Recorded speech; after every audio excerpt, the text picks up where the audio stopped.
Come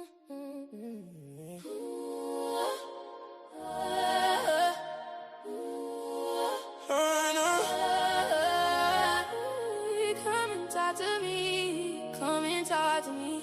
I really wanna meet you. Come and talk to me. Can I talk to you? I really wanna know you. Come and talk to me. Come and talk to me. I really wanna meet you. Can I talk to you? Come and talk to me. I really wanna know you. Come and talk to me. Come and talk to me. I really wanna meet you. Come and talk to me. Can I talk to you? I really wanna know you. Come and talk to me. Come and talk to me. Come and talk to me. I really wanna meet you. Come and talk to me. Can I talk to you? I really wanna know you. Come and talk to me. Come and talk to me. I really wanna meet you. Can I talk to you? Come and talk to me. Come and talk to me. Come and talk to me. Come and talk to me. I really wanna meet you. Come and talk to me. Can I? Okay. Hey, Anita, how are you tonight? I am doing well. Okay, do you want to go by Mont? It's whatever you Go by feel like. Mont? Yeah, Mont, Okay. please. Mont, Okay. yeah. All right. I'm doing great. I'm doing great. I was excited to talk to you, and you're one of the first people that I contacted because I always come on your lives, and Yeah. you make a lot of sense when you communicate, and it's not just a bunch of like therapists talk. A lot of times you're just making a lot of sense about dating, Yep. all different topics. So I'm definitely excited to have this conversation. Mhm. Yeah. Thank you for having me. I appreciate it. Absolutely. If we could dig into it, I'm gonna start by asking you, what is your goal, right, when it comes to what you do on social media and everything? Like, what is your ultimate goal? Right? What are you trying to do? My ultimate goal is to enlighten as many women as I can. That is my ultimate goal. I want to combat, the feminist narrative. And I want to show women how to have the life they say they want. Because women are famous for saying they want one thing and then they're doing something totally different. And the thing that they're doing is not going to get them the life that they want. So sometimes I have to have a very direct, my message can be very strong. And a lot of times I tell people it's because we just don't have any more time to waste. Like, I don't have a lot of time. And so I got to give it to you straight. Like, I don't have years and years to dance around the mulberry bush. I have to give it to you straight. And either you're going to be offended and you're going to click off, or something may resonate, or you may try something that I'm encouraging you to do and you get good results. But that's my mission. I have a heart for women. They don't think I do, but I want to see them have good lives, have good men, have good marriages, have good families. They say they want all these things, but the way they're acting is not going to get them that. When we talk about what women desire, right, the life that they want, do you find there to be a common idea of that life they want, or do you think it's different for all different women? No, I think the way we are created, we want to love and be loved. We want to feel special to one man, and whether that's in marriage or in a committed relationship. We want to have meaning and purpose in our lives. And don't get me wrong, there are some women who their career is a part of that meaning and purpose. So I'm not shutting down women with careers. I have a career. However, I want women to understand that it's their relationships. That's the way God has created them. It's their relationships that are going to give them the most meaning and purpose in their life. So their relationships with their family, with their friends, with their children, with their man, like that's what women are technically made for. And so I don't want them to forget that. If you have a calling or a gift, that's wonderful. However, don't forget that it's your relationships. At some point, all of our work will end. My business, one day may end. And it's like, what else do I have? I have my friends, I have my family, I have my relationships. Yeah. Do you find it to be the same with men in terms of the most important things being in relationships? No, and men, we're made totally different. So for men, meaning and purpose is in, there's 2 marriages in which men need to have before they marry a woman. So that's how I know his woman is not his main purpose. So the first one is to God, to try to understand God and his creator. And by doing that, he'll understand what is his purpose. Why is he here? That relationship will help to reveal that. And then his second marriage is to himself. He will really get to know himself. So he has to do God first, then himself, then his woman. So for men, their work does give them meaning and purpose, as well as other things, right? Men who have certain hobbies and certain interests, that gives a man's life meaning. And for men, relationships are secondary. And I want women to understand that. That's not a bad thing. That's not wrong. Really, we are the guardian of the relationship, not the man.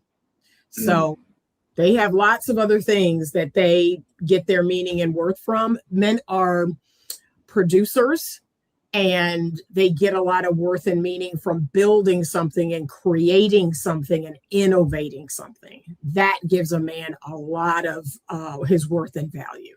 And that's how they're made. That's how they're made. That's the reason why Adam was created first. He was given a job. He was in God's presence, So I'm always telling men, return to that time before you attempt to try to go after a woman. I want you to mimic that. And then, God can show you who your woman is. Okay. Now, maybe you can help me sort this out, right? Because I hear that from one side, right? But then I think about myself. Mm-hmm. And where I am in life, I find that everything that I do is for those around me, right? Mm-hmm. So the things that I build, all of that, I understand that the most important relationships and the most important thing in the world to me is love. So my children, my woman, everything that I do have purpose, and I have things that I love also myself. But I find that to be I understand that to be the most important thing, if that makes sense. So I don't know where that fits into what you communicated, but that's kind of where I am right now, or at least where I think I am when I try to think about it. But I want you to be careful with that, because the message that we have sent men for thousands of years is to do all of these things for everyone else. I want you to be very careful with that, because that's the reason why, if a man's relationship doesn't work out, if his marriage ends, when his kids grow up, now it's like, okay, well, who am I doing all of this for? What is my meaning and my purpose? It has to be beyond these relationships. So I've been working with a lot of men lately, and I've been telling them, you need to have a standard for your life there, and you need to have a standard for yourself, right? I often tell people, I don't cheat on men because I have integrity. That is deeply ingrained in me. I never want to be the type of woman that cheats. That's for me. That's not for the man. The man benefits from that, but my integrity helps me sleep at night. My integrity helps me to hear God's voice. So I tell men, that's beautiful, to have a family, to have a good woman by your side. That's amazing. My only concern is, and we know we've seen this thousands of times where a man, that's kind of his purpose, that gives his life meaning. But if something were to happen, now he's like, well, I got nothing. I got nothing. And lots of men check out. We're on the tail end of Men's Mental Health Month. And one of the top concerns for men in our country is suicide. We have to talk about that men then feel like, if my marriage ends, I lose my wife, I lose my children, I lose my home, I lose my community, because often the husband, her friends are his friends. And so he is left alone. And that's why a lot of men, that's the most vulnerable time for a man, is after his divorce is finalized, because he feels like he has nothing. But I want men to understand, no, you were put here for a reason. God has a plan for you. He has a purpose for you that is even higher than your woman, than your children. And I want you to find it. I want you to find it. And yes, there's honor in doing what you're doing, but I want you to go above that. So men who create, men who innovate, men who write books or create things, the thing that we all, we can all agree, Steve Jobs left this world probably sooner than he should have. But look at what he left. Look at what he left, right? So that's what I want to encourage men to do. Like, you can leave a legacy, even outside of your children, outside of your marriage. You can leave a legacy. So what would that be? Yeah, I think that's a really good point, right? Because it's very possible that when I say that, people may go to think that, right? That you have nothing else or situation. Yeah. Maybe other men would take that and be like, oh, maybe I should be all about my family. But I guess I don't feel that way. Like, I know I would probably handle a breakup a lot better than most men in general. Okay. Right? Because I carry myself in a more slow manner. And I understand life. And conventional wisdom tells me, like, things happen. You can't control everything. Yeah. But maybe it's from me having children and kind of me understanding what my current job is and what my current role is. Mm-hmm. And I understand that if I didn't have them, or if my woman we were separated, and I would transition into something else. Mm-hmm. But I would always find purpose. I would always have purpose. Yeah. But I know right now, I just believe that's kind of what my job. I do believe that I'm here to serve. I do. Mm-hmm. I think that I have a unique ability to communicate. I have a unique ability to lead, and I feel like I am here to. I think leading is serving. I think I'm here to do that for the most part. But it might transition to something else once my kids grow up, or certain things like that. And I know a lot of men think that when I say stuff like that I'm not getting what I want from my relationship or from my family. And I think that I'm very simple, but I get everything that I want. I made sure that I got that before I even got into it. I made sure that, like, I can't be in a relationship with you if you can't give me what I want. Right. So I wouldn't be here. But I'm much more of a simple man than the guys who want a ton of things for their birthday and all that type of things. I actually think those men typically are at a deficit because they're not getting the things that they're asking for. Right. Like, my kids love me so much. Like, my kids love me so much. Mm-hmm. Like, every day, Daddy, I love you so much. My son will text me, like, he's 8, he'll text me his iPad, Daddy, I love you. Still do a voice note or something like that. So, and my fiance, she calls me Beyonce in the house. Mm-hmm. She calls me that because every time I walk in the door, it's like, all eyes on me, everybody's on me. Right. So, I'm so full in these parts of my life, so I guess I don't need the other nonsense. Mm-hmm. That's a good thing. And a lot of men will never really know that, right? They either are not going to have children, or there's a small percentage of men who have children that they're not with or they're not raising. And one of the things that people have, they take offense to my platform is I firmly believe that it is marriage and children that help to mature you. Like, the process is multifaceted, And people who skip those two steps, I'm sorry, they're just not as emotionally mature. And people want to fight me on that. Oh, that's crazy. I don't know why you say that. No, it's different.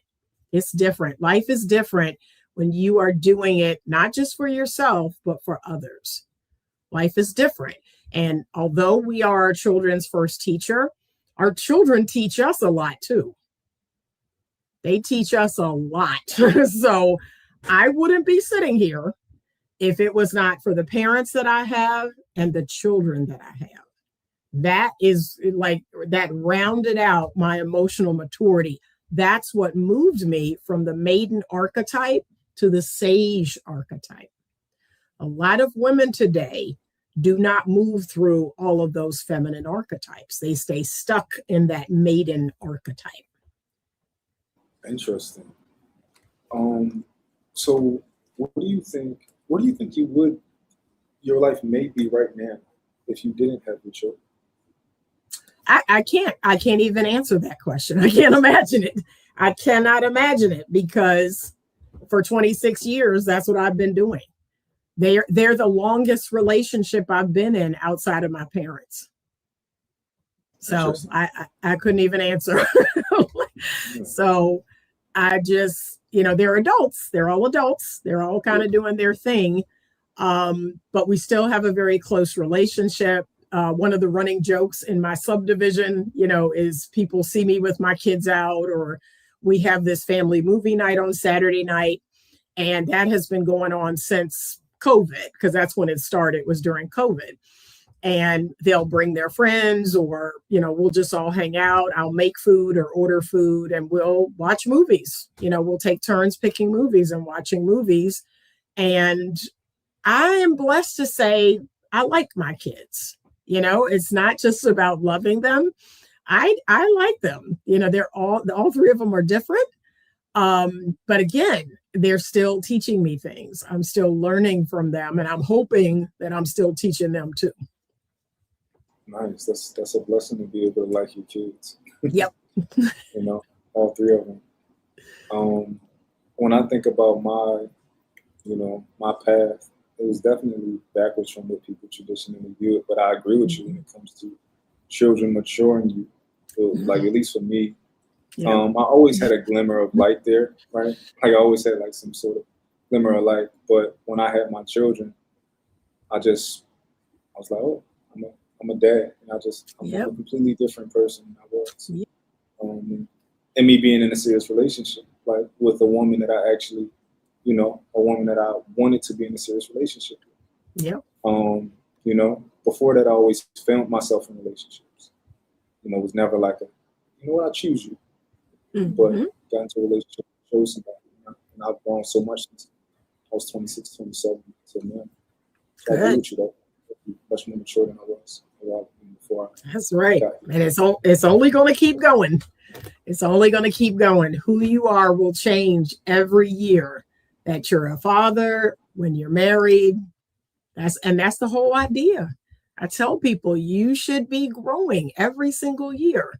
You should be learning, right? And growing. And who I was as a mother 26 years ago is totally different than who I am as a mother now. So keep going. Absolutely. What do you think when it comes to dating, right? What do you think is the biggest issue that women have?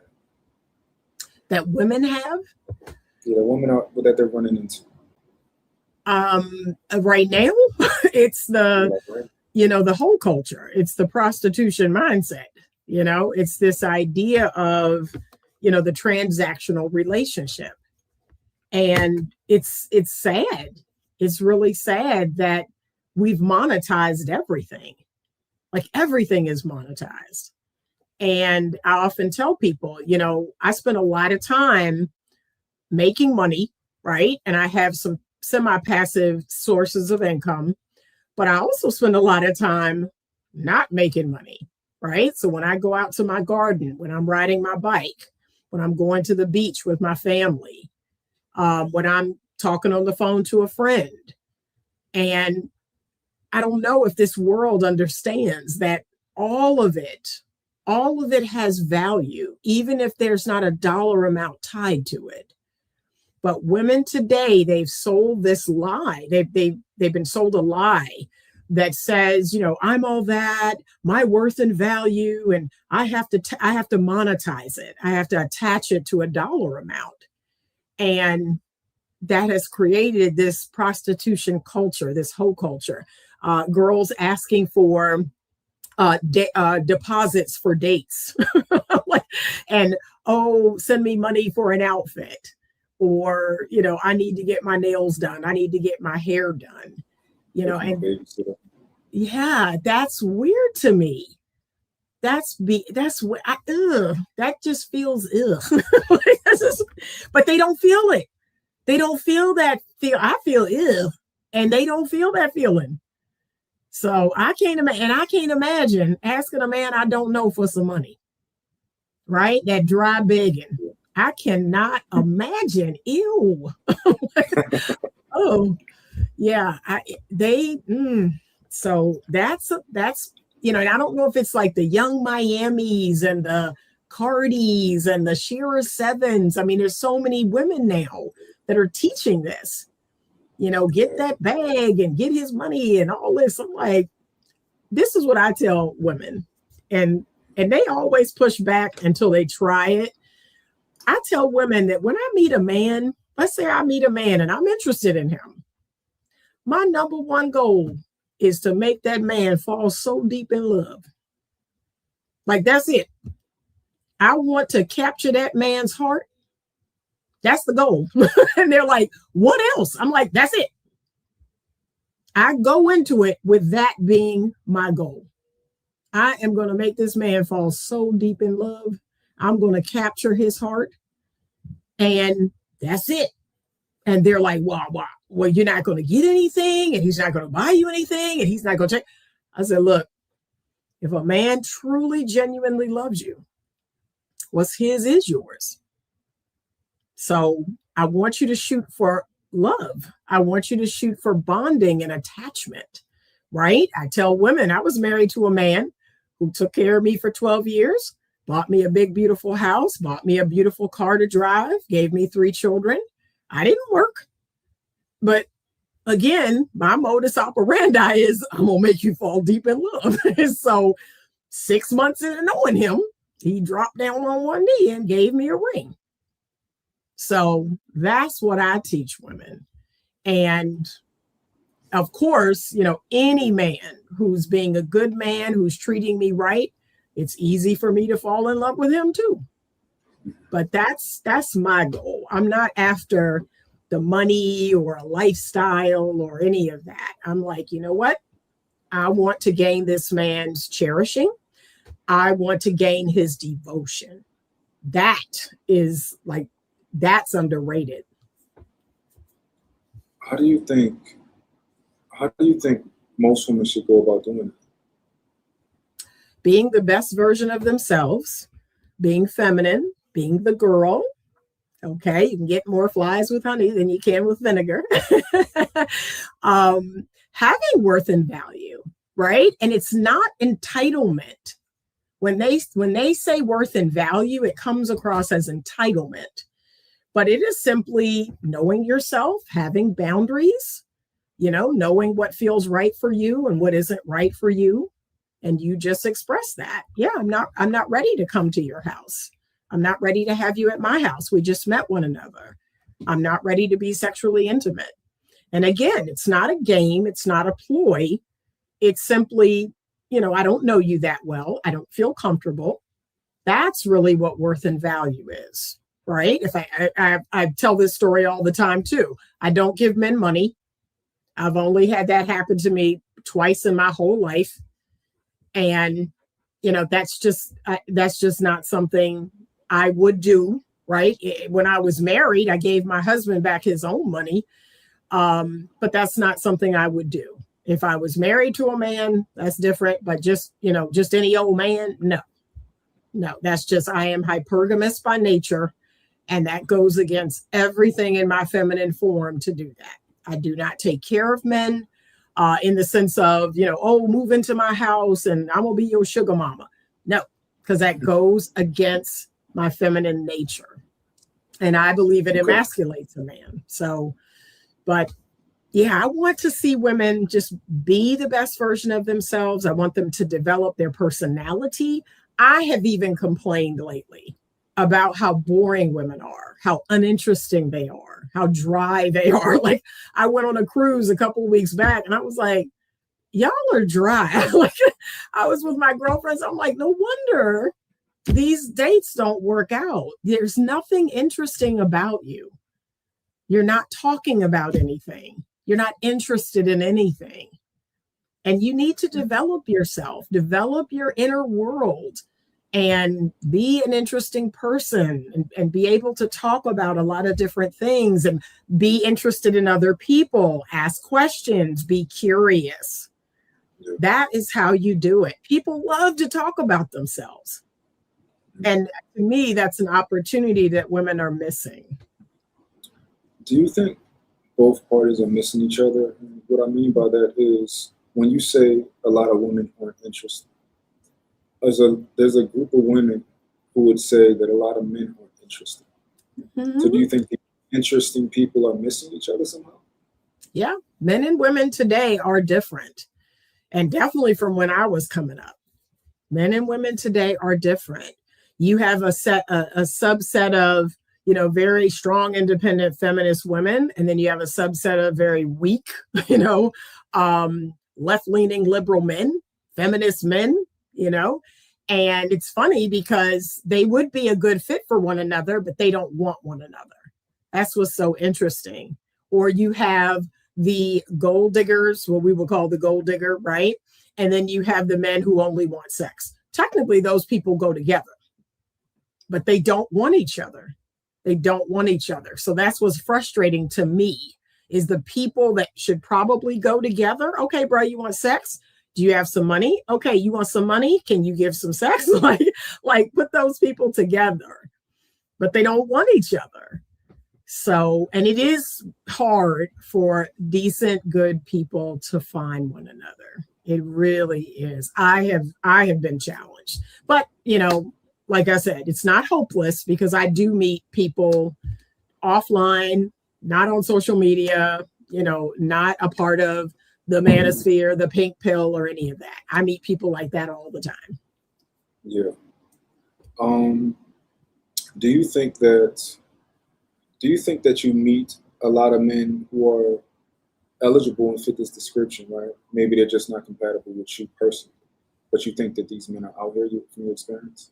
Oh, yeah, for sure. For sure. And when women can let go of some of their superficial, wants, they can partner with a good man and they can be happy. I tell them that all the time. There are a lot of men out here that you could be happy with. You could have a good long-term marriage with. But because of those superficial qualities, they don't see those men. There's a percentage of men, I would say 80% of men, most women don't even see. I would agree with that. Yeah. So let's switch gears, right? In terms of a good man, because you spoke on a good man, I want to know, what do you tell women a good man is? Right. I want them to focus on someone that they find attractive, right? Because that's the first thing that women do want. Like, we have to be honest. They want to find the man attractive, and that's going to look different for every woman. So I'm not denying them that. There should be a level of attraction. What I encourage women to ask themselves is, do I want to kiss him? That's how you determine a man's level of attraction. Do I want to put my mouth on his mouth? If the answer is no, then you don't find him attractive. It's real simple. Okay. And if the answer is yes, there is a level of attraction there. Okay. So we'll start with that. But then we're going to put it to the side. Now we're going to find out, who is he? Right? What does he believe in? What are his core beliefs? What does he value? Who's important to him? What's important to him? And we're going to see what he's made of, right? I also tell women, you have to vet a man for his ability to fall in love. Because now more than ever, a lot of men are not capable. They're not capable of falling in love with a woman. So that's a waste of time in my that's mind. interesting like that. You think a large number of men don't have the capacity? No, they've been deeply indoctrinated or they're avoidant. They're afraid. Let's keep it a buck. They're just afraid. They're afraid. A lot of men are afraid to fall in love with a woman because think about the messaging. They're dangerous, they're going to take half your stuff, take your kids. They could falsely accuse you of this or that. Like there's a dark narrative. So I get it. I'm not mad at the men. Like I'm seeing some stuff that I'm like, what's wrong with these women? Right? So I get it. They're never going to admit that there's a fear, right? That they're afraid of the consequences of falling for the wrong woman. But that is what it is. There's a part of them that's just afraid. Yeah. So you said many men don't have the capacity, right? What does it look like if a man does have the capacity? So he has to be secure. He has to have standards. He has to know who he is, right? And those standards will shoo away the wrong women, especially now. A man who has self-respect, who has dignity, who is not going to allow a woman to emasculate him or disrespect him, that's going to shoo away the wrong women. So if he can just hold that frame and say, here is who I am, here is what I'm about, I'm a captain, here's my ship, this is the course that I've set out to sail, right? He has to have those three things. And he's looking for a woman that wants to be his first mate.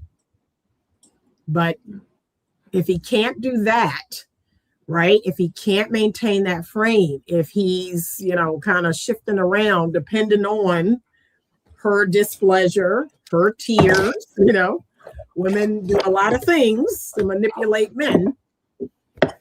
So yeah, if he can do that, I think he'll be fine. Okay.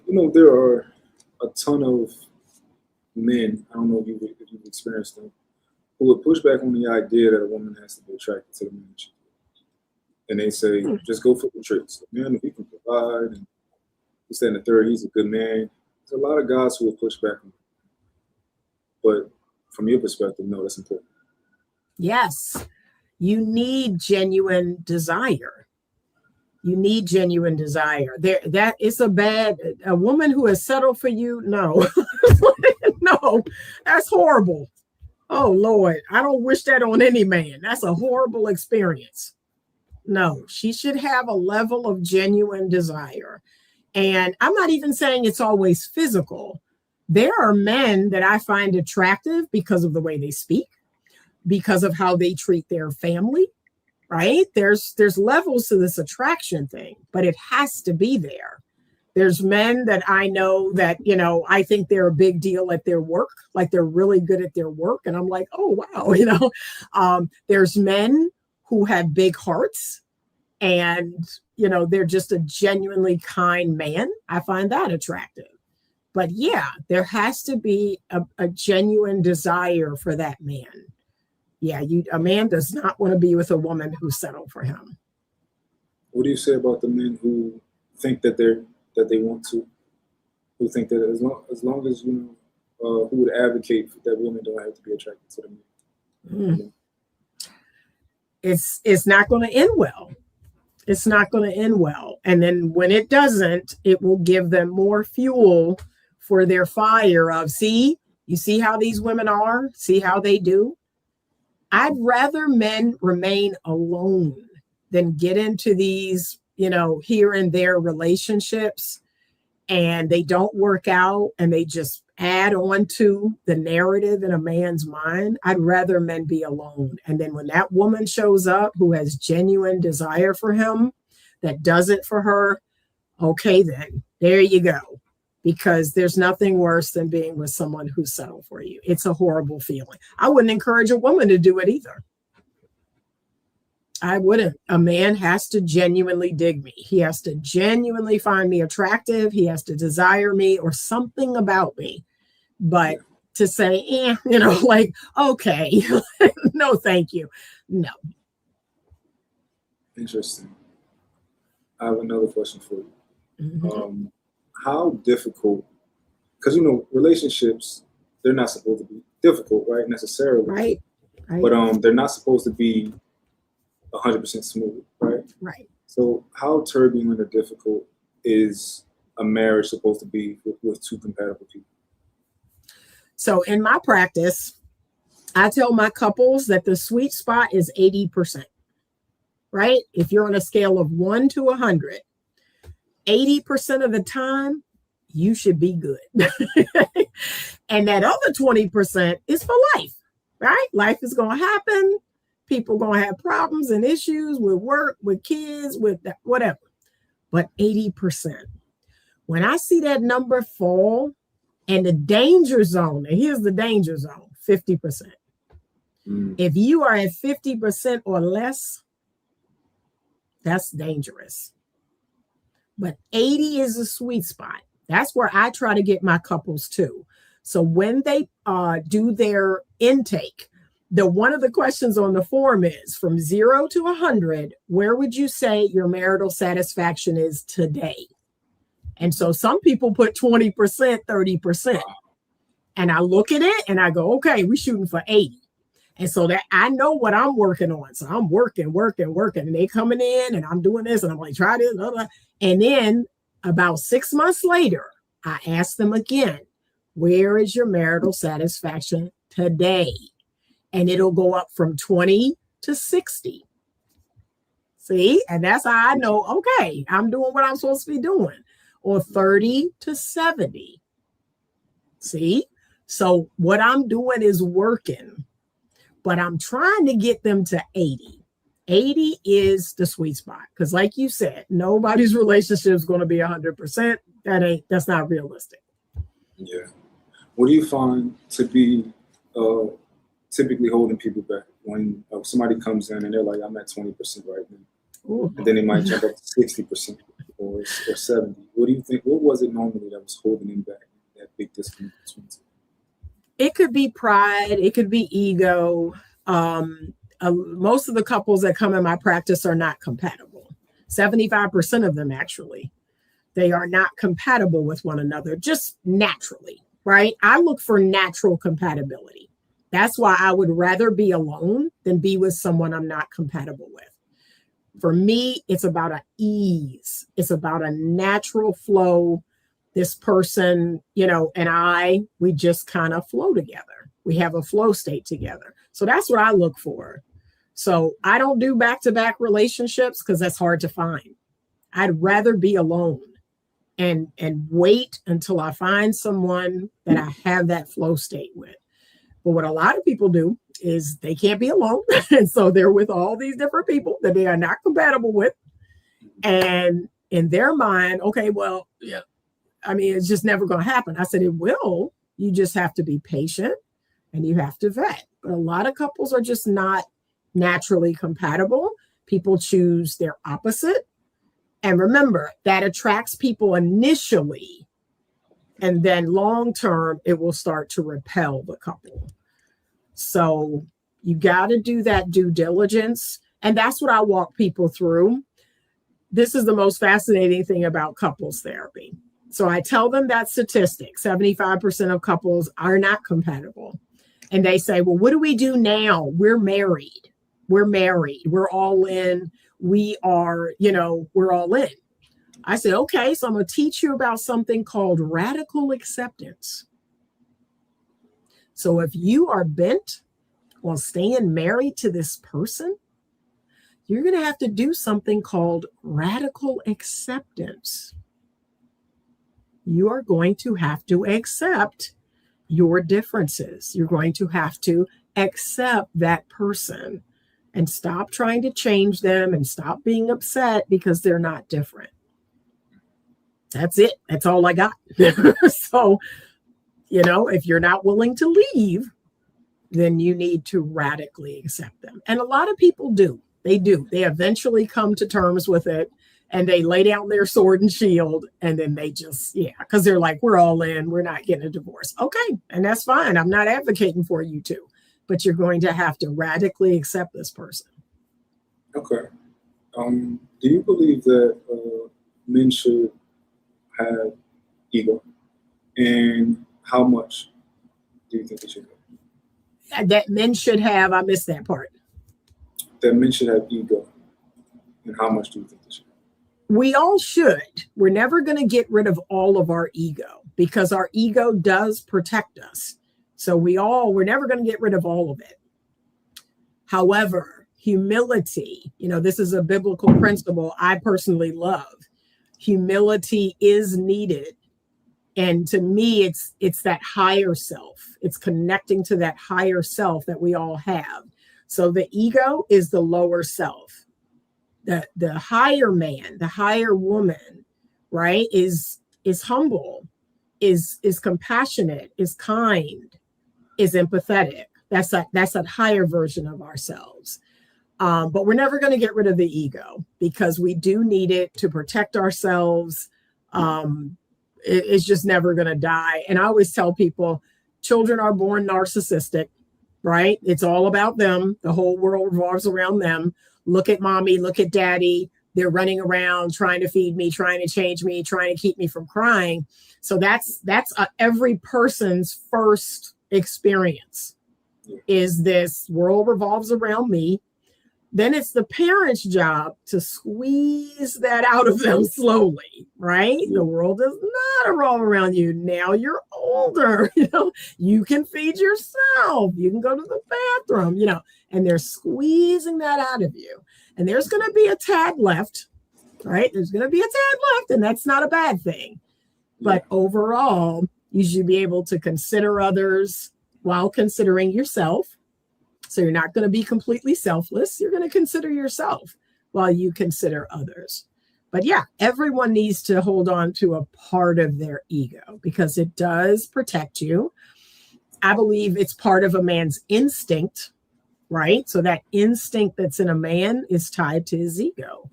And that's the part of him that just knows things. He got an instinct about something. So yeah, he needs that. I've always attributed this to my ego, even though I could process it more, right? But I've always attributed the fact that I would never move in with a woman as a part of my ego.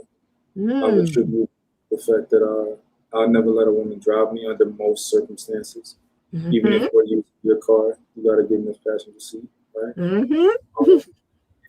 The fact that I hold doors open and stuff like that, I don't allow a woman to pay for a bill, right? We got at dinner and stuff like that. I've always attributed that to my ego, but maybe it's not ego. Maybe it's I think it's your standard. Yeah, I think it's your standard. And I tell men need to have standards. They need to have standards for themselves. Yeah, that's just your standard, right? There are certain things I'm not going to allow, and you should have those standards. But most men today don't. They'll do anything. Right? They'll do anything for a certain type of woman. And I say, no, you need to have a standard that says, yeah, I ain't doing that. I'm not doing that. Do you find most men to be leaders? Not today, unfortunately. Not today. Because a lot of Gen Z men, younger millennial men, they didn't have those role models that older men had. They didn't have those men-only spaces. Men-only spaces are like slowly dying, which is really sad. So yeah, there are men, this is so wild to me, but there are men that when I talk with them, young and old, and I'll say, do you have 5 friends? And they'll say, yeah, I got 5 friends. And I'll ask them to name the friends. And there are younger men where a lot of those friends are women. And I'm like, so most of your friends are female. I said, why do you think that is? And they're like, oh, I get along better with women. And I'm thinking, what? Like, that's unnatural. Like, what? But that's a lot of men today. Oh, I don't get along well with men. I don't like men, or I don't do well with men. And I'm like, that's problematic. That's really problematic. So That's extremely interesting because so I was one of those. I'm one of those guys who I don't really. I'm not gonna say I don't believe in it, but I don't. I don't have female friends. But of course, I have women who I've met throughout my life. right, I've worked with, and they're more of like a sister. right. But when all this Cam Newton stuff was being talked about, he said he doesn't have any friends and stuff like that. I was kind of over here like, of course, I don't think the motivation should be I can't control myself. That's a different story. Right. But I have no desire to be friends with a woman. I don't think that the energies are, Right. I don't think that's not. I don't want to be around that as far as like a friend. If I can't Right. call you and say, hey, let's go out and get a drink as a friend, I Yeah. can't imagine doing that with like women. Now, I do believe that I can have a woman who is like a little sister to me. Mhm. Kind of, she asks me for advice, I give her advice and stuff like Yep. that. But I guess I generally believe that men and women are different. And to me, I They view are. women, I view them as something to protect. And I just, it's not natural. I don't like the way it feels. So I never felt comfortable. Yeah, but you'd be surprised at how many men don't feel comfortable with other men. And to me, that's very odd. I'm like, I almost feel like your masculinity is like, I don't know, your masculinity is. So I encourage them, make guy friends, and, iron sharpens iron. I believe that's what the Bible meant when it was talking about that. Men sharpening men, right? And to me, studies have even shown clinically that men's testosterone goes up when they are with other men. And when men are historically with women and children, their testosterone goes down. So there's a reason for that. And I'm like, yeah, bro, get some male friends and hang out with them and do stuff with them. And yeah, that's odd to me. That's a lot of younger men now. They don't have male friends. They don't have a father figure or a father or a grandfather or an uncle. My story is unique in that I was raised around all men. So that has a lot to do with why I'm very pragmatic, why I'm very direct. I've never been sexually abused, never been sexually assaulted or raped. I've talked very direct about this. And I had no idea how unique my experience was until I started talking about it. But all I know is good men. That's most of the men I know is good dad, good stepdads, good grandfather, good uncles. My father has 17 siblings. My mother has 10 siblings. So all of my uncles on both sides. I'm in between two boys. I have an older and younger brother. And that's all I've ever known is men who have loved me and protected me and didn't want anything from me. So I didn't realize how unique that was. And so when women come to me and they hate men and men are so bad and they're so crazy and they do bad things, I'm like, what kind of men you been hanging around? What's wrong with you? Because I just don't have that experience. But I'm not, and here's the thing, I'm not discrediting other people's experience. Like I had to kind of open myself up to that wow, these women do not have good male experiences. That's horrible. But that's all I've had. That's all I've known is men giving me the game. They're like, Anita, don't do this. Don't wear that. Don't go here. Don't talk to him like that. Don't do this. Don't do that. I was like, okay. And I'm just taking it all in. And I get my husband. And so I'm doing all the things. I'm the domestic goddess around the house, because I was trained to do this. And so when women are like, I ain't cooking for him, I ain't washing his clothes, I ain't doing, I'm like, why not? I that's foreign to me. Yes, you take care of your man. It's called your man for a reason. So Yeah. So my experience is different. And, I get it. A lot of women have been sexually assaulted. They've been assaulted by family members. So I get it now. I see why that has kind of tainted their impression of men. And my heart hurts for them. It really, really does. Yeah. I think that men can meet like women who are like already kind of prepared to be the wife that he's looking for. Yep. I know at least for me, like my woman was a basketball player her entire life. Mm-hmm. AAU, always playing basketball, professional, like, in Ireland, all that type of stuff. Like, she was always on the move. So when I got my hands on her, a lot of things were foreign concepts to her. Like being the one who cleaned up after somebody else, or like all of these type of things were things that she had to get used to. Right. And she, now it's like I don't have to ask for anything, right? Mm-hmm. She doesn't have an issue. Like she just had to understand it, and that was like our biggest hump was her getting acclimated to being with the type of guy where that's kind of what he's expecting when you guys live together. But it worked out well. Maybe I was a big part of that, but a lot of women probably have that similar issue where they're not used to that expectation of them. They're like, wait, I clean up after myself. You want me to also clean up after other people? I didn't do that. I didn't make them messes. Right. So, yeah. Yep. But think about it. I think women today, they're not being trained by their mother. So I had a great mom. I had a great grandmother. Very, traditional women, very hypergamous. And people, they want to know about that. What do you mean you're three generations into hypergamy? I say, yeah, that's all I know is my mother, my grandmother marrying men who took care of them, who allowed them to stay at home, who allowed them to take care of their children. My mother eventually did work, and then she eventually started a business. But they all married men that were like, nope, I take care of you, you do this, very traditional. And so, of course, I went down that road too. And that's kind of all I know. That's all I know. So I don't think a lot of women today have been trained by their mom, their grandmother, their aunties.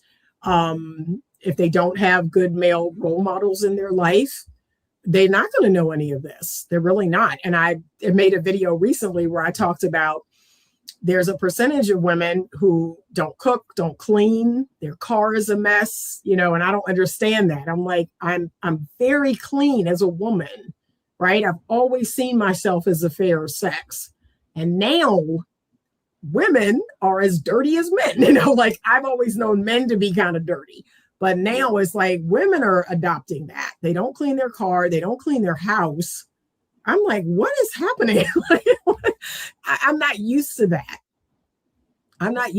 I truly embrace the phrase, the fairer sex. I embrace that. That yes, my role is to provide that warm home, that comfort, that civility, right? The man is like, it's kind of like Beauty and the Beast, right? I soothe the beast, right? That's what I believe my role is as a woman. But women don't know how to do that anymore. Do you think, because you said that you feel like you were raised around tons of men, do you think that also had its drawbacks? Did that put you at a deficit anywhere? It put me at a deficit when I was younger. So when I was younger, I did struggle to be around women. I struggled. I'm not going to lie. I did not like women for a long time. And then as I got older and I started to mature, I said, you know what? I need to, this is weird. I'm a woman. I should be with other women and bond with other women. And I need to learn how to like women. But when I was young, I did not like women. I didn't understand them. I'll be honest, I wasn't a girly girl until I turned 16. I was very much a tomboy. But they were just as confusing to me as my brothers would be like, these women are crazy. I'm like, yeah. I agreed with them. Like, what's wrong with them? Why don't they think logically? So that hurt my friendships when I was younger. And then as I started to get older, I said, I got to try this again. I got to try to make female friends and bond with women. And so I finally was able to do that. But it was tough because I am an accountable woman. My dad, I always tell men this: stop treating your daughter like a little princess. You are the first opportunity for her to experience healthy accountability. And if you tell her she can do no wrong, she's a perfect little princess, you are making life really difficult for your daughter. My dad, if I came to him about something, he would be like, okay, well, what did you do? What's your part in this? Right? And he would be calm, but he would be like, so what do you think you could have done differently? Like, he always, and I was like, well, I could have done, and because that's so ingrained in me, I can kind of see both sides, that, okay, this is what he's doing, but this is what I'm doing. Right? And I can see both sides. I can take accountability. I can take responsibility. Whereas a lot of women today struggle with that. They were never told by a man who loves them, hey, maybe you need to look at yourself. What's your part in this? There is a part that you're playing, right? And this is nothing but men who loved me. So I couldn't say, oh, these men are so mean to me. Like, this was my father. So I was like, okay, he must be on to something. he must be telling me this for a reason. So I wish more women got that when they were younger, by their dad or their grandfather, or their uncle, or a man who loved them and cared about them and didn't want anything from them. How do you feel about those men? Because traditionally, there are a lot of men, I would say, who feel like the daughter is the little princess. Right. You can't discipline your daughter the way you discipline your son. And they just teach them different. Like, of course, if you talk to these guys, I'm pretty sure they'd be like, no, I'm a masculine man and I'm a good leader and I'm doing things the right way. What do you think? I think they're doing their daughter a disservice. Now, I'm going to say this. My father never laid a physical hand on me, right?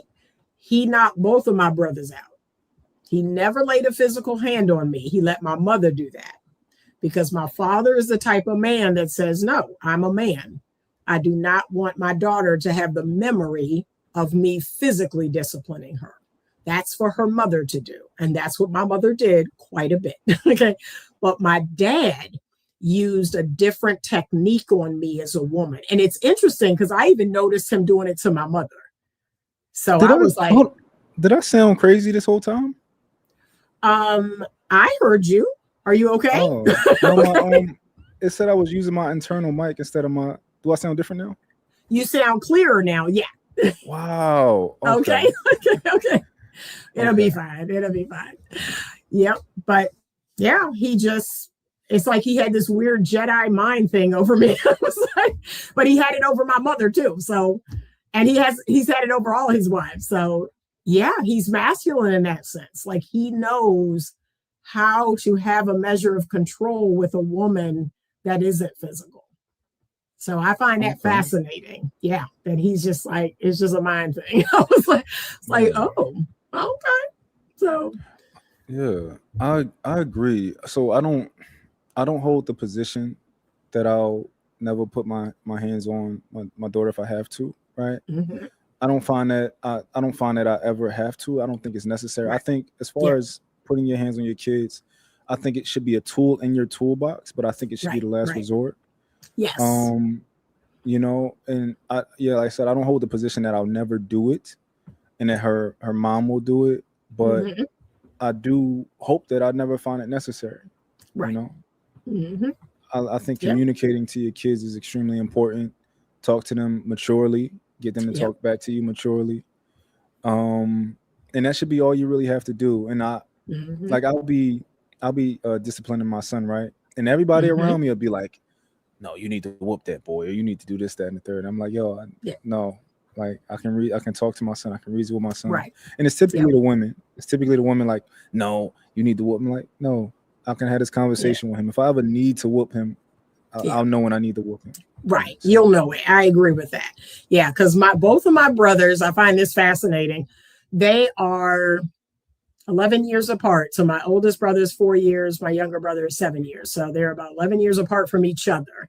And just like clockwork, I like to say when their balls drop, right? So when that testosterone came in, all of a sudden, they wanted to talk crazy to my mother or try to buck my dad. And my dad laid them out. He was like, oh, the time has come. And he laid them clean out. Because he was like, you are not going to come in my house and talk to my wife like that or talk to me that way. Yeah. And it was basically a measure of it was exhibiting dominance, right? My dad is the alpha. My dad has always been the alpha, always. So yeah, that day is coming, that day might come. he get that testosterone and you're like, okay, I'm gonna try to talk to you, but like, I don't know, like, and if he if he get physical with you, see, that day may come, because that's what happened. Both of my brothers thought that they could take my dad down, and he was like, oh, okay, I'll have to lay you out. So I hope it don't, but like I said, I hope it don't too, because I'm also training my son to be way better of a man than me, right? Good. So he wrestles and all that type of stuff. So I'm pretty sure like he might not know it, but maybe like when he like 22, he might have a good shot. Yeah. So hope he never find out. But yeah. And you have 2 kids? Do you have a boy and a girl? I have 2 girls, 1 boy. Okay, 2 girls and 1 boy. Okay, I have 2 girls and 1 boy also. Okay. Oh wow. Good. I wanted all boys. But so did I. I wanted to have 5 boys ever since I was 9. I used to tell my grandmother I would have 5 sons like her. And I think God knew that I needed girls. He was like, no, you need some feminine energy. You're too much of a tomboy. You need some feminine energy. So yeah, but he blessed me with a son. Oh, and I couldn't ask for a better son. My son is amazing. And my girls are amazing. Was the son first? Was it son first or last? No, he is a twin. So my daughter was first, and then 3 years later, I had boy-girl twins. Okay, nice. Yep. Was that difficult? Having girls, teenage girls, and like, did you find difficulty with that? Oh Lord! So it's a whole lot. It's just a whole lot, and that's why I say I have been forged through fire. Right? Yeah. When you get to where I'm at, it's like I have been through so much with my kids. Oh boy, but them teen years are wild. And my mom told me they would be, and part of me didn't believe her because I was like, oh, I'm educated and I talk to my children and they are well educated and they are properly civilized. And then when it happened, right, when I caught my daughter in my house with a boy, I was like, no, you didn't. No, you did not. But no, you didn't. I mean, it shocked me, but my mom's like, it's gonna get pretty wild. And it do you think there's anything that can prevent that? So I'd like to think that my daughters will have a healthy fear of me, right? Right. To like, not to play with me like that. Right. And have a boy inside of my house, or to sneak out my house to go see a boy and all these type of things. Right. If you could give any advice on like, maybe this could help that. Is there any? I think it's just a part of the testing. They got to test you, right? You must be tested.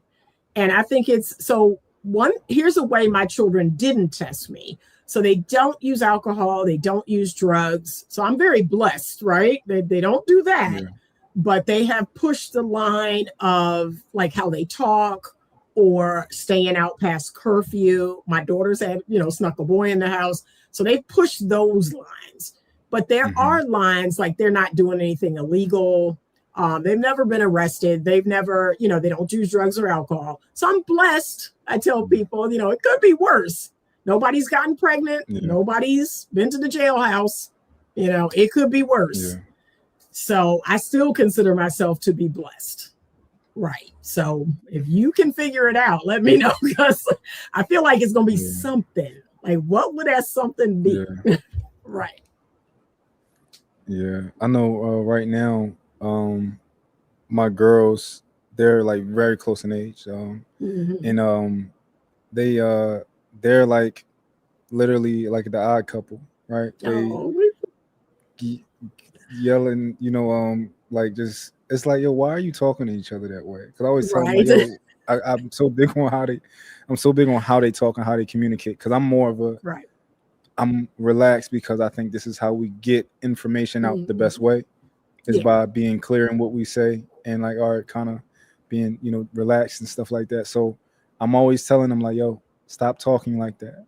Yeah. Lower your Yeah. tone. Like when you, Right. because they just want to go, why are you looking at my iPad? Like they just want to Mhm. go so high and stuff like that. And they literally, I guess their hormones and stuff like that are starting early. They getting irritated with each other. And that's my shirt. It's Yep. so interesting. Yep. You know? So I think some of those things are going to happen. And all we can hope for is there'll come a period of time, because my children did this in like middle school going into high school, where they didn't want anything to do with each other, right? They're like, no, I don't want that. I'm like, that's your brother, that's your sister. I don't want nothing to do with them. And then they kind of have come back in college.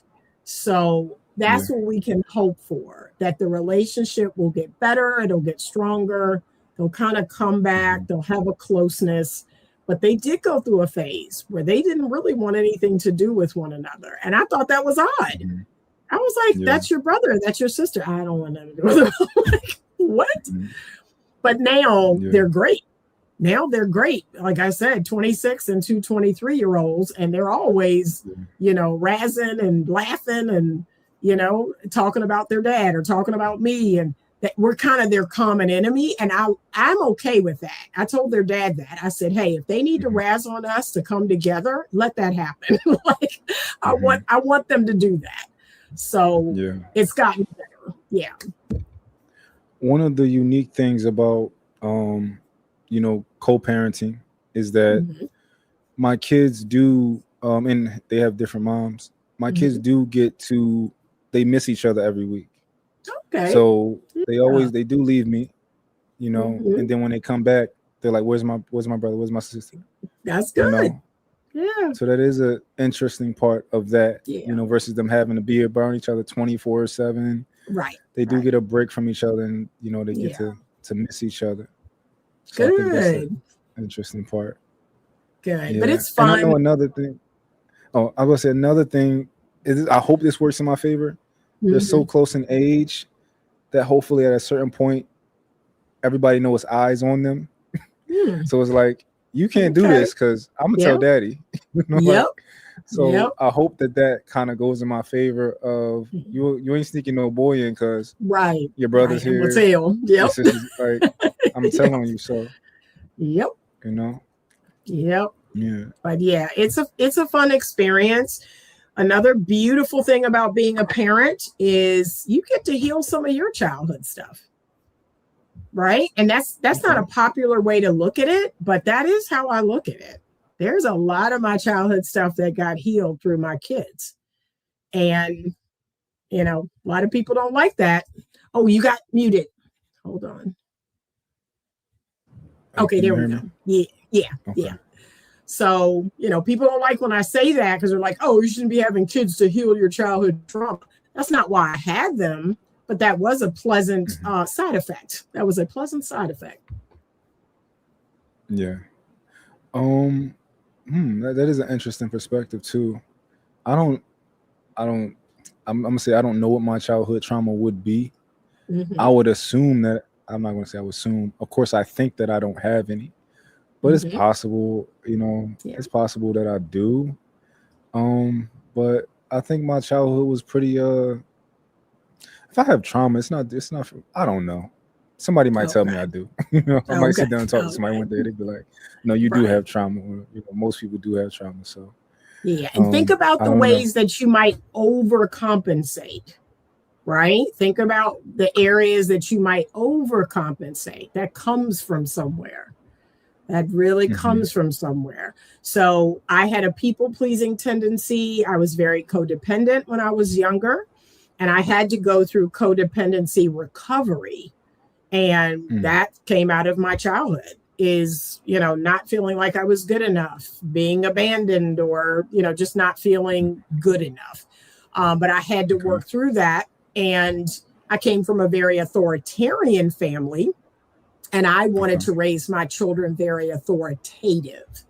So I come from the children speak when spoken to, and, don't talk to adults and all of that. Whereas I allow my children to express themselves. I allow them to advocate for themselves. I could never do that.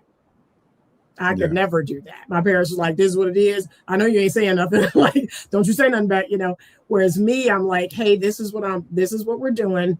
Tell me what you think about that. Tell me how you feel about that. Right? Like I would ask my children, what do you think and feel about that? I never got that conversation. So I did things different. I was like, let me talk to my kids. Let me actually see how they feel about stuff. Yeah. Same for me. I think it's the same for most people, but you kind of, I think that's probably a level that transcended our parents of understanding about communication, and like your kids have feelings too. And That's stuff like right. That's right. I think I'd like to run my house like that, like similar to the way my relationship is, where you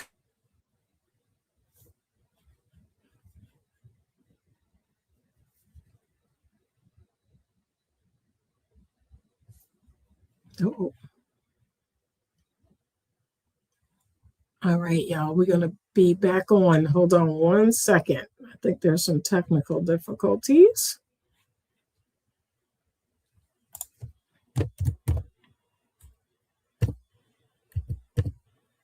Y'all know how these technical difficulties are.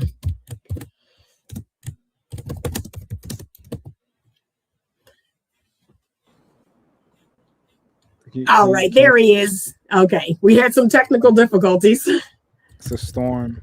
Oh, that's what it is. Okay, yep. Yeah, it's a storm. Okay. Okay.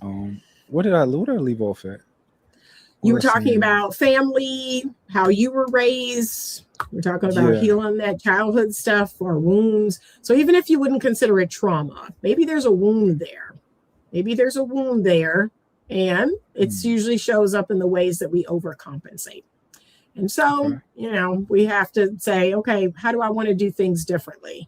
My family of origin wasn't very physically affectionate, right? They weren't very physically affectionate. So I really tried to be more physically affectionate. That's not something that I feel really comfortable with, but I tried to be more physically demonstrative with my children. So I would say that's a wound. I wish I was more cuddly, but I'm not. So, but I try to do that with my kids. Interesting. Okay. Well, I guess I'll process that and see if I do have if you find anything. I feel like there was like nothing too high, too low in my childhood. Nothing too out of the norm of normal mom yelling because she for the normal stuff, right? Yeah. So, but I had another question I wanted to ask you, right? And it's about hold on 1 second. I wrote it down. Your shirt says "No free wife." I'm intrigued by that. Yep. What does that mean? So I created that hashtag along with no free sex. There is no free sex. There is no free wife. And it's to teach women that they should have a standard, right? And now I'm teaching men, maybe I need to make a no free husband, because men need to also have a standard. You should not be treating a woman like your wife and you all are not married, right? You shouldn't be paying all her bills and all of this. Like, I want you to save that for your wife. I really, really do. Because you're in jeopardy of doing all of that. And then if the relationship ends, it's like, man, I did so much, right? That's what we're going to hear. I did all of that, And I'm like, okay, but I want you to save it for your wife. And I tell women the same thing. Save it for your husband. I have no regrets about my marriage ending. And people often ask me why. Like, do I feel mad or sad or shortchanged or disappointed? I'm like, it ended. It had a very good reason to end, but I don't feel a way about anything I did in that marriage. That was my husband. That was my husband. And I gave 110% to my husband. Now I'm going to keep it a buck. If it was some dude I was just living with, like, I might feel a way. But because that was my husband, that he and I were one for that time. So yeah, I'm going to give my all, and he gave his all. So, and look, he gave up half of his all when we divorced, and he still don't feel a way. Yeah. He still don't feel a way because he was like, well, Anita's my wife. She got my 3 kids, and this marriage is ending due to my infidelities, you know, and, you know, I'm going to have to some extent, set her up, you know, to move on with her life. He don't feel a way. He will get on here and say, yup, that's what happened. I had to do it. You know, I messed up, and that's that. Neither one of us feel a way about that. But that's what this speaks to. When you give a person that level of commitment, be all in. But if you do it too soon and it doesn't work out, you are going to feel a way. Like, I can't believe I did all that, and I moved in and made his house a home, and then it didn't work out. Yeah, because you should have, you should have been married. You should have been married. Don't, you know, just get married. Do you think they feel a certain type of way because they walk away with nothing? It could be that. It could be that. It could be that too. But that's where the women's, I wasted my time. You hear, oh, thousands and millions of women have said that. I wasted my time. Whereas I don't feel that way about my marriage. Like, I was with that man for a period of time. We had a great life until we didn't. We got 3 amazing children out of it. You know, he built a multi-million-dollar business. I now have $1 million business. Like, I don't feel no kind of way, but you're going to hear women say, I wasted my time. But 9 times out of 10, it's because they're given too much. Correction. I think most women will say, you wasted my time. Yep. I wasted my time. Yep. They wholeheartedly put it on the man. Yep. So no, there's no free sex. All sex is going to cost something. And remember, it's not just monetary.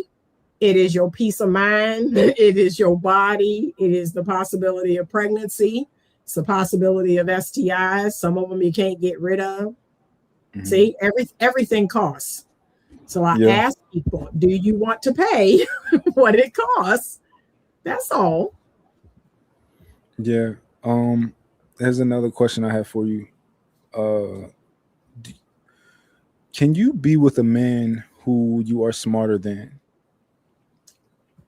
As far as education, I definitely can be with them. Yeah, I can be with a man that we are not educational equals. I have been. The last man I dated, we were not educational equals, but I adored that man. I still do. His birthday was last week. Let me rephrase that for you. Let me rephrase it. Can you be with a man who you are more intelligent than? No. When I think about intelligent, okay. Yeah, no. Okay, now I understand. Because education-wise, that I don't care about that. But you're right. If the intelligent, no. I'm an aqua girl. I hate to bring this up, but I'm an aqua girl, and that's our thing. Is intelligence. That's our thing more than physical attractiveness. Okay. Like, we cannot be with a man that is not intelligent. We must be mentally stimulated. Yeah. So I don't know. That's what they tell me. The people are like, oh, you're an Aquarius. You need lots of mental stimulation. And that is true. That is true. I can't be with a dummy. So yeah, it might be a me thing, but yeah. I'm curious, what is an aqua girl? An Aquarius woman. So that's what they tell me. When the people want to talk to me about the day I was born and they tell me about my zodiac sign, they say, well, this is what I notice about you, Anita, and that is typical of Aquarians. And I say, okay, maybe that's a coincidence, but yes, that one thing is true. I am an intelligent person. I thrive off of learning new things, and I must be mentally stimulated.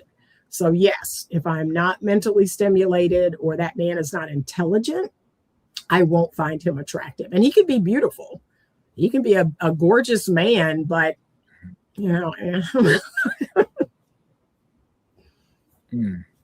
How many men do you find are intelligent enough to be with you? Like when you go out here and you're dating and you're talking. I mean, for the most part, like I said, I run a tight ship. So I'd rather be alone than just be with anybody. So I would say all of them are intelligent because I won't entertain a man who's not. I think all of them are. And what's interesting is what I want women to expand is when they talk about equally yoked. So that's the other thing women say, I want to be equally yoked. So number one, they're talking about money, and that's not what it is. Or number two, they're talking about an education level. That's not what it is. So I'm like, it should be values and morals. It should be godly, that you both align with biblical principles. That's what equally yoked is. And it should be that you want to live by those biblical principles. It's not based on money. It's not even based on your education level or anything like that. Or lifestyle. That's another one. Well, our lifestyle's not equally yoked. That's not what that means.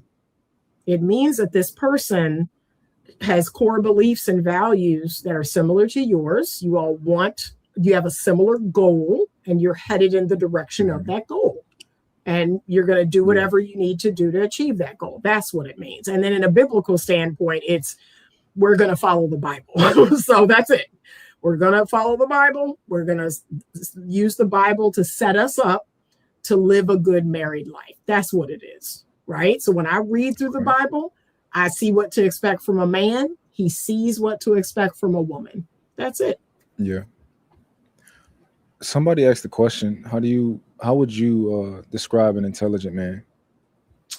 Someone who is well-learned, well-read, someone who is growth-minded. That's super important to me. A man who has a growth mindset, someone who wants to be the best version of himself. And again, for him, not to impress people, not to, I want to be, the best version of myself. I want to learn. I want to grow. I know a little bit about a lot. And someone who's wise, right? So I always think wisdom plays a part, that I've been through some things in life and I'm not repeating the same mistakes. I think that's important. Men who keep making the same mistakes, I can't respect you. I can't respect you, bro. You got 3 divorces. You got 4 divorces. What are you doing? Yeah, I can't respect those men. Okay. I find I could be wrong. I don't know. I kind of comment on my experience. So I came into doing YouTube, right? I've been doing like a lot of panel conversations because I just like to talk, right? Right. And I'm running into a lot of men.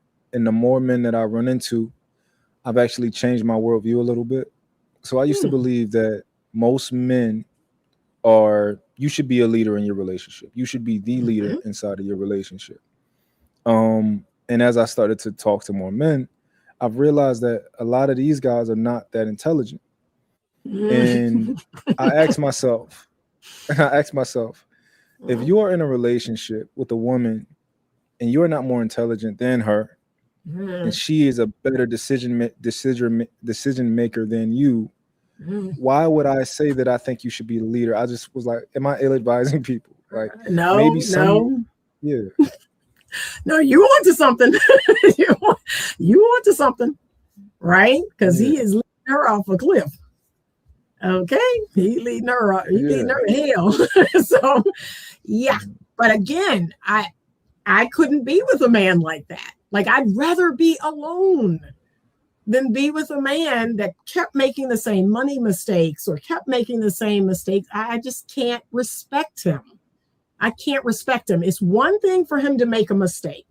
But if he comes to me and say, darn, babe, I can't believe I did that. You know, we're gonna have to take an L on this one. You know, that money is gone. But you know what? I'm gonna get that money back, or I'm gonna tighten up, or this or that. If it never happened again, I can get behind that. But if every other week you losing money over, I can't respect you. I can't respect you. So come on, you gotta learn from your mistakes, from life. Life will teach you something if you just pay attention. So yeah, I agree with that. If the brother don't have his head on straight, like no, unfortunately not. He probably should not be the leader. Okay, let me say this, and it's going to be controversial. If he is not sober-minded, I have men in my practice that get high multiple times a day, every day. I have men in my practice that drink alcohol to excess every day. Like, they have vices. I would never encourage a woman to let that man lead. Like, nah, up here is not right. Like, what? And they will come in the office and say, yeah, she need to let me lead, and she need to let me. I'm like, sir, you are high. They're high in my office. Like, I can smell drugs on them in my office. Like, come on, sir. So I can't. You on to something. And I personally, I can't understand it, but I'd like to. I'd like to try to understand men who drink all the time, you know, or because I can't wrap my brain around it. But me neither. I meet a lot of people, I meet a lot of people that I've been, you know, on the panels at least, and a lot of those guys drink a lot. You know, it might be in the morning, it might be at night. They every night they're drinking. I'm just curious. Yeah, I would want to know too, because you're right. It don't align with me at all. I have to be sober-minded to do my best and to give my best. So I don't get any limit, you know. that's another conversation. So yeah, I know I'm like the designated like when it comes to like my lady, like we're on vacation or something like that. That's the only time I'll drink a little bit, is if I'm on vacation. Yeah. Outside of that, if me and her go out, she can drink. Yeah. I don't enjoy it for one. But secondly, I don't like not being in control. Right. You know? Right. Yeah. If I go somewhere, I want to take my car. Right. I don't want nobody else to drive me, because when I want to leave, I want to leave.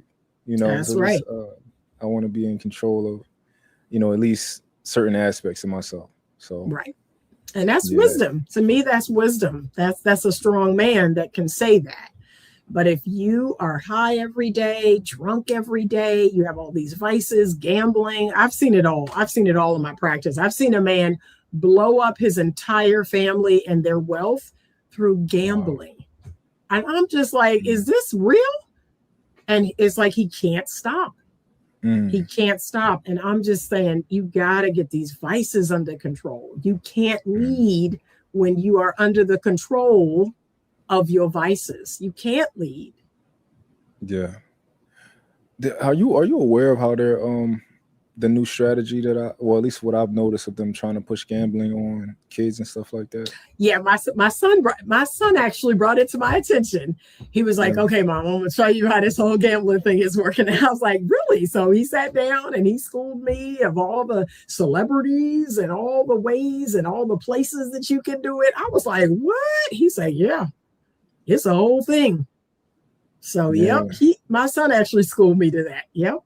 They're doing it with sports. There's like it's just so everywhere. Yep. And I thought that once they actually switched to, you know, because older people go to casinos for the most part. They sit on the slot machine and stuff like that.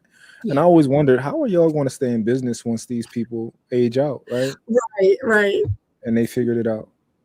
Put it in the phone, micro-influencing and stuff like that. Exactly. So here I have another question for you. Because we spoke about relationships, and we spoke about men, right? We spoke about leadership, and stuff like that. What does leadership look like for you in a man, right? So let's say, because obviously you have high standards. What does a man have to be as far as a leader for Anita, for you to be willing to follow a man? I mean, he has to be sober-minded. Okay. He doesn't have any active addictions, because I can't respect a man who does. So he's sober-minded. He has no active addictions. He's submitted to God and God's principles and his values for his life. He's surrendered to God, because I am very surrendered. I am surrendered to God and surrendered to my man. So I have to know that the man who is leading me can be convicted, right? So he should have a feeling like, I'm about to do something I shouldn't, right? He can be convicted by the Holy Spirit. That's very important to me. But he's disciplined. He's disciplined. He has systems. He's able to get things done because he has these systems. He has ways of kind of living his life and going about things. And, he's successful in his own right, or whatever that looks like to him. And it's not about money. I keep having to explain to men and women, I am not looking for money. Okay. I'm not at this stage. I'm not looking for money. I'm looking for a man who is passionate about something in his life. He has purpose in his life. That could be coaching a little league team, right? And he's like out there every weekend and he's very passionate. I find that very attractive, right? He's coaching some basketball or coaching some peewee football, but that's, he wants to give back. He wants to be a good role model for the community. That I find very attractive. But he's ambitious. He's disciplined. I want him to be intelligent. To me, that goes without saying, but I have to say that. I want him to be intelligent. I want us to be able to talk about a lot of ideas and different things. I kind of need him to be cuddly, because I'm not, and most of the men I date are very cuddly. But I kind of need him to be affectionate and cuddly, because I need that, even though, I need to learn how to do that better. But I kind of need that from my man. I need him to be cuddly. I need him to be passionate about life, about me, about love, about sex. I need him to be very passionate. And just an all-around solid dude, right? It's not so much about the way he looks or how tall he is or any of that. And here's what I challenge women today. Sometimes I have to challenge women today. I say, women are in their masculine today because they prioritize the way a man looks. That's a very masculine quality, right? Think about it. Men are very visual. So you all need a good looking partner. We don't. Feminine women, I don't need a fine man. Okay. I bring the fine, right? I bring that. So I don't need a man to be fine. And I find that interesting that young women put so much priority on looks and sex. And I'm like, y'all are really men. Y'all are really men. You're not feminine women, because we don't look for that. We look for stability and safety and security. Like, what are y'all doing when you're choosing men in a masculine way? Like, that's going to bite you every time. Yeah, that's crazy. I think a lot of women don't pay attention to it, but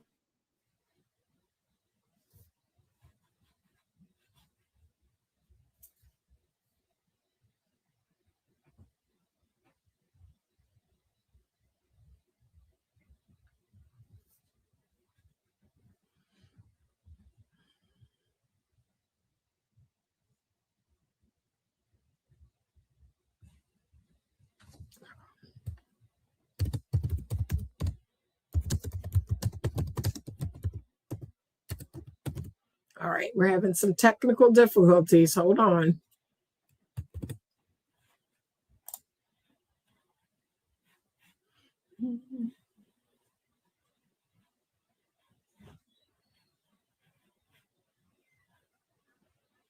All right. He said it's storming where he is, so anything could happen. He could lose his power, or his internet. Anything could happen. There we go. Okay. I'm sorry. That was we got some technical difficulties. Yep. I'm sorry about that.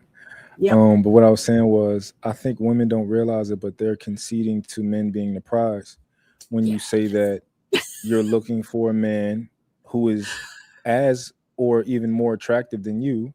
Yes. He's, you want to make this certain type of money and stuff like that. Yeah. He'd be a certain height. It's you do know that he literally probably is the prize, and you're trying to argue why men aren't the prize. Right. You're looking for this man. Yep. But feminine women, they prioritize how they're treated. That's it for us, right? Mm-hmm. How are we treated by a man? That is actually the most important thing. Not what he looks like, not how much money he has. I do enjoy a man who's generous, but he doesn't have to have millions of dollars to be generous. Yeah. So that's what I want women. They have to embrace that femininity again. That says the number one thing is how I'm treated. But men behaving badly. And we know it's a small percentage of men, right? It's not most men. It's about 10% of men that are cutting up with all the women. And those men are treating women poorly. And I'm like, okay, but you don't prioritize being treated well. You prioritize 6'4", you prioritize abs. And that's why. You're going to get what you get. So, yeah. Would you consider yourself, I'm gonna ask you a question, and then if you want to change what you would call yourself, are you a hopeless romantic? No, I am definitely a hopeful romantic. I am a person who doesn't believe in falling in love, but I do believe in choosing love. So I choose to love every single person that I've ever loved. And I've fallen in love, but I didn't choose those people. Right? There were people that I had crushes on, that I had, limerence, but I knew better than to choose them. Right? Because every person that I find attractive or every person that I have chemistry with may not be good for me. So I've had crushes where I was like, ooh, girl, that new guy at the office. But I didn't choose him because I was like, okay, there's something about him that wouldn't make him good for me. Yeah. See, that's the difference. But I've had crushes. I've had limerence for people. And thankfully, I didn't choose them. I just kind of liked them from afar. That was it. Interesting. So as a hopeful romantic, right? Outside of that, what does that look like? Right? Because the hopeless romantic, I guess they're always in search of something that they... what does that look like for you, though? I think it's blending that hope with pragmatism, right? I blend those two things together, right? I will always advocate marriage. And it's so interesting because I have lots of friends now who are anti-marriage, and they're like, Anita's going to die on that hill. And I will always advocate for marriage. I know that's what God intended. That was his original plan. His original plan was for most men and most women to have a husband or a wife. I know that. And I just will never reject that. I believe that I have a husband out there, you have a wife, all the things, right? And yet I can still remain practical. I am not telling people, oh, chemistry is everything. And as soon as you feel that spark or as soon as you feel that connection, no. I want you to just hold off because you could fall in love with a pedophile. You can fall in love with an abuser. You can fall in love with someone, who does horrible things. So you got to hold off and let's see if this person would make a good fit long-term. Long-term, okay? I can love anybody short-term. So if someone said to me, oh, you and this guy, y'all are going to date for 2 months and fall madly in love. Yeah, we'd have the best 2 months ever. We'd have the most. I have had those relationships. Well, I've had the most romantic 3 months ever. I still remember them to this day. But those people were not good long-term fits. They weren't. They weren't. I've dated men who are great daters and horrible boyfriends. And I remember when we got to that place where I was like, yeah, we should date exclusively. And as soon as I was in a relationship, they were horrible. I was like, what happened? Like, this was so great. But they know how to date. They know how to date. Yeah. And as soon as they become your man, it just go downhill. Yeah. So, yeah, we got to know the difference.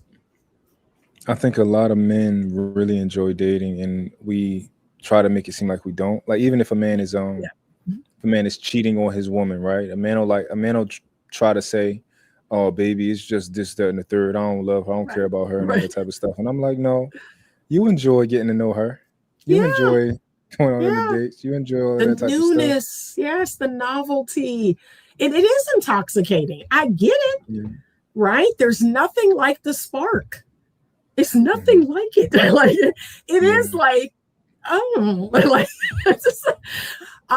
it's nothing like it. So, but here's what I will tell people also. There's also nothing like that long-term love when it's comfortable, you know that person, they have your back.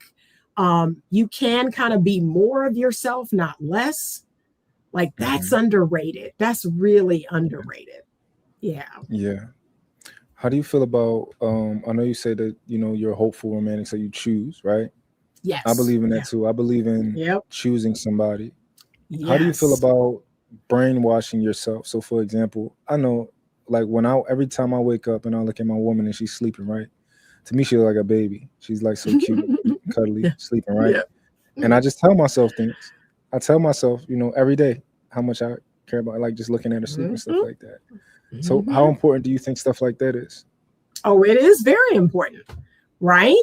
Do not ever take your person for granted.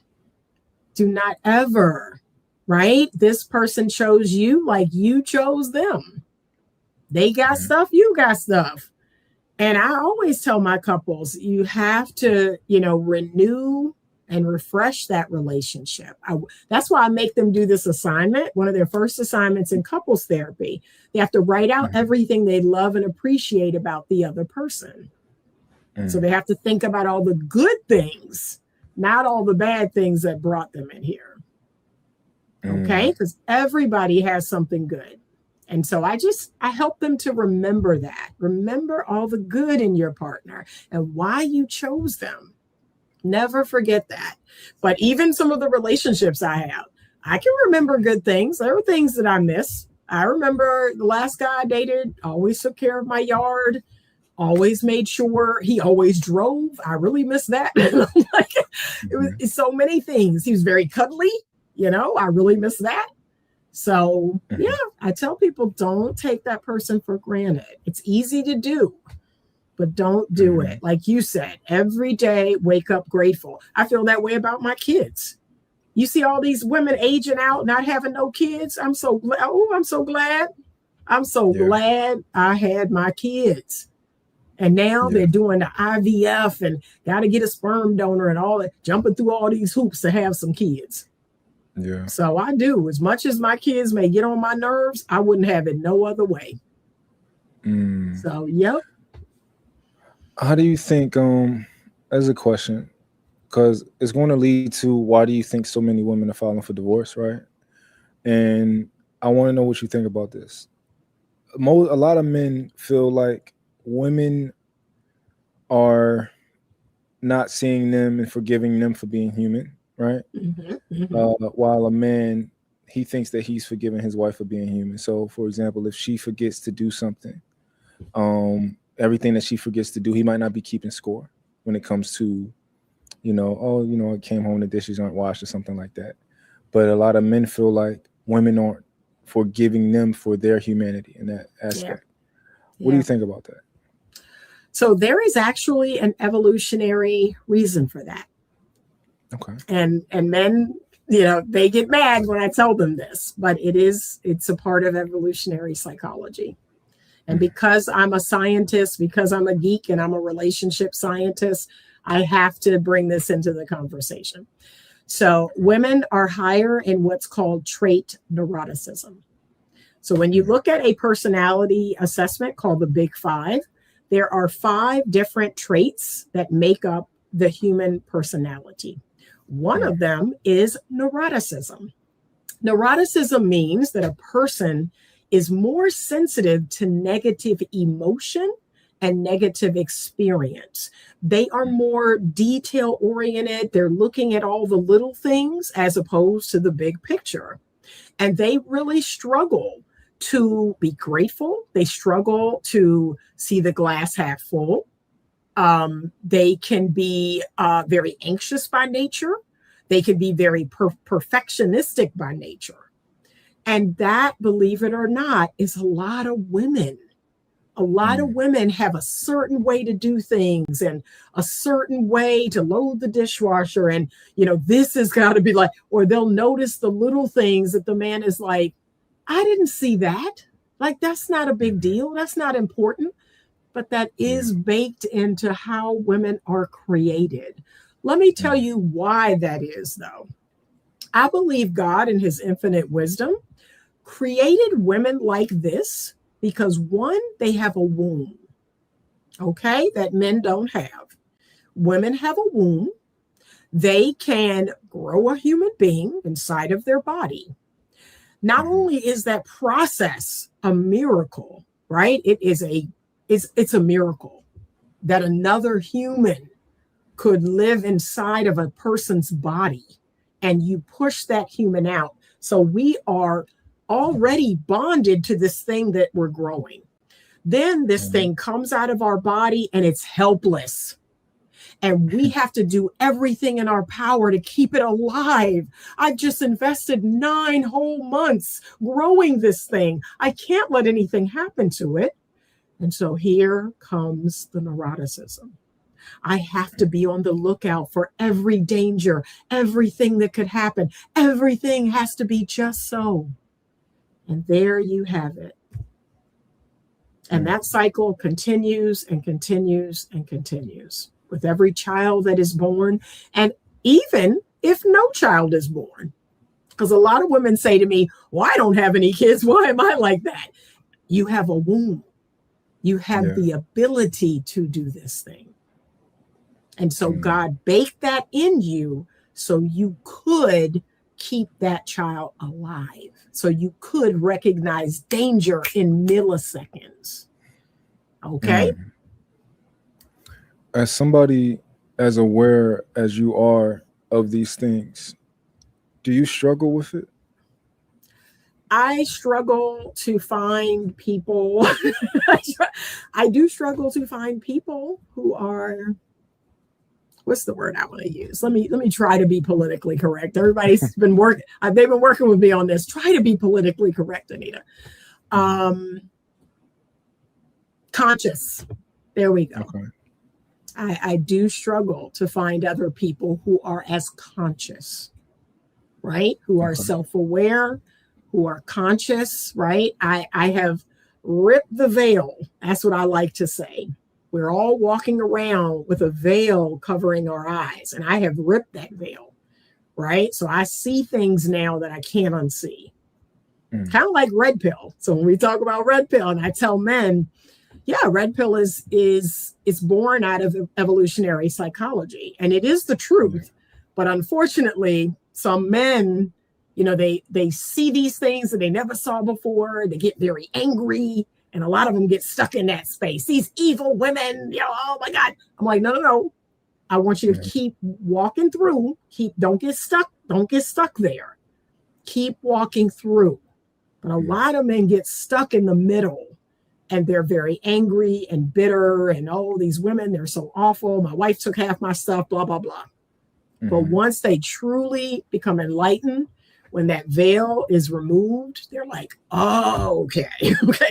So now I'm going to use this information to make better decisions. I'm going to have a standard, right? And I'm going to move as a conscious person because most of us are asleep. Most of us are asleep. If you've read, there's a great book that I believe every human on the planet should read. It's by Napoleon Hill. It's called Outwitting the Devil. That book speaks about how most people are just sleepwalking. They're sleepwalking, and the devil is luring them to hell. It's a great read. I encourage people to read it because I'm like, yeah, it's a small percentage of people who are conscious, who have ripped that veil. They see things for what they are, and they move accordingly. They're not angry. They're not mad. They're just like, yeah, it is what it is. Yeah. It is what it is. It's like I tell women about men and sex. Yeah, men want sex. Well, Anita, he should not. I'm like, no, men want sex. Right? Men want sex. What do you think he is over here for? What do you think he is doing all of this for? I've long accepted that. And he and I are going to negotiate that deal. See, that's the difference. I'm not going to give up all my leverage. We're going to negotiate what that looks like. Yeah. But he wants sex. He wants sex. Like, come on now. I want sex. But we have to negotiate like a deal that works for the both of us. That's all. How do you feel about, because I made a post about this. How do you feel about men no longer wanting sex as a gift? Okay, and speak more about that. They don't. So a lot of men these days, is very popular for men are saying women have to raise the bar, right? They're saying, oh, sex, I got that last year. Same thing from last year, right? I see it a lot on the internet, and a lot of the guys fight me on it when I talk about like that's literally all I want, right? Because to me it's more symbolic. Right, it's more, of course, we did it yesterday. However, on the most important day of my life, the most important day of the year, I want the most important things to me, right? So, which is my woman, my kids. My daughters had a recital on my birthday this last year, and it was the perfect birthday for me. I don't care about I don't want some shoes. I don't want like a watch on my birthday. I can get all that stuff myself, right? So, how do you feel about the concept of men saying, sex, no, give like come harder than that for my birthday? Right. No, I like where it's going because it speaks to men raising their standards. Okay. Because to me, how women like to say bare minimum. To me, sex is bare minimum. Okay. So okay, I expect that anyway. Right. That's something that should be happening anyway. Okay. So I love it. Like that's where men need to go, which is raising their standards. Okay. So as far as what effort? As far as having expectations of women. Men should have expectations of women. Their relationship does not exist for the woman. The man, if he's going to give away his exclusivity, if he's going to give away his commitment, and most importantly, his last name, he should have expectations of that woman. Okay. I agree with you. Now, if we could isolate it to the birthday thing, what would do you think more effort by the woman? Oh, for sure. Sure. I dated a guy that I actually found out, we dated for like 6 months, and I found out after his birthday that he had never in his life had a birthday party. Okay. And I was furious because I was like, okay, I want to do that. Like, I want to throw you the biggest, baddest birthday party ever. And I want to have all these family members and friends and all these people come in. But it was like, he kind of passively said it after the fact. And I felt like I did a great job on his birthday. But I was just like, what? You've never had a birthday party? And I've had many. So in my mind is what I said. Okay, if we're still dating this time next year, that is what I'm doing. I am giving him the biggest, baddest, because he said it in a way like he really wanted it, right? Like he really missed out. So I kind of knew that, he would love that. Yeah. He would love a party that was all about him. Now, our relationship didn't make it, but I looked forward to that. Like, I want to throw him an amazing birthday party, and it'd be all about him and all his family and friends are there and we're having a good time. I would love that. So yeah. Okay. Yeah. So I love that. Right now, I'm going to give pushback, right? Because and the guys are loving this who disagree with me. They loving this right now. But I'm going to give pushback here. I personally, I don't think men should care about certain things. Like for example, right? I celebrate Valentine's Day. I don't care about Valentine's Day, but I celebrate Valentine's Day because I know how important that is to my woman. Right. Me as a man, being wise, I understand that there are a lot of people making a lot of money on these days. I understand that when we go out, there are going to be a lot of reservations that we can't get unless we book really, really, really early, right? Yep. I understand. It's like the red pill idea of like, I see what this is. Right. So me as a man, I don't care about this. However, I'm willing to meet you in the middle because I know you're a woman and I know you might care about these type of things. Right. So as far as me being a man, when my birthday comes, I forget about it, right? Because it's just a day. And one of my lady, she asked me, she said, hey, like, what do you want to do for your birthday? Like, is it a specific food you've been craving or something like this? And I'm like, if I was craving a food, I would have it right now, right? Because I don't wait for my birthday to do anything. I don't wait for my birthday to be like, oh, I deserve a gift. Let me treat myself, right? I don't think men generally operate that way. However, the idea that my woman, regardless, is thinking about how she can make anything special for me, and then she's paying attention to me and all that type of stuff, I'll always appreciate that 1,000%. And that's beautiful what you did. But as far as the man and his value system of like, I want something for my birthday, I got pushback for that. Okay. That's when my pushback comes from. But like you said, if your woman feels good making this day about you, I want you to let her like that. That makes her feel good to say, I want this day to be all about you, or I want to take you somewhere, or I want to do something for you. Right. Yeah. She wants to feel like, yeah, I think you're special and this is your day. And I want to acknowledge that. And that would make me feel really good. I know you don't want to do anything. And I've had years when I was married where, we didn't do anything. Like my husband was like, I don't want to do anything. And he really meant it. But then there were years where I took him somewhere and we did something. And he was like, yeah, this is okay. And I was like, okay, because I want to acknowledge you. This is your day, because my birthday is a national holiday. So I feel kind of bad because I have very specific requirements on my birthday. So I have no problem giving you the same. That makes perfect sense. That's how I understand women to be.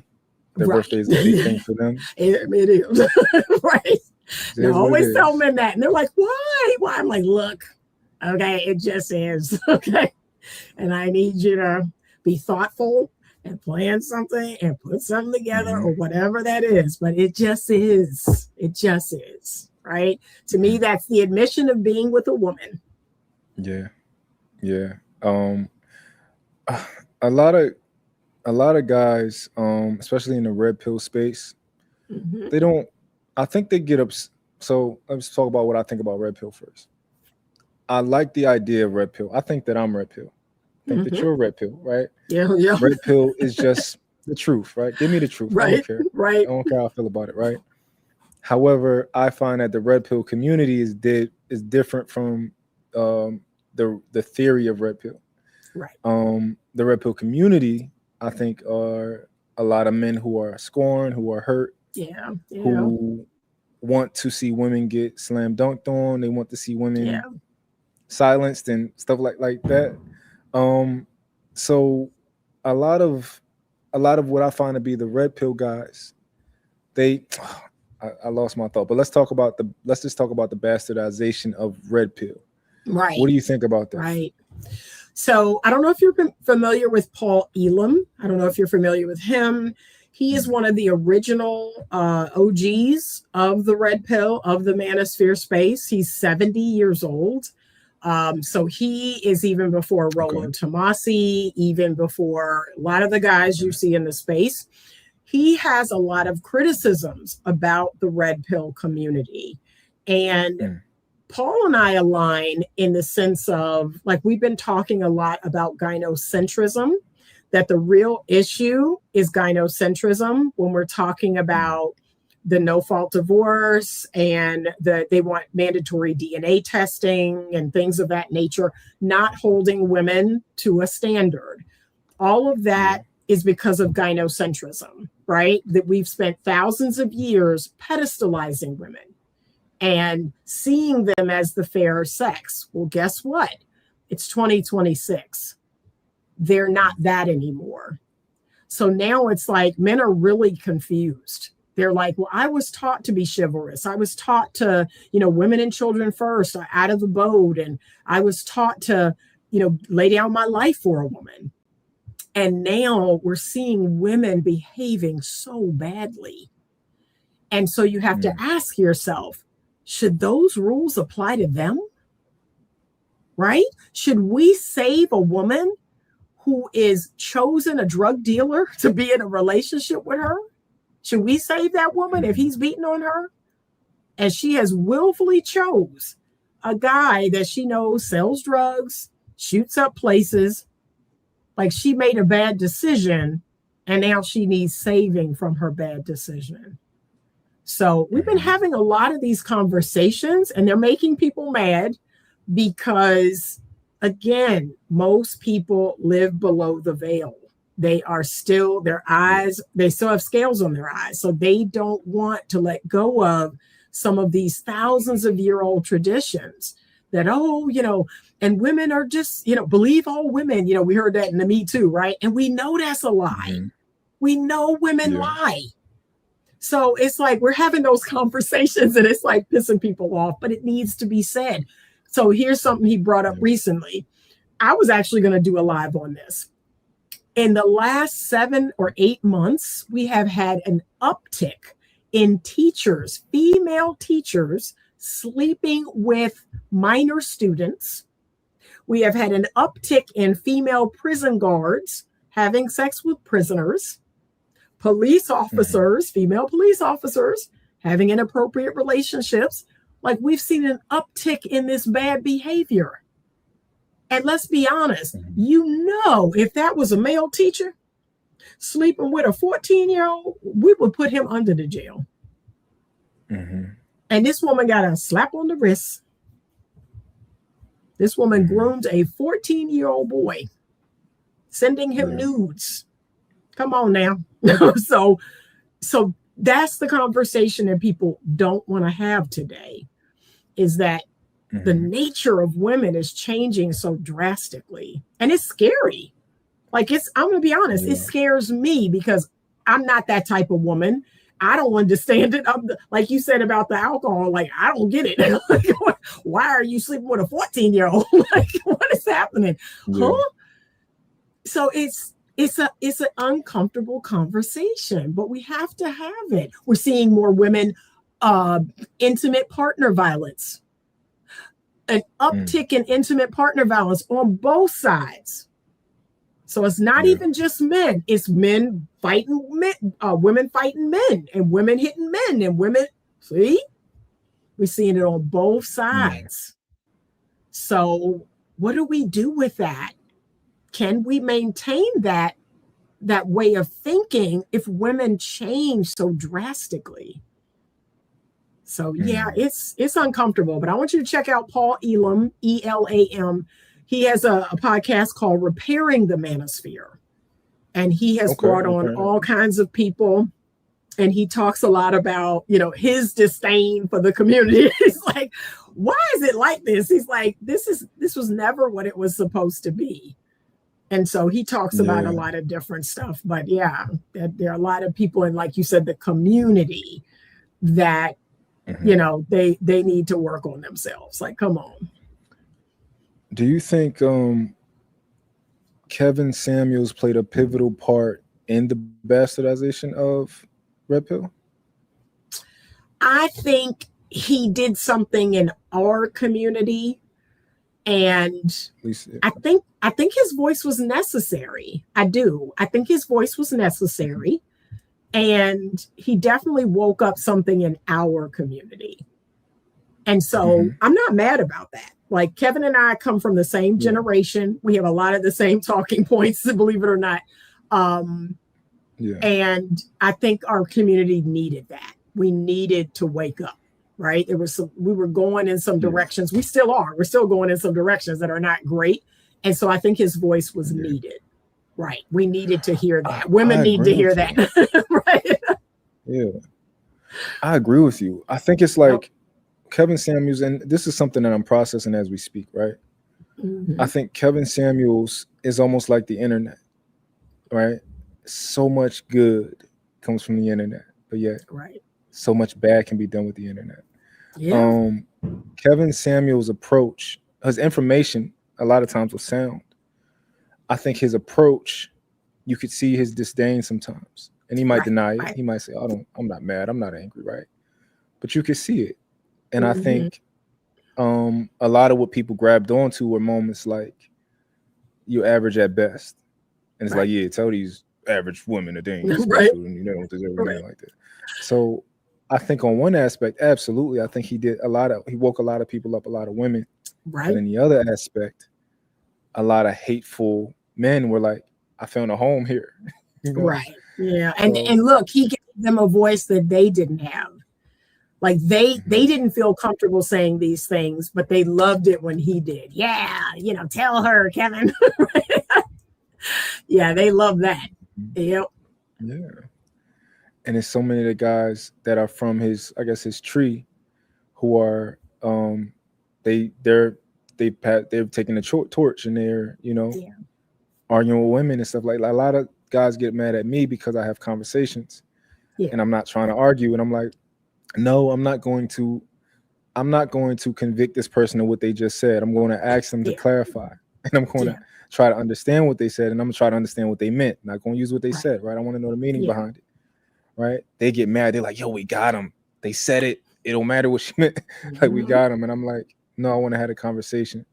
So yeah, they call me a simp, honestly. They call me like a pander and a simp. But once they get to know me, they realize that. Yeah, once they get to know me, they realize like, oh, we just was talking fast. When you try to understand somebody's perspective, who, this is another thing I just started thinking of the other day, the last week, right? I was sitting down and I was like, wow, like, because some people actually think that I'm dumb, right? Some of the guys in the comments and stuff, I'm like, they actually think I'm dumb, okay? I'm like, wow, dumb people think smart people are dumb. And I'm like, wow. I'm like, where does that come from? And I started to look it up. And they're like, oh, no, this is the legit thing that dumb people think smart people are dumb because they're dumb. And I started to look that up, and I found out about the Dunning-Kruger effect and stuff like that. And I was like, oh, it makes sense. I'm like, oh, it makes sense. Like, it's just they overestimate themselves. And I realized like, okay, a lot of people who they learn from familiarity, not learn, but their knowledge base is based on what's familiar, right? Like, you can probably sit down and I got to change my battery. 1 second. I'll be right back. Okay. 10 seconds. Okay. Yep.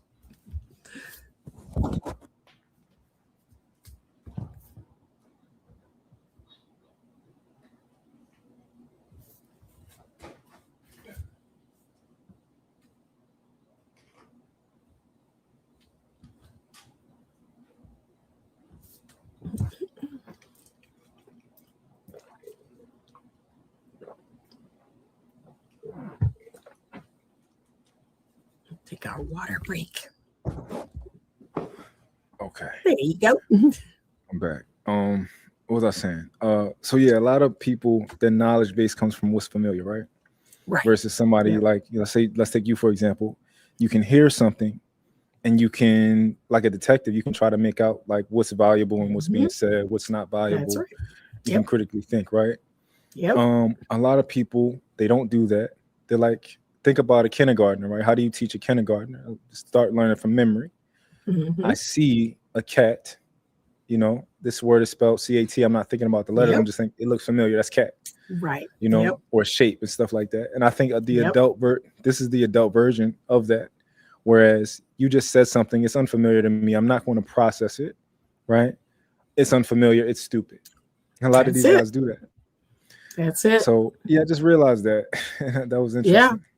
And guess what? They will even do that with the messenger as well, right? They get mad at me because I say, I can learn anything from anybody.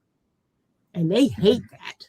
Like, how dare I look at someone right wing? How dare I look at someone conservative or whatever, right? Left wing, I could even say that, liberal. I can learn something from anyone. I don't get hung up on the messenger, whereas a lot of people do. As soon as that person's face comes, no, I ain't listening to nothing they say. I'm like, okay, like, all right, but they're missing out on something that could actually be really helpful. And I think the people in our community really suffer from that. Like I'm constantly telling them. That's what I love about Jeff St. James' podcast. He has invited everybody. He's like, let's talk to everybody. Let's just see what everybody is talking about, regardless of their race, regardless of their position politically. Let's just see, regardless of their religion. Like, he is literally, and I'm telling people, like, go over there and just watch his channel. And don't skip the interviews with people who are white. Don't skip the interviews with people who are conservative or people who are whatever. Watch all the people and open yourself up. I think that's weird, but you're right. I see it a lot where people are like, well, I don't know what you're talking about. And this has no value. I'm like, okay. But it says more about you than it does about me.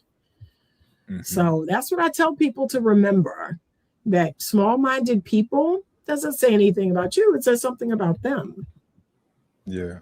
I really enjoy Jeff St. James because from the beginning, you can tell his communication style is very clear. Yeah. It's not aggressive.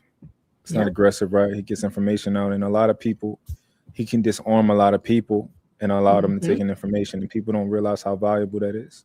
It is. It is. So it's a skill. It's a skill. And I've told him that not everybody has that skill. So it is definitely a skill, and he's going to be rewarded. I remember when he came to me when he first started his YouTube channel, and I had been doing it for 5 years, and I was me along with other content creators. We were talking to him and giving him advice and all the things. And we were like, yeah, this is a gift. And trust me, you're going to be rewarded for your gift. So you go out there and do it, make us proud. And that is exactly what has happened. So, but critical thinking is dead. People are lazy, right? Critical thinking takes additional steps. There's like, I ain't trying to do all that. If you're not willing to spoon feed it to me on a spoon, oh, Lord, I'm like, okay. So that's where we are. That's where we are right now. Do you think with the critical thinking, right? Do you think it requires a foundation of curiosity? It does. So remember I talked about the big five? The first letter in the acronym OCEAN is O, and it stands for openness. So I score 93% in openness. Okay. And that is required. There has to be a level of openness and curiosity and wanting to learn, right? And intellectualism. Whereas people who score low in openness are more, well, I don't know anything about that. I'm just going to do it the way I've always done it. I don't want to learn anything new. Those are those people. So again, I'm not saying either one is better than the other, but I just want people to know who they're dealing with. Right? If a person scores low in openness, they're not going to be, that's just what it is. But I score very high in openness. So that makes sense that, like you said, I'm curious. I have no problem with other people's thoughts and opinions, even if they differ from mine. Yeah. Do you think that's something that can be easily taught as far as curiosity? I often wonder that. I've actually wondered that. Is this something that can be taught? I know conscientiousness, that's the second letter. C is conscientiousness. That's something that can be taught. And that's basically teaching people how to be disciplined, teaching people how to be responsible, pay their bills, keep their space clean, things of that nature, be on time. Conscientiousness can be taught. I question whether openness can be taught. Mm-hmm. That one, I don't know. I mean, maybe, but yeah, the second one for sure. And then OCE is for extroversion. That is a part of your temperament as a person. So you're either extroverted or introverted, right? It's rare that if a person, like I'm introverted, so it's very rare for me to want to go out every night or have friends over every night. I don't want to do that. But I have dated people who are very extroverted and they are energized by being around people. So I don't think that can be taught. You're either one or the other, or maybe an ambivert. Yeah. Interesting. I was about to ask you about, since we're talking about intellectualism, stuff like that, right? The relationship between the Bible, right? Which is, to me, I've never read the Bible, but I understand that to me is wisdom. Yeah. And that relationship with data, right? Some science. How do you, I think you need both in general, right? I think people who find themselves to be too, look at the data, right? Or like, oh, I got to study for this, right? I think that they're missing the mark. And people who depend solely on common sense, right? I think they also miss the mark also. So how do you feel about the relationship between those two? Yeah, the goal is to be integrated, right? The goal is to figure out how to integrate. So masculine and feminine must be integrated. Facts and logic and emotions and feelings must be integrated, right? That is my goal. I consider myself to be a scientist. I'm also a person of faith, and I have integrated those two things. I know there is a creator because there are things in the world that man cannot duplicate. He will never duplicate. Okay. And there's a lot of, wonderful things that man has created. And yet there are certain things that God has created that man cannot duplicate. So it's all about integrating two things that seem different. They seem opposing, but they really aren't. You just have to learn how to integrate them. Okay. So no woman is 100% feminine. No man is 100% masculine, right? You look at a man like Prince, one of the greatest entertainers and musicians of our time. And he bended boundaries, didn't he? He bended a lot of boundaries. But that man, nobody can deny that he is talented. He is truly in touch with his feminine side, right? Because of his creativity. And then you look at, I don't know, a woman who's, a great businesswoman who's got great business acumen, right? And she's good at what she does. Yeah. So clearly, it's all about integrating the two. That is the goal. So there are definite times where I'm feminine with my man, feminine in my relationships. And then, of course, I'm a business owner, right? So I can't sit around and do nothing all day. I have to do business things to make sure my business runs smooth. So I've learned how to integrate those two things. Yeah. Interesting. If you guys give me 1 second, I'm technically missing bedtime and somebody's upset. So I'm going to. Okay. But we're going to wrap up. No, we're going to wrap up because my son is texting me because he's like, hey, are we watching the show? So we're going to wrap up all together because my son is like, hey, I thought you was coming downstairs. I'm like, I'm coming, son. We watch this show called Narcos on. Narcos. Yeah, we watched that. So, yep, we've been binge watching that. So 1 second. So, kids are upset. They got to go to bed. Where's she at? All right, hold on. Okay, back onto your finish the song. Yeah, call me back. They doing a Michael Jackson experience. Okay. Cool. Good. But it was great talking to you. I knew I always enjoyed talking to you. Yes, same. And I always tell people that whenever I find like minds, it's so refreshing. It's very refreshing to, like you said, to just be able to dialogue and not, have it go sideways. Or that's the number one reason why I don't tend to do panel discussions. Like you would be shocked at how many panel discussions like Anton Daniels, Lapeef. I've been invited to all of those places. And I'm like, no, thank you. No, thank you. And you're just not like, what? No, that does not interest me in the least. I actually want to see us grow and change. And I don't think that's helpful. I don't think no one on that panel is going to leave that panel discussion like, I don't want to be a part of the problem. I want to be a part of the solution. So do you think it's due to leadership? Yeah, I do. And right now, we just kind of running amok, there is no leadership. We're just running amok. And you see what we're getting. Okay. Yeah. Before we go, do you have any advice for me as far as in my journey of being my idea is I want to be like I like the way Joe Rogan conducts his conversations, how they're just free flowing, very free flowing. Joe Rogan seems like he's knowledgeable enough about everything to have a conversation with anybody. So that's kind of like my goal, but I think that Black people, we don't really have a Joe Rogan for the most part, from my experience.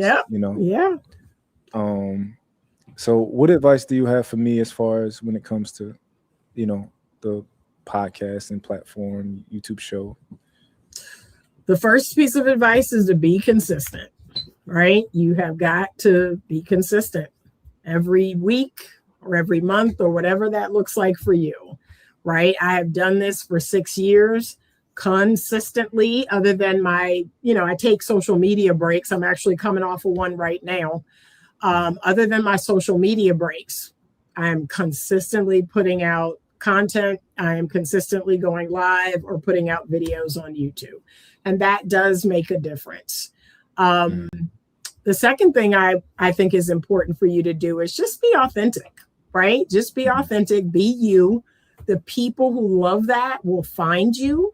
And those are your people, right? So you don't want everybody. You don't want to be gimmicky or, doing all kinds of crazy stuff.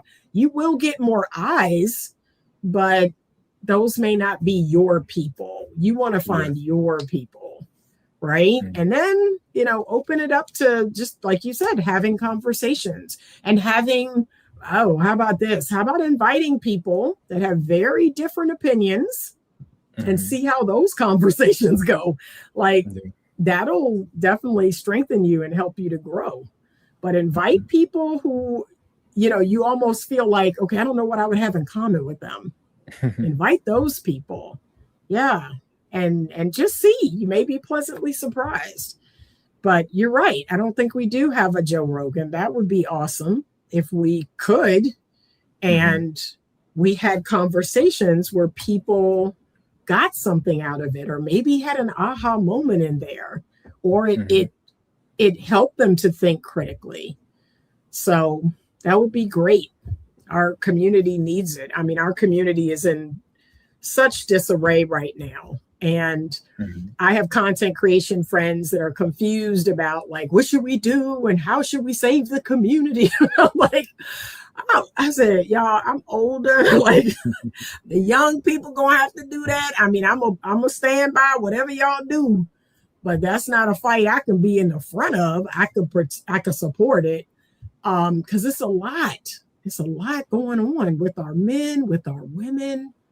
It's a lot, but I think there are people in our space that are excellent.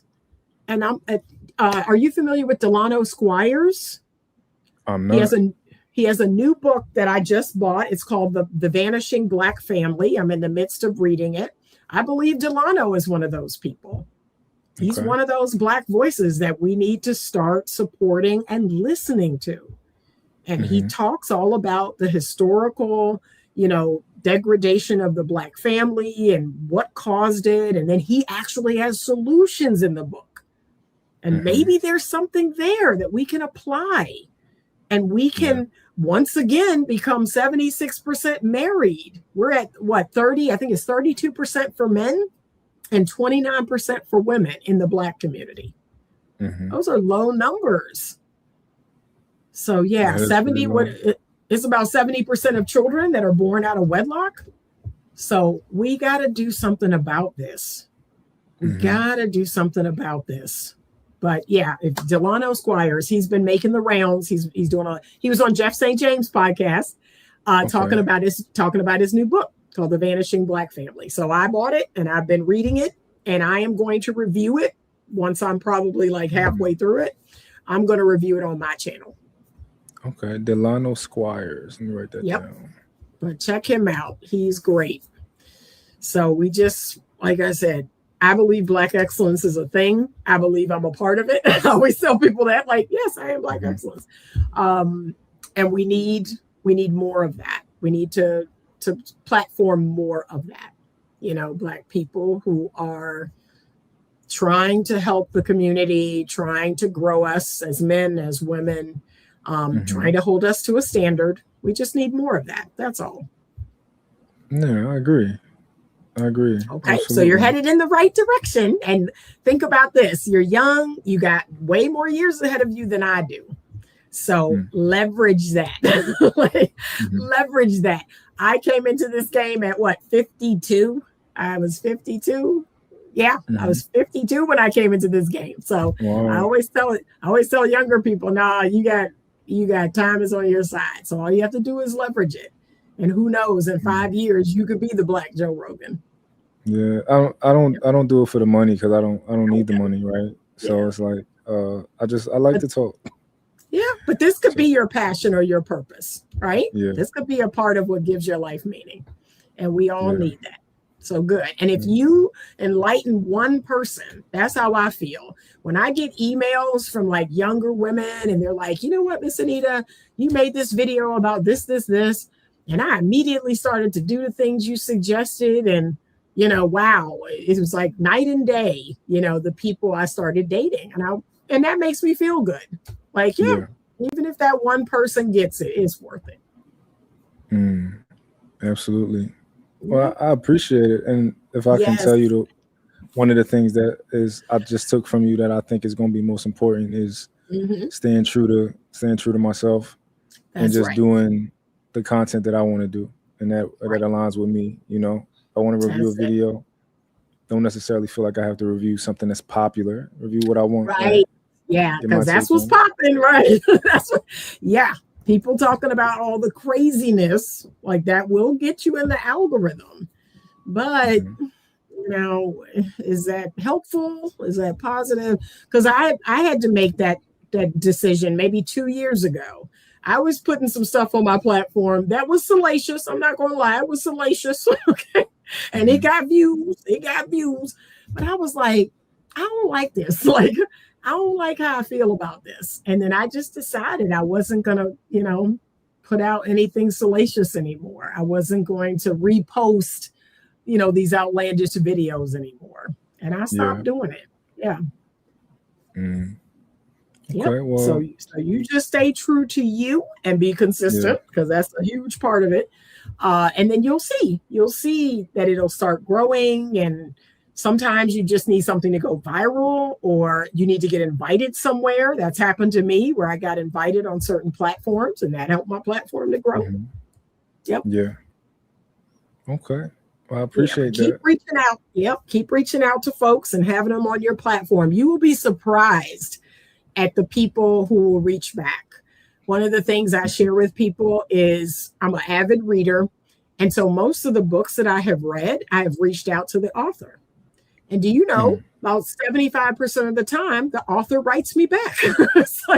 So I have had the pleasure of being mentored by Tony Robbins, Dr. John Gray, Dr.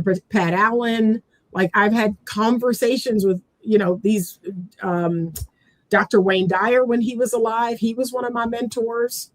And people were surprised. They were surprised by all the people I knew. I said, but I reach out to them. I tell them what I love about their book. And sometimes I'll invite a conversation, but a lot of times people will reach back. So yeah, don't see anybody as too big or, oh, I'm not going to reach out to that person. I would reach out and try to get them on a conversation. Yep. Before you go, this is a question I have. Let's say that I knew somebody who was who was on social media and they did like dating coaching and stuff like that, right? Similar to what you do. And they were in a relationship, and that relationship ended. Of course, I'm sure you can imagine the feeling of failure potentially, or you'll be judged by people who see that relationship ending, and you're supposed to be a coach. Right. What do you think about that? I mean, we're all human though, right? We're all human. I remember, when years ago when I was in therapy and I came to the realization that my mom and my dad were just two people. They were just a man and a woman, right? Because I had pedestalized them for so long. I saw them as these superhuman people who had it all together. And then one day in therapy, I was like, they don't know what they're doing. I was like, they're just a man and a woman. And I remember feeling very disillusioned, like, no wonder, like they don't have it all together. But that's all of us. That's all of us. We're just people and we don't know everything. And then nothing is guaranteed, right? We're all taking a chance. It's all a risk. It's all a risk. But I'm glad that the person took it because at least they're trying. You have people out here who are doing dating and relationship coaching and they haven't been on a date in 10 years. So to me, that is an abomination. Like you're not even trying. Yeah. Right. Yeah. So at least they tried. Right. I really respect people who try. People whose relationships end or their marriages end. I don't have any, unless you've done it 4 or 5 times in a row, then I judge you. But, if you have a relationship and you tried and it ended, I have respect for that because to me, you're out here trying. Right. That's all we can do. That's all we can do. So I would hope that they would say, you know what, I'm just a person who's out here looking for love or out here looking for my person like everybody else. And I don't have all the answers. Now, don't get me wrong. I'm gonna put this caveat in. You ready? There have been some recent cases where the female dating coach was toxic, right? She was giving toxic advice, bad advice, and she got into a relationship, got pregnant, and then the guy cheated on her. I'm not talking about that because she wasn't smart, right? She wasn't smart. She wasn't using wisdom. If anything, you know what that is? That's pride comes before a fall. Yeah. Right. So in that situation, that's pride coming before a fall. She thought she thought she knew what she was doing and she was preaching it to everybody else. And what she was preaching was toxic. And then she got humbled very quickly. So there's been a story out in the news about that. So I'm not talking about her. I'm talking about regular women who are giving good advice, who are humble and sweet and feminine. They're in a relationship and let's say that man cheats on them. Yeah, that sucks, right? That sucks. And now I got to walk away from this because, I can't have this man disrespect me like this. Yeah, that's one thing. Yeah. But it is. I mean, and all she can do or he can do is just take lessons like, okay, is there anything I can learn from this? Yeah. That's really all you got. So but just outside of that, just deliver the news to your audience, and of course, the stupid people will think that it disqualifies you from being able to coach, but worry about the people who can think, who understand. Right. So that's it. But I get that a lot. Well, you're not married. Where's your husband? I'm like, no, I'm not. And right now, it's not even something that I'm thinking about. I've already lived that life. I'm kind of out of that season, if I'm being honest. I've already lived that life. I've already had my children. My children are adults. So that's not a priority for me like a younger woman, right? I have 2 businesses to run. I got things to do. And they'll say, well, you're not married. Where's your husband? And blah, blah, blah. Okay, well, if that's what you need. And then I give them other people who are. I give them Rebecca Lynn Pope and other people who are married. And I say, yeah, these people are married. That might be a better fit for you. Maybe I'm not a good fit for you. See, I own it. Okay, I'm not a good fit for you. I believe I have a lot of wisdom. I believe I can tell you what not to do. But if you don't want that, let me give you someone who is actively married, and their marriage is going well, and they're also coaching. It's okay. Yeah. Yeah, but I don't feel a way about it. I feel like God has ordained me to do this. Because people ask me that all the time too. Like, what do you do about the trolls or the people who are mean or leave these crazy comments? I said, God protects me. He has ordained me to do this. And because of that, it's like water off a duck's back. So, okay. Right. Okay. And, I'm older, so I don't care about what people think. So, yeah. So that's another one. You're going to have to develop thick skin. You have to develop thick skin because, the internet is crazy. Oh my God. I've already been doing panels like Lapeef and stuff like that. Yeah. So I kind of like learned already, like what the comments be like, what they be talking about, and stuff like that. So I pretty much even dealing with angry man. One time I got out my character one time, but I kind of figured I'm like, I did my little I did that, and I'm like, okay, I'm not letting nobody get me out of my character. Right. That's right. And you needed that experience. Yeah, you needed that to go, you know what? Wait a minute. Wait a minute. Like, yeah, good. But it's a wild place. And remember this, these people on the internet are just people, right? They don't have their lives together. They don't have it all together. They don't know anything more than you do. And I tell people that, remember that, right? They're just wounded people like all of us. So it is what it is. But I wish you much success. I really do. And if you want me to send some folks your way, I would love to, if you allow me to share your information and share your platform and say, hey, I got a lot of interesting friends that can talk about all kinds of different things. But sending people your way, if you love having these types of conversations. Absolutely. I would love that. Good. Yeah, I would love that. Yep.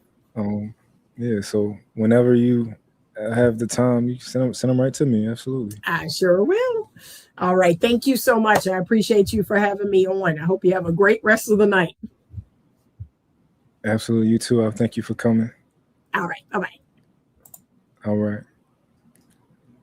Hey, y'all know the show's over, but I gotta play all the outro music, because everybody love my outro music. I'm gonna read some of your comments real quick. Let me see if there's any interesting comments down here.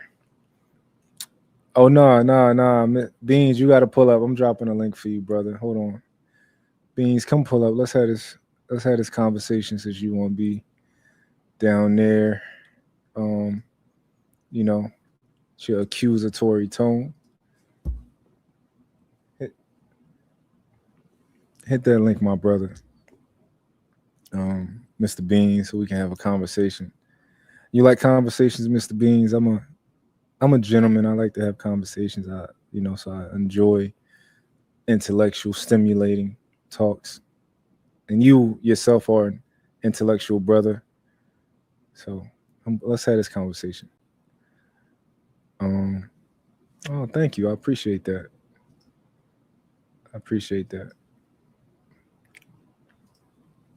Thank you, Misty. I appreciate that also. Were you already a fan of Anita? Yeah. I've followed Anita for a minute now, and I really appreciate her perspectives on a lot of things. So I definitely wanted to get her up here, and I hope Beans is hitting the link. No place in scripture does it state dating is honorable. Interesting. Mr. Beans, what's the deal? Man of the hour. Man. Yo, I had to throw my little video up here. I ain't even got no shirt or nothing on. I ain't want to come on here and make you lose your audience. by having my chest out, you know, then everybody come run, subscribe to me, unsubscribe from you, you know. I appreciate you for that, man. You're always looking out for a brother. That's a fact. Even though I'm actually here to see you get fined. I'm here to make sure you get fined.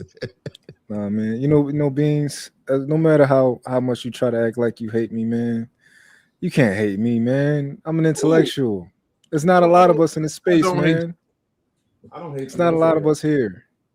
That's a fact. You know? That's a fact. I don't hate you. Don't say that out loud. Don't put that in the atmosphere because that's not true. I don't hate you at all. He don't hate me. I'm actually pretty proud of you, actually. Oh, really? Thank you. Bro, listen, this is what I do. If you really pay attention, the people who send you the clips of me talking shit about you, right? They're not going to send you everything. Hold on, real quick. I've never got sent a clip of you talking shit about me, ever. Well, yeah, okay. Well, I ain't gonna say I'll be watching you. I'll be like clicking on your stuff, bro. Like your stuff is a Beans going live or this time. I click on that shit to watch it. Okay, I appreciate that. So I'm not gonna gaslight you, but I'm just gonna say again, whenever I talk about you, I always mention that, you know what I'm saying, you one of the few people in the space, and particularly on that team you on, who thinks, right? Like you think, you're not just feeling, you're not trying to say the thing that you think everybody wants you to say. You are intentionally thinking about things, and you're doing this already at a young age. You're doing something what most people don't do until they start getting into their late 30s, early 40s. Right? That's when they start really thinking and not just having a hive mind and going with the crowd. So I give you your credit for that. But you still a douchebag, my nigga. Like, ain't no way around that shit. All you niggas, when y'all reach a certain level economically, you niggas become douchebags. And I'm going to say this, and I mean this with all my heart, bro.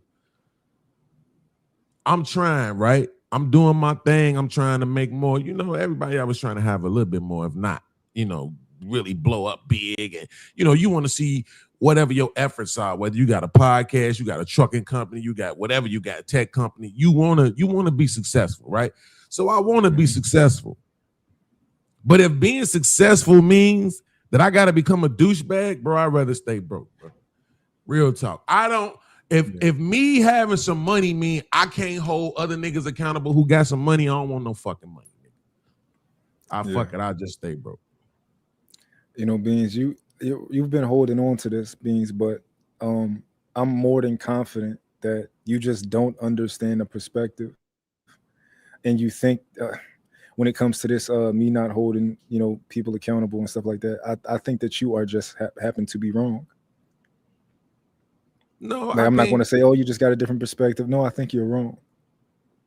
No, I think it's kind of unfair to say I don't understand.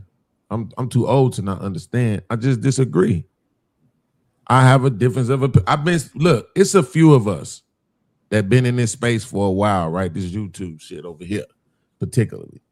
Mm-hmm. And it's only, I'll be honest with you, me, Fatty, maybe a couple of other people were really the only ones who were saying, no, I'm going to talk about this shit out loud.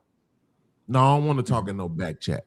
No, don't hit me on my line afterwards. Don't text me. Don't DM me, right? If this shit happened on the live, we could talk about it on the live, right? We up here every day preaching to women about being accountable, but niggas don't want to be held accountable, right? Or hold their friends accountable. So it's a few of us that's just like, no, fuck that. Because if I can't hold you accountable, and particularly out loud, well, you're not really my man for real then. We're not really cool like that then for real. Yeah. You know what I'm saying? So it's not that, bro. It's until it's not bothering me no more, I'm going to continue to troll the shit out you and motherfucking Willie and motherfucking Trey. And I can promise you it's probably going to be a good 6 to 7 months before it stopped bothering me.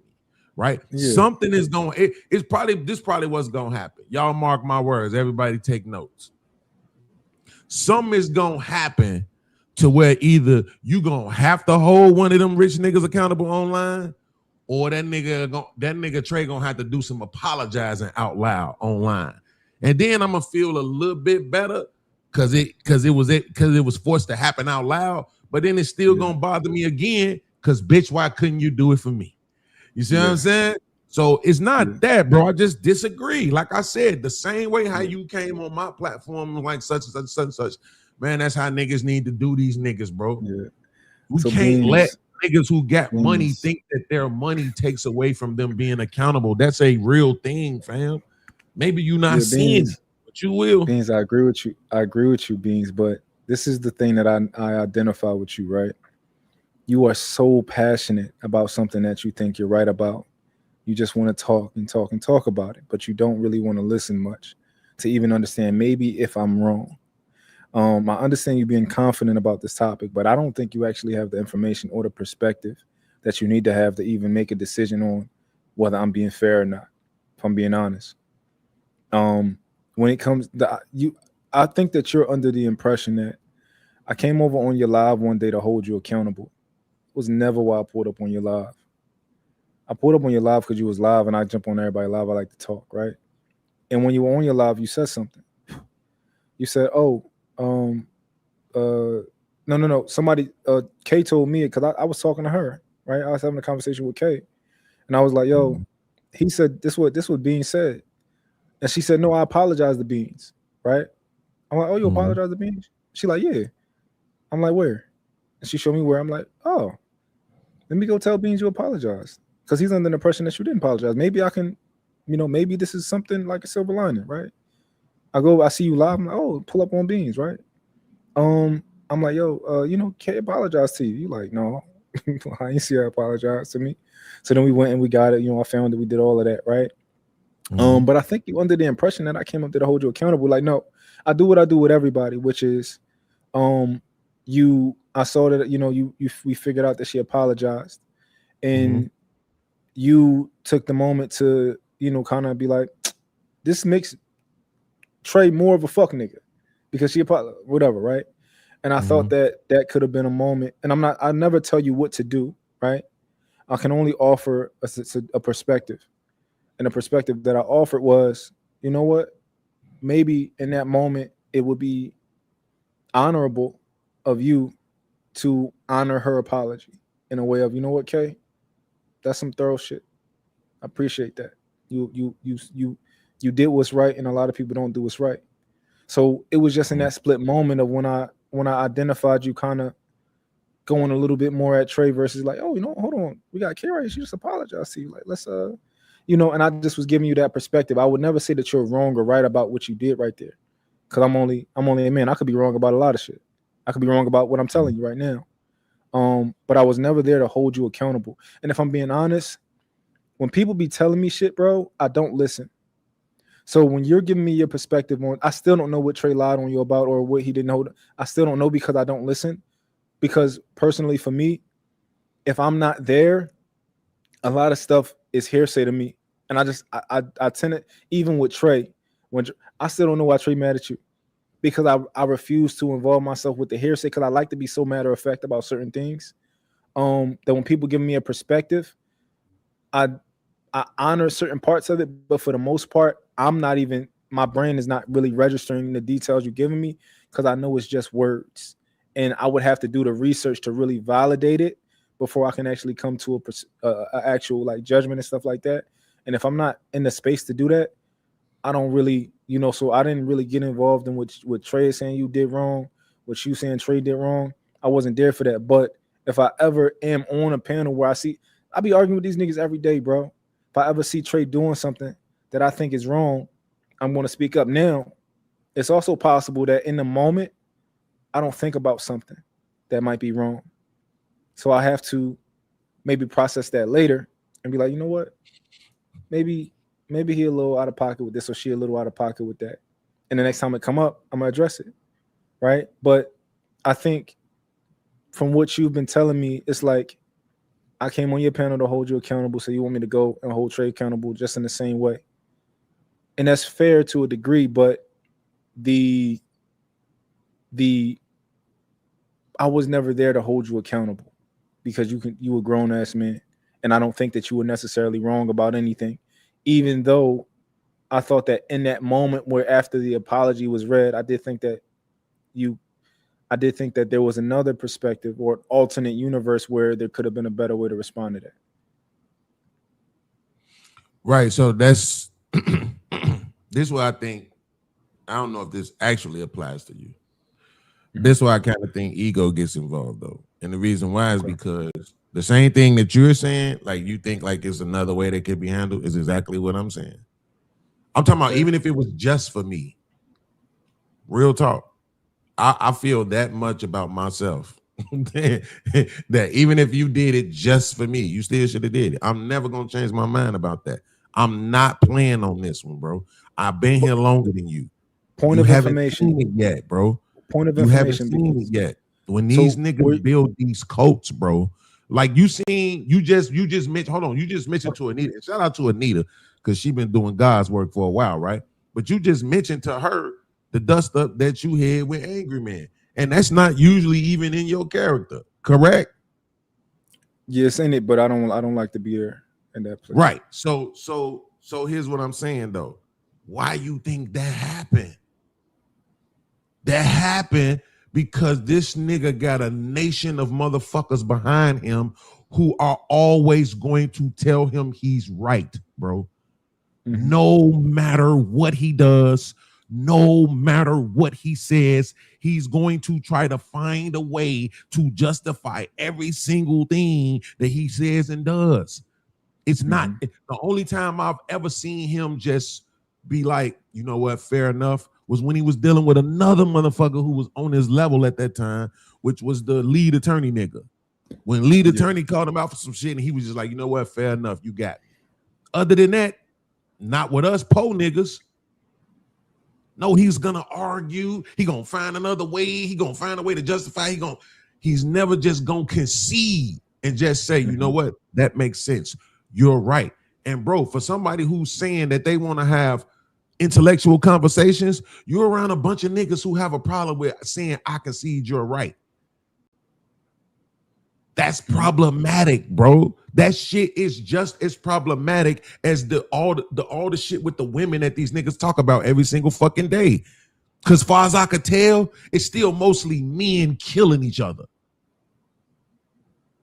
over shit like niggas not being willing to say, my bad, I was wrong, you was right, I see what you mean, I get the point you saying. You know what? I still believe what I believe, but I completely understand what it is that you're saying, right? Instead of just gaslighting a nigga and making a nigga think what he said meant something other than what he actually said.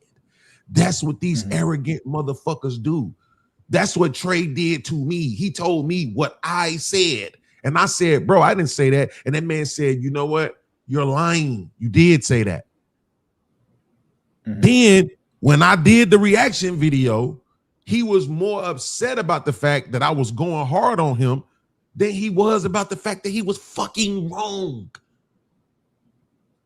In that moment, you should have cared about the fact more that you was wrong than the fact that I might have called you out your names a couple of times, nigga, because it was justifiable.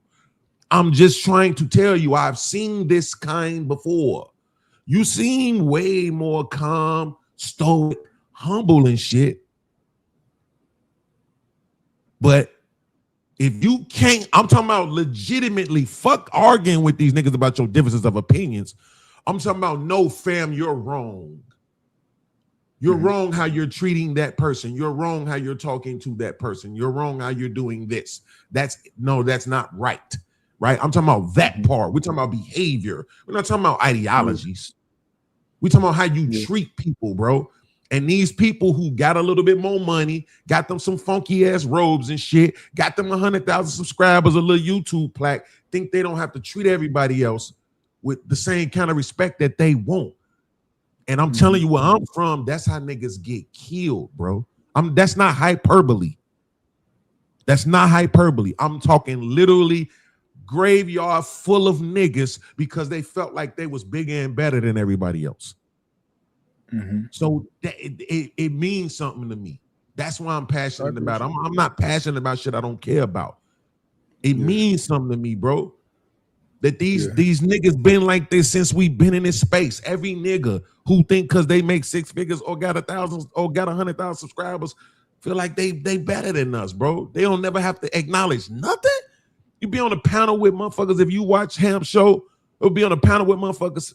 Just watch the next time I'm up there. I'll say something. Motherfucker act like they completely don't understand what I said. I'll say, Ham, did you understand what I said? Ham will say what I said verbatim, or say it in his own words to show that he actually understood what I said. So the question is, why didn't these other motherfuckers? You know what? Listening with how dumb people think smart. Dumb people think smart people are dumb. Yeah, dumb people think smart people are dumb. And I just was talking about it earlier, where I said, dumb people only know what they learn from familiarity, like kids. You know, like sight words and letters and shapes and stuff like that. If you say something to a dumb person that is not familiar, they can't process it, right? They can't critically think. They can't take it and see what it actually means and investigate it, right? The only thing that dumb people can do is say, not familiar, don't recognize that, that's stupid. Yeah. So, well, just so long as you know, same thing I tried to explain to Willie. I used to hate trolling, but I'm just trolling, y'all. I don't have no real issue with you or Willie that make me like hate y'all or nothing like that. It's not that deep with y'all. I'm just trolling you niggas because you won't hold this nigga accountable. I just want to see somebody, I don't give a fuck who it is, pull up on that nigga and be like, hey, yo, my nigga, you was dead wrong. You told that nigga if he played the videos and showed that you was wrong, that you would admit and acknowledge that you was wrong. But instead, you trying to take this higher ground and tell everybody else, got niggas using other YouTube accounts to be in my chat because they scared to use their regular YouTube accounts because they know motherfuckers like K is going to run back and tell this nigga they saw him in my chat. Yeah. I'm not even joking. Again, that's really happening. Think about that for 1 second before you just dismiss it. Your boy got other grown-ass men scared to use their own Gmail accounts, scared to send their money in their own regular names. Now, you trying to tell me you don't think that nigga need to be held accountable out loud? So maybe these other scary ass niggas could think, well, damn, maybe he ain't that tough, or maybe I don't need to be that concerned with what the fuck this nigga feel like. Because that shit is insane, bro. Now, let me be honest. When I was into it with Def Jam, that's what I used to call Fight Club back in the day. When I got into it with Britney and all of them, I was telling motherfuckers to pick a side too, right?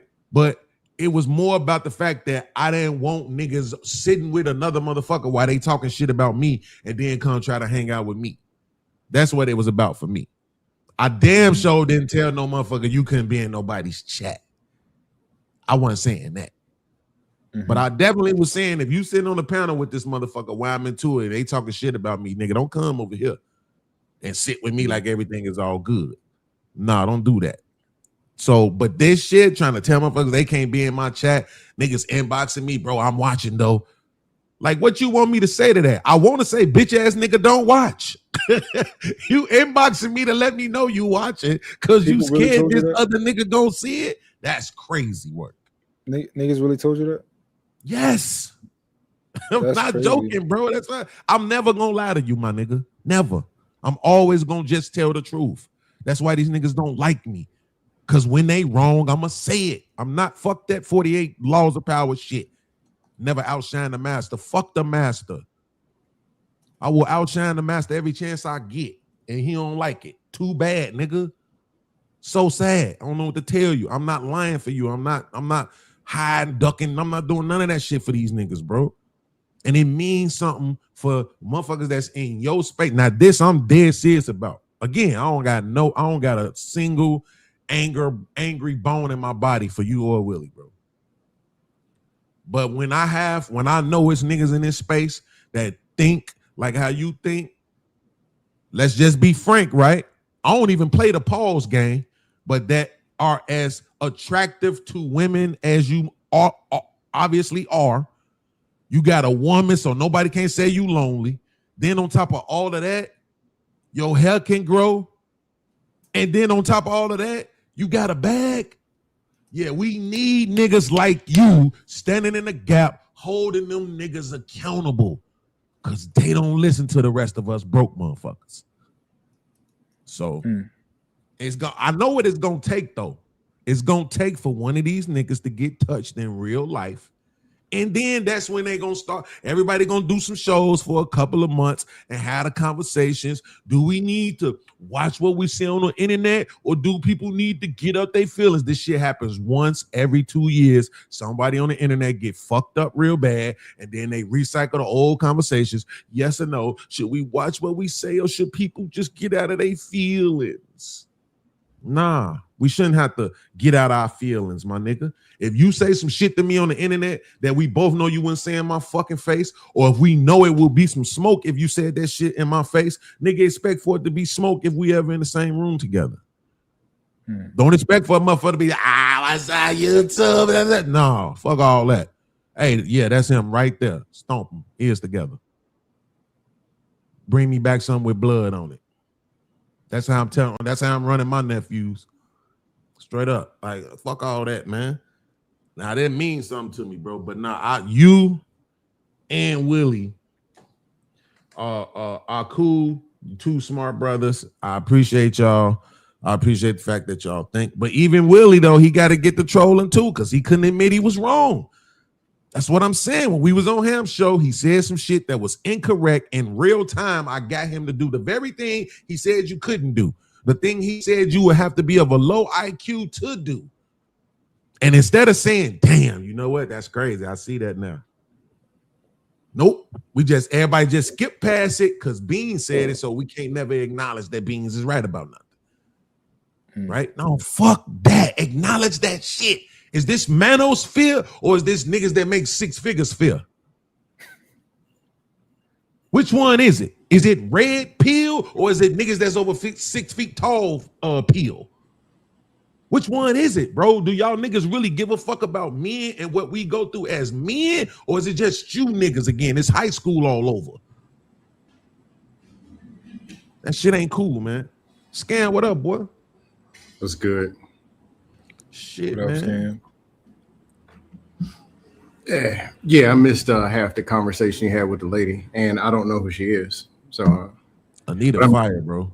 She fired. And I'm glad she said that. I'm glad you did that this interview, and I'm glad she said that at the end, acknowledging that she is single, right? And that she's just in another chapter of her life right now, and the relationship thing is not priority.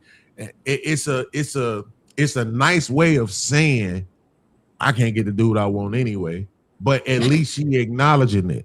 No, it's just a true statement, bro.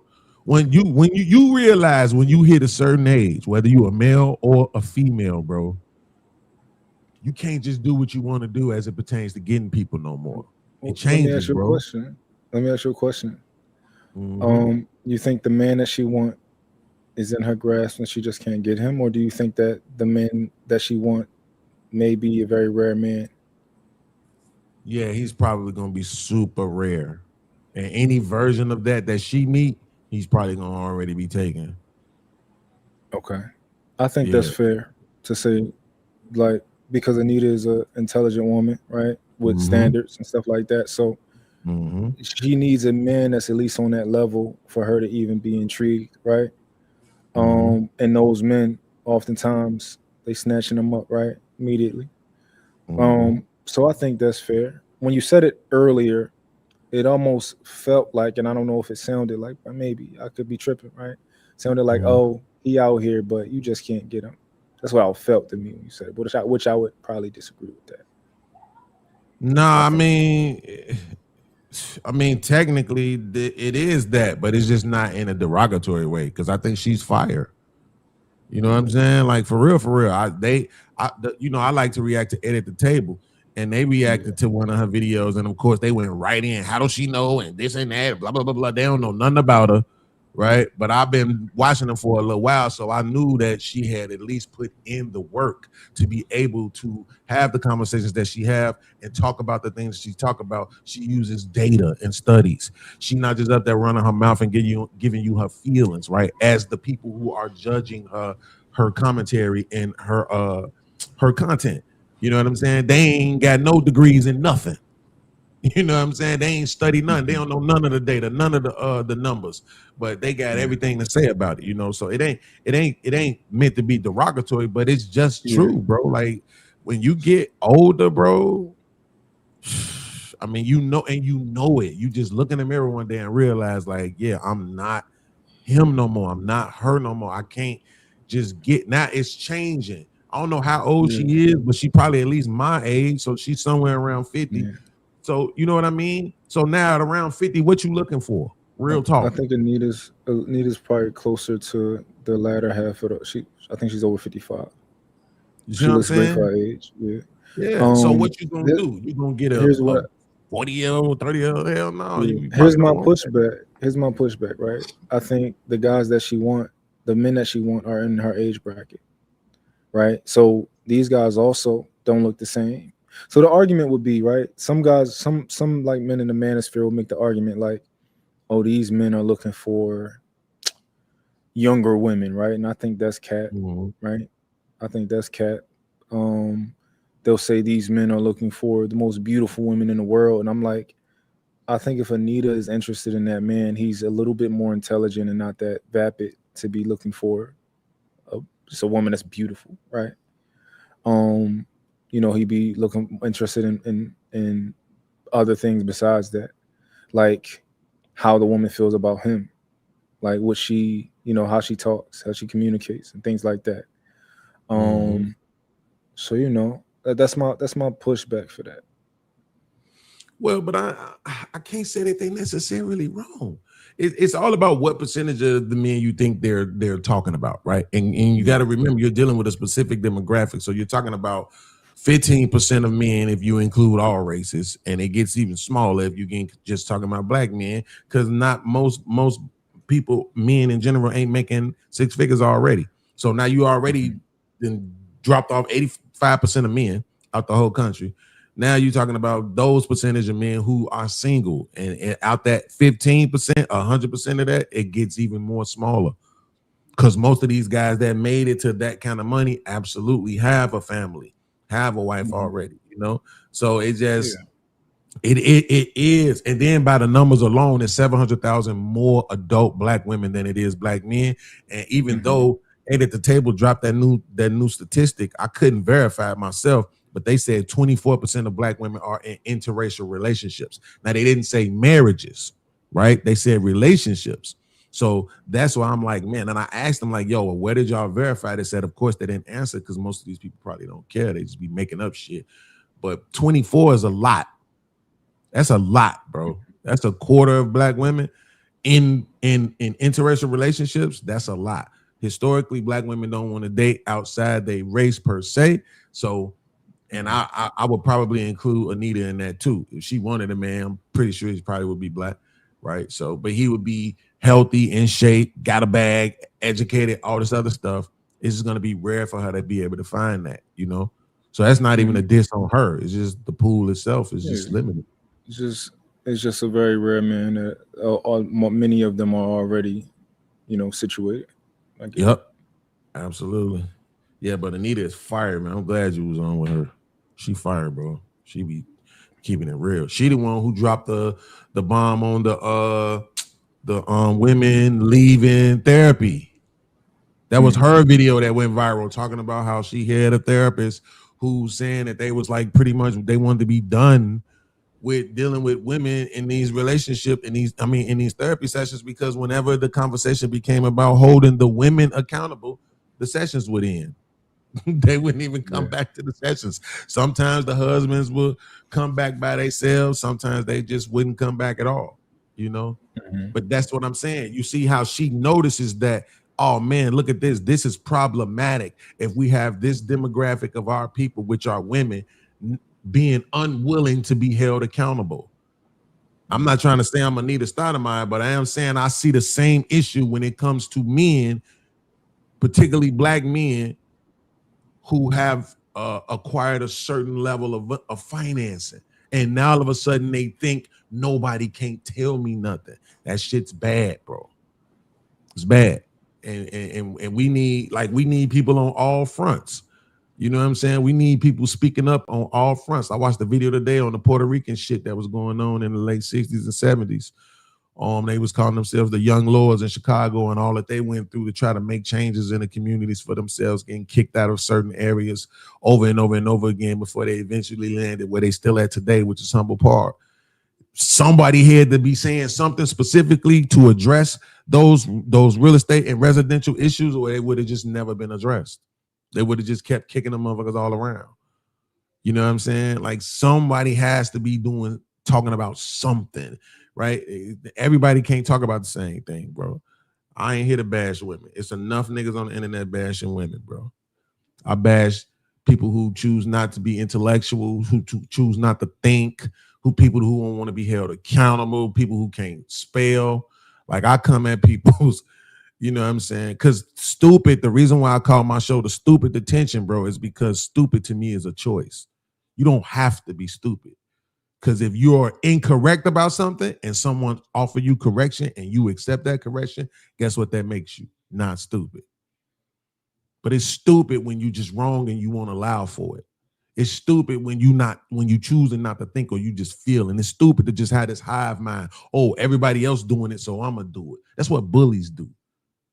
That shit ain't cool. And that's one of the reasons why I respect you, because you don't participate in that shit when they be bullying that one cat over there on that channel. You don't even participate. Who they be bullying? What's the fuck is that boy name? We got Wolf Stacks. Is it Wolf Stacks? Nope. Or no? Not him, but damn, I forgot about him. He be getting it too. The one that's kind of retarded. A little bit retarded. Yeah, he be in it I think he take care of his mama, live in the basement and shit. Oh, Reason.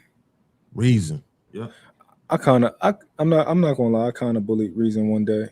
Oh, but it wasn't like aggressive bullying, though. It was like more so it was more so us throwing kind of, you gotta watch it, but it was funny though. But it wasn't like me being aggressive or nothing like that. But it was fun. He might have did he give you a reason? Yeah, he be talking shit. Okay, yeah, he will give a nigga a reason. Yeah. Scam. Why you posted that in the back? You need to say that out loud, because see, that's what I mean. That's how you supposed to operate, bro. Whatever contract about what I'm supposed to do, I never signed that. This fictional standard that exists that I ain't seen, nah. No. Well, say it out loud, because if you don't, I'm gonna say it. I'm gonna tell them what you said. No, I'm not gonna say that out loud. You should. No, I don't do that. And he's not here. I'm not gonna do that. Well, I mean, listen, man. He's not here. No, I don't do it. If I put something in the back, it's for the back for it. Just like you've been on back chat conversations with me, and you know me for years. I've never put something private to the public. I don't do that. Yeah, this ain't private though. Yeah, I stand by it. But no, that nigga ain't that. Look, it's this what you're doing, what you said back there, and I'm trying to be respectful by not saying it. But what you just did shows compassion, bro. And that's what I'm saying. We need that. I don't like. If you see what I do, believe me, I wrestle with it, man. I do. I swear to God. So, let me speak on. I'm gonna speak on that. Okay. I came into space fall 2021. I think it was Chantel Simone's show, the first show I ever got on. Then River, then eventually the Peef and whatever. Then just been around. I realized after a few months, this space is a joke, so I became a troll. It is what it is. But I can have reasonable conversations. I met Jay Speed and talked to him offline. It was about some comedy stuff. But then, me and him still talk all the time. He works in mental health. I'm aware because I know I've never been a perfect person and I got issues. Sometimes you'll never know, having a horrible day of dealing with something. Sometimes you'll think I'm on top of it, or sometimes I may be on the bottom. You just won't know. But I got a good life, so it's not no crazy stuff. But hey, people die. I mean, everybody go through something. Yeah. Everybody get pissed. Somebody made me mad a couple days ago. I'm still mad about it. Real life stuff. But no, I understand people got issues. People go through stuff, and everybody is not me. Jay Speed got on me plenty of times on more like he can see somebody else going through a whole nother level of pain. He can see it, but most people can't. Right. And it's like there's certain levels where you don't stick a knife in somebody's back or kick somebody when they're all the way down. Now, somebody swing and swing on you. I mean, it's whatever. It's fair game. Or they firing shots.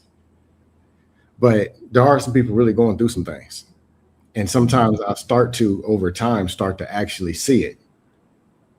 I'm like, oh, this ain't just what it looks like online. This is something else.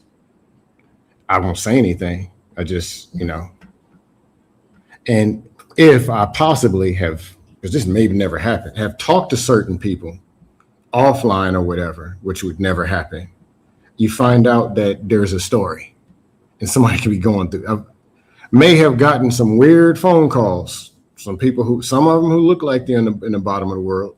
Some of them look like they're on the top, and you get that phone call and they going through it. It's like, dang, what?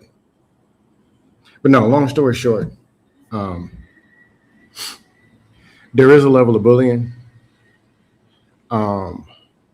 And there are people going through stuff, but understand that most people are followers. Most people are socially weak. Socially weak, meaning they need to be a part of something or feel a certain way to the point where they can't engage in conflict or even any resistance.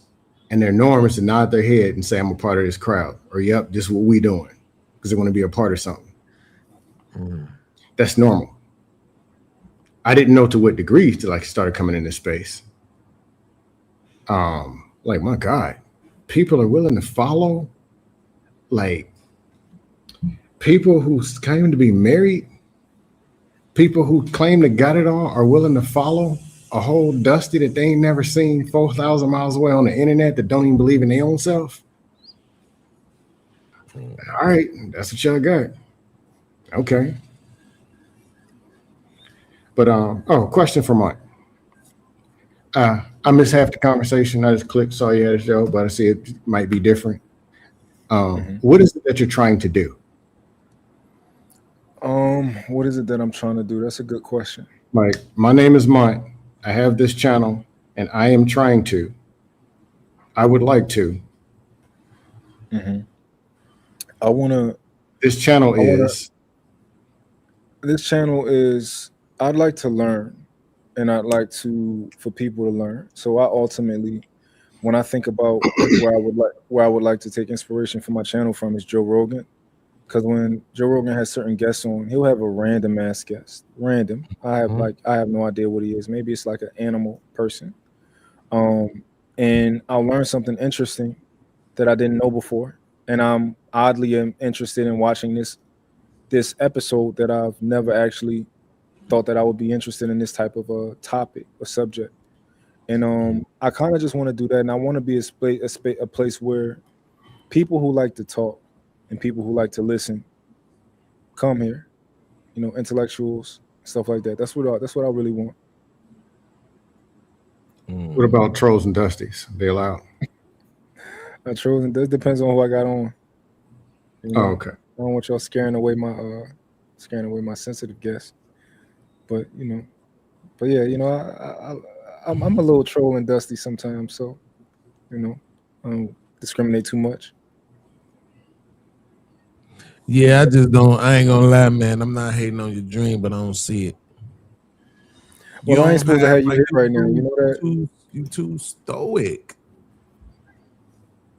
I'm too stoic to be to have conversations, intellectual conversations. Yes, because you sound disinterested. You sound like, yeah, man. Like, even if we was talking about murder, you would still be, yeah, man. I mean, I just strangled him, and so, he just stopped breathing, and and everything. And I just watched his eyes roll into the back of his head, and I was just tied my shoe. So my shoe was untied. I didn't want my string to get there. Like, who the fuck wants to listen to you talk like that in this mono ass tone, man? You got to get some excitement about yourself a little bit. But the girls will pull up, though. You will win with the girls. You will win with the gays. And you will win with people who like the ASMR shit. People who like that ASMR shit, they'll love you. So now I take it back. Yeah, you will stick. You can win. You'll definitely win with that shit. Well, I got one with the gays too, man. Hey, bro, listen, it is everybody can you pull can't up. avoid it. They got access to YouTube too. You can't avoid it, man. It is what it is. You know, like, yeah. I never question the sexuality of the people who hit my cash app. I do not care. I do not care. I don't care what their name is. It could be Fruity. It could be Fruity back in, back door. I don't give a damn. They hit that cash out. I appreciate it like I appreciate the rest of them. But I forgot about that ASMR shit. Motherfucker probably keep listening to your ass while they sleep and shit. Hey, podcast. Turn that mono on, so we can go to bed. The podcast had a question for you. What happened? Real quick. Beans, you know, one of the things that and for you too, Scam, like what I'm most talented at, not talented, but what I can talk about all day is relationships, love, and my relationship, right? I think that's the brightest thing that I can talk about, that people are really, really interested in my perspective on that. And I think that's like really my strong suit, even though I want to talk about all types of things. That right there, like people go, like if you go to my Instagram Beans, you'll see like my post that like is like go viral. And that's like recently of me starting to talk and stuff. And those are, they love that. Hey, Mike, question. Yeah. And I'm probably going to end up forgetting the question for Beans. We'll forget it after. Okay. Coming into this space, I don't know how long you've been around, but you hear from people that you may not talk to in real life. And I know you hear some outrageous stuff or outrageous numbers and like, huh? How do you expect your relationship or relationships or prior experiences to connect with people who it ain't their relationship, it ain't their common life? How do you expect that to connect? If you could be a little more specific when you say my prior relationships and like. Okay, I'll give you an example. Yeah. I got a friend, known for years, was arguing a couple weeks ago about just meeting good women, having good relationship. And I knew something was off when he said the word fairy tale. I knew something was wrong. How you gonna tell me a fairy tale is something I didn't live? And I'm almost ugly. But I've been in love before. I had women loving me, multiple before. Now that I got everything right, hell no. I got problems. And I've talked about some stuff from my old relationships before anyway, but I ain't never, my story is not these dramatic women jumping out of windows and accountable and all this other wild, that's not my life.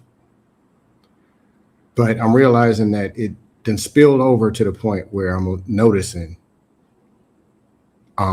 people don't even see love or a person loving them or even as reality, to the point where it's almost you can't even have a conversation.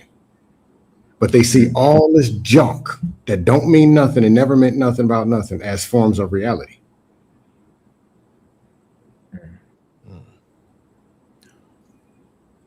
Well, what I'll say to that is, I want to find my audience.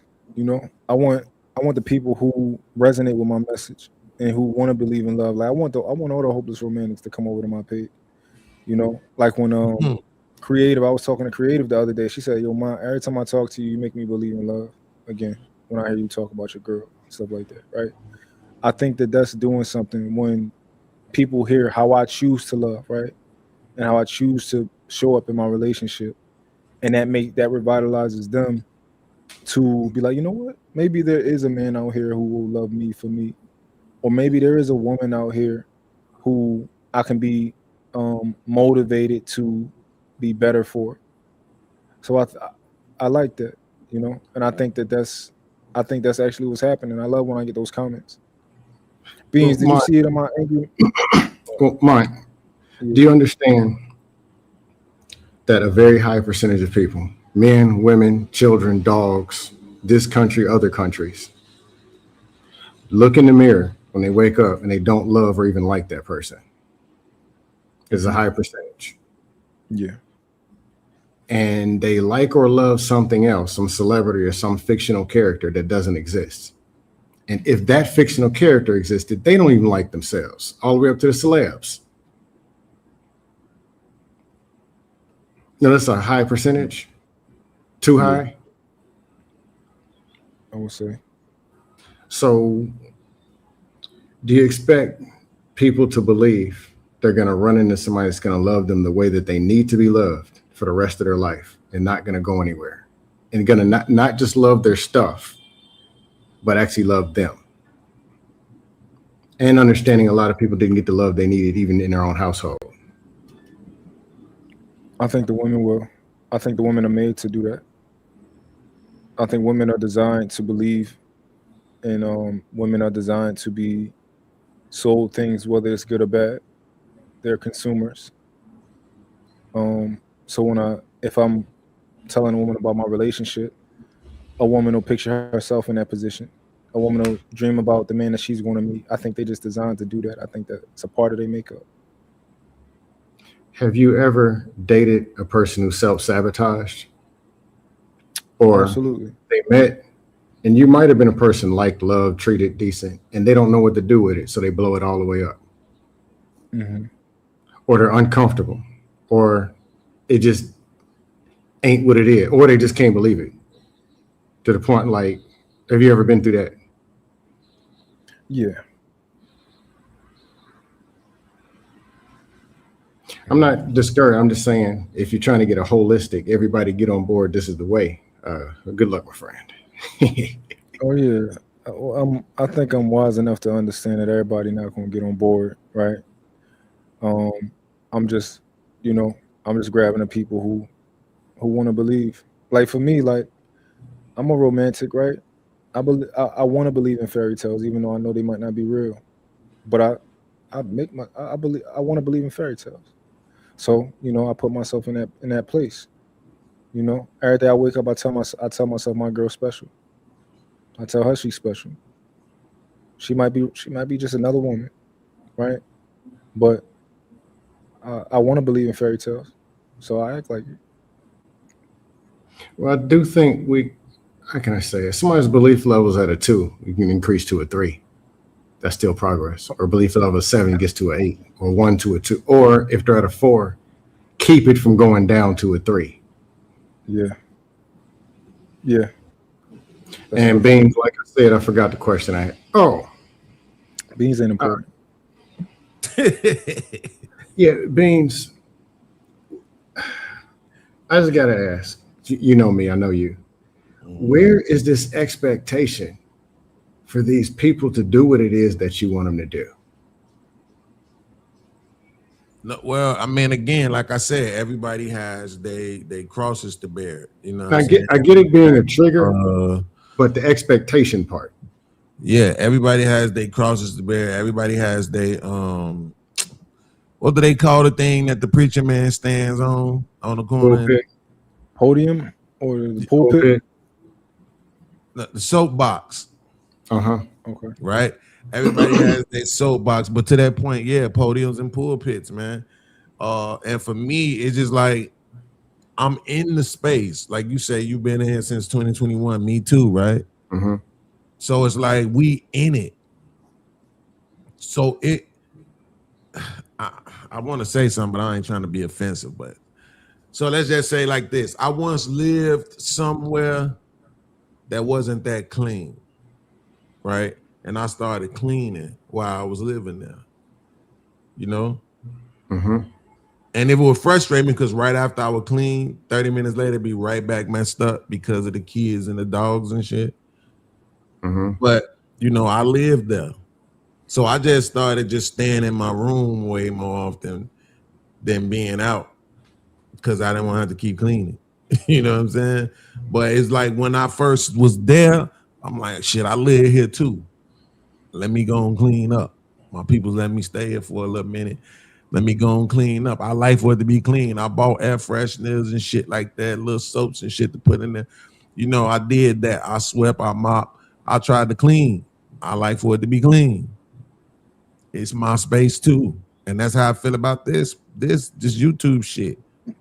Like motherfuckers used to say, yo, y'all taking shit too serious. Nigga, we here every day. You think we here every day because it's not that serious? Like, you're not gonna be here every single fucking day and then tell me, oh no, I'm just here for entertainment. Tell that lie to your auntie. Right? We actually genuinely care about the space. The space that was looking out for us. We looked out for the space. It was the same reason why my relationship with Angry Man is so conflicted. Because I know this dude is a gentleman and he is altruistic in his own way, but he's also a damn conservative douchebag. So it's like I respect him, but at the same time, I gotta take him to task every time he showed me that conservative douchebag, that side of him. I gotta do it. Ain't nobody else gonna do it. Nobody else ain't gonna say nothing. Especially not nobody who he coming over there sending 10 and 20 and $50 super chat and participating in bounties. They definitely not gonna hold the nigga accountable. Right? Just troll him and get it over with.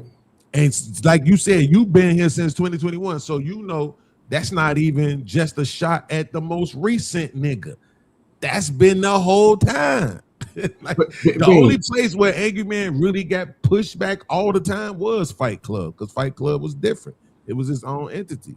But Beans, if you were at a job interview, you probably would wear a suit and tie. Or probably shave your head. But if you were going to the zoo and the cages were wide open, would you wear the same suit? Probably not. But here's the thing. I also wouldn't go to the zoo every day. This is the zoo. What are you talking about? Wait. But if I went to the zoo every motherfucking day, guess what I would probably start doing? Picking trash up and shit. Helping the motherfuckers keep the bushes, making sure the cages is locked, feeding the animals, right? I would start participating in some of the daily routine of the motherfucking zoo because I'm there every day. Or else, why am I there? It's different if I'm just doing my show, but I'm not. I'm pulling up on other people's shows. You see what I'm saying? So that's what I'm saying. Like, for me, even if this is the zoo, which I grant you is absolutely functions like one quite often, unfortunately, it's still my zoo. I gotta take some responsibility. I've contributed to this motherfucker being wild a lot. As much as I tried not to on my own channel, I plead guilty to those charges also. That's a fact. You know what I'm saying? Like, I can't pretend like it ain't never been me. It's been me too. Like Ma said, yeah, I could be that person, but I don't want to be that person. But he let a motherfucker drag it out of him too. They had to drag it out of mine though. With me, they ain't had to do too much dragging. Because I'm easily triggered. You know what I'm saying? Been talking about that since I've been here. I ain't never lied about that shit. I've always talked about what my trigger was. I've always talked about having anxiety and depression. I've always talked about being suicidal. I've always talked about being broke. I've always talked about my struggles with my mamas. I always talked about child support. I always talked about Section 8. Nigga, I ain't never lied about who I was, not one fucking second, since I've been in this space. I'm probably the only nigga that's been completely honest about who I am and what I'm going through since I've been here. Because somewhere down the line, we always find out some shit about the next nigga. But every single fucking thing these people know about me is because I said it. Nobody ain't doxed me. So, you know what I'm saying? It is what it is. They going to either contend with me or nigga, they going to have to get rid of me. I don't know what to tell you. And one part of that contention is going to be me holding these niggas the fuck accountable. We need it, bro. If these niggas could sit on the internet and talk shit about women all day, I could sit on the internet and talk shit about them. Yeah, I'm anti-accountability. I think it's dust, but I understand. Accountable because accountable to what? Where's the standard out your mouth? I expect what's being said to come out of these mouths. Anything. That's what the world looks like. That's what it is. So I expect the very anything to spill over into the internet. And on Tuesdays, Thursdays, Fridays, I might just say anything. Why not? I hit my toe against a chair and it hurts. Get on the internet and troll somebody. Usually works. You know, I used to make real derogatory commentary about you doing that shit. I can't stand that shit. But I even now, look at me now. Watch this. Let me show you how this works. Watch this. Man, I'm talking about. I've been invited to Chicago quite often. Match on this nigga scam so about him trolling. Can you tell how many times I said I hate this nigga? I want to beat his ass. All that off of him. Hey, can I get a yearly? Can I get that invitation to Chicago right quick, just for old times? Yeah, I'm saying pull up to Chicago and stomp your fucking ears together, right? All because the nigga was trolling. But now look at me sitting here trolling. I'm trolling this nigga Mont and I'm trolling this nigga Willie because I'm trying to get them niggas to stand on this shit, bro. Now I'm not trolling like he troll. His troll is different. His troll is like not engaging with the conversation. I'm not doing that. But if I do see Mont live somewhere or Willie live somewhere, I'm definitely gonna drop in the chat hashtag accountability, hashtag admit you was wrong to Willie. Like it just is what it is. You know what I'm saying? It's not like they saying the smartest shit in the world and I'm acting like they saying dumb shit kind of trolling. I'm not doing that, you know, but I'm just, you know, fucking with them a little bit. That's all. I got a lot of respect for them. You know what I'm saying? Especially Mont, because this nigga stood his ground. And the one thing that Mont, to me, the thing he has stood on the tallest is you niggas not gonna make me not think. Y'all not finna convince me not to use my own mind. You got like fucked up. I be watching him do it. I be like, hey, what the fuck y'all want me to say, nigga? I'm impressed with the shit. Okay. Now, it was one time in particular where it was like, okay, Mike, you gotta let this one go. But you know, what I had to let go? One, huh? I'm undefeated. What I had to let go? I can't remember exactly what it was. We was on Trade Channel one day. I can't remember exactly which situation it was, but it was one of them things where it's like, come on, man, this one you just gotta acknowledge it. Some shit we just gotta acknowledge it and move past it, even when it's for the sake of the conversation, right? Not for no niggas' feelings. Fuck these niggas' feelings. Crush their feelings all day long. But some shit, especially when it's that difficult to quantify, it's just like, yeah, well, you know what? Fuck it, you can have this one. Let's go ahead and say it's the majority and then move forward. You know, and if we come into some new information, then we change our minds, you know. But at the end of the day, that one time does not stop the pride that I feel when I see you. And this is how it looks, ladies and gentlemen, just so you know. If you're ever wondering, what does that look like? He asked the right questions. I'm going to give him to that. I don't know if Scam was there or not, but what's bro name who used to be on Black Man Unfiltered Channel, Scam? He had the sister, and they had the show together. Mandrell. He was in the military. Yeah, talk to him and sister all the time. What his name is again? Mandrell, right. Mandrell 211. Mandrell 211 told me several years ago, he said, Beans, he said, you be cooking these niggas, and you know how? Because you just ask the right questions.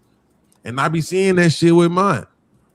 I was reviewing something the other day, and it was some shit that was said, and you was like, shit, that just make me think such and such. Like, why is such and such? I'm like, that's what I'm talking about right there.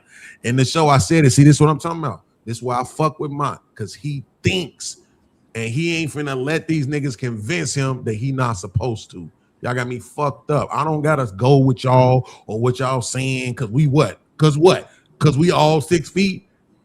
What? Because we all got beards? Because we all what? What's the reason why I'm just supposed to go with y'all? Because I know you niggas in real life, I ain't never been that guy, ever, bro. Never. Well, I can't say that. When I was gangbanging, it was like that. When I was gangbanging, that's how it was. Niggas just came and got you. Hey, yo, the niggas blah, blah, blah, blah, and you just went. You don't know if them niggas started that shit or not. But I was a kid then. And when I was a kid, I thought as a kid, I made decisions like a kid. I ain't no fucking kid no more.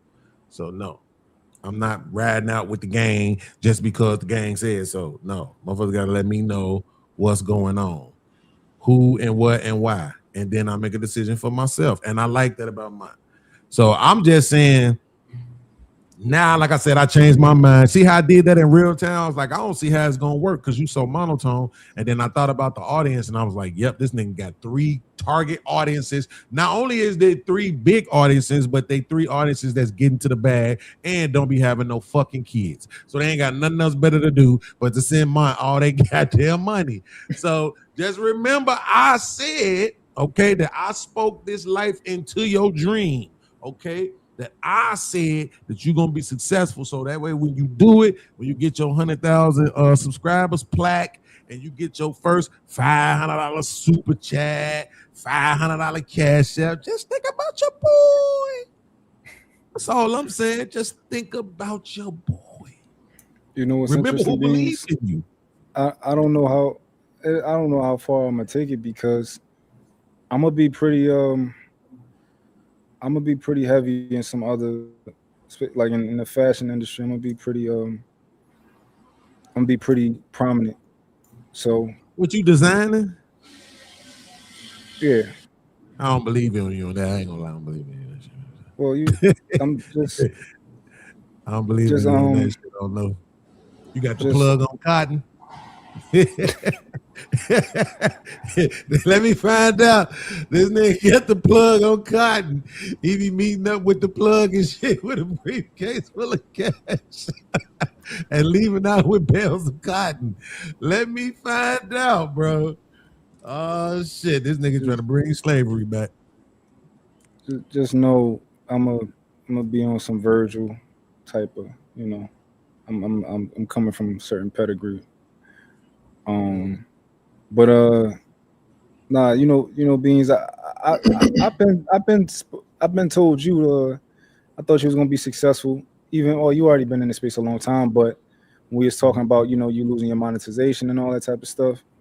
I already told you, like, bro, you are one of the more reasonable people. So people want to enjoy it. People be coming to your shit now, man. Like, people be coming to your shit now, even when you started back streaming and all that and doing your shows. So, Yeah. Nah, I like I said, man, I can see you winning on that shit, bro. For me, it ain't a lot for me, bro. I'm just trying to get the 4,000. If I can get the 4 bands a month, then I'm gonna go ahead and be a Trump supporter. I'm gonna go and join MAGA, nigga. All you gotta do is start reading your chat, man. Start reading the chat more often. Start reading your chat, man. No, man, because chat be retarded, bro. When the chat is good, I be on it. But with most of the time, the chat be retarded, bro. I mean, like, come on, man. Say something. The other day, I turned the chat off. When I do my show tomorrow, I think I'm gonna have the chat off. I swear. Just watch. Just don't say nothing to me. You niggas they don't be responding when I want them to, and then they don't be saying shit that I really like. Say some shit that I could put on screen that, some angle that I can't see. I really be wanting that. But Sherelle ain't around no more. Shout out to Sherelle. Even though she done changed on me too now. Man, Sherelle used to be the GOAT. She left you for Hamp, a real nigga. She left you for a nigga with a robe and money. No, actually, she left me for who the fuck was that started that channel? I want to say it was Brittany. I think it was Brittany. No, it wasn't Brittany because Brittany was going live in the nighttime. Who the fuck was that? I think it might have been. Oh, it was Jay Prince. It was Jay Prince. She left me for Jay Prince. Yep. Jay Prince started going live in the daytime. This was a couple years ago. But Jay Prince started going live in the daytime, and that fucked everything up. Because Sherelle used to be she was the female version of me. She was gonna bring that logic. She was so rational, man. She could think so well, and it was fast too. Oh my God. And she was so witty too, man. And somehow they done turned her into a whole feminist. Shout out to the feminists.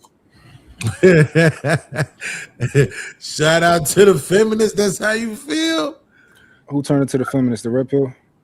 No, just being honest. No. 2021, 22. I was like, man, they're doing too much. The women, and it's a woman that I know that's pretty decent.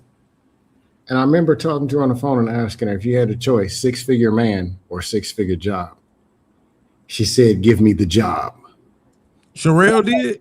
No, this is a female that I know. Oh, a female. And I'm like, what? But the man can. She's like, man, I would trust me to get it done over most of what I see out here. Mm-hmm. My breaking point was when some panel or some dust, whatever. It was some dude that got beat up by a police officer in Memphis. It was like 5 police officers beat this black dude down, and the officers were black. And they said this was because of single moms. That was my breaking point. And then you find out some of the cops come from 2-parent households, and I was like, okay, I get it. This is what that was just my breaking point for red pill and the women's. I was like, okay, I'm done. Women, do what y'all want to do at this point. That's not necessary. Okay, look.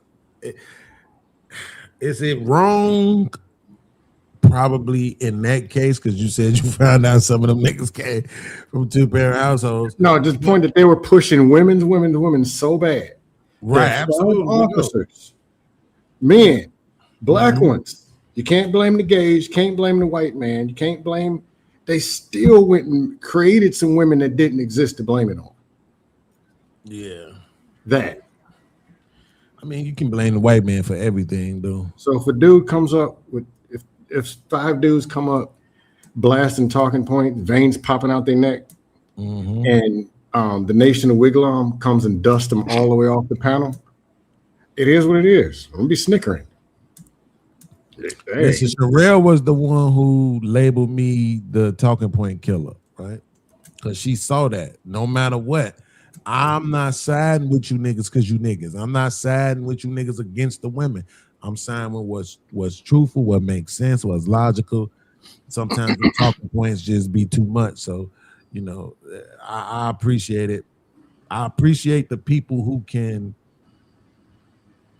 understand what it is that I do. Look past whatever it is that they think about me. Look past whatever we might have been through, whatever exchange we might have had before, and just understand what it is that I'm doing. I'm not doing what everybody else doing. I'm doing this particular thing. Because when I was in school, this is what I was doing.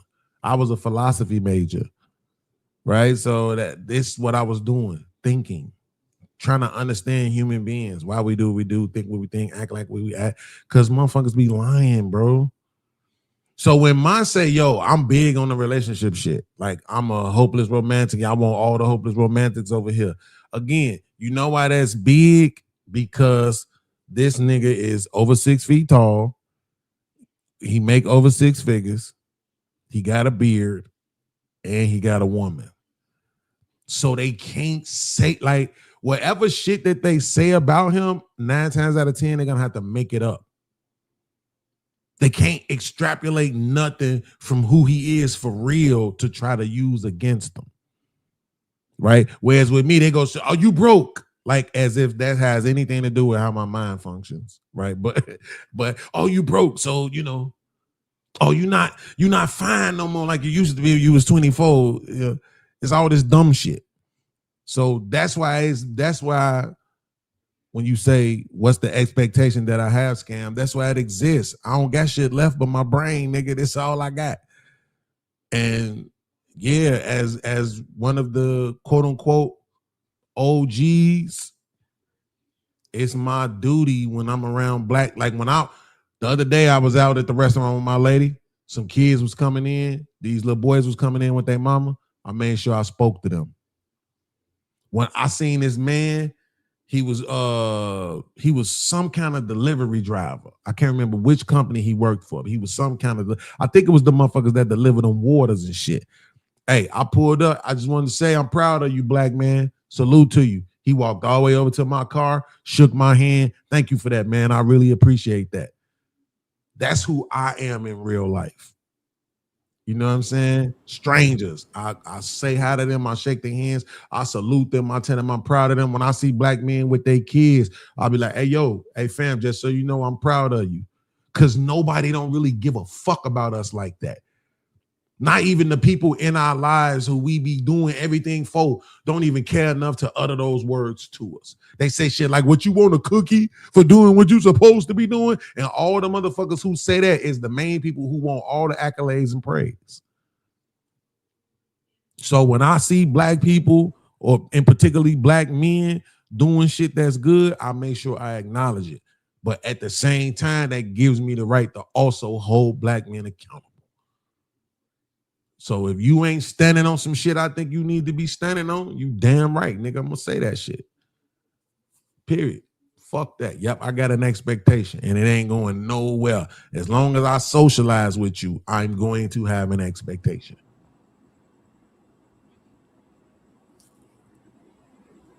Fair game.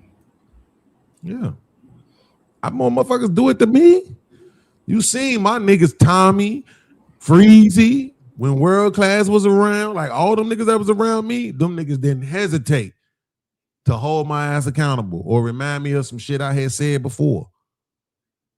Because that's what I told niggas I wanted. Fuck all that. But it's some niggas who can't take it when they fucking wrong.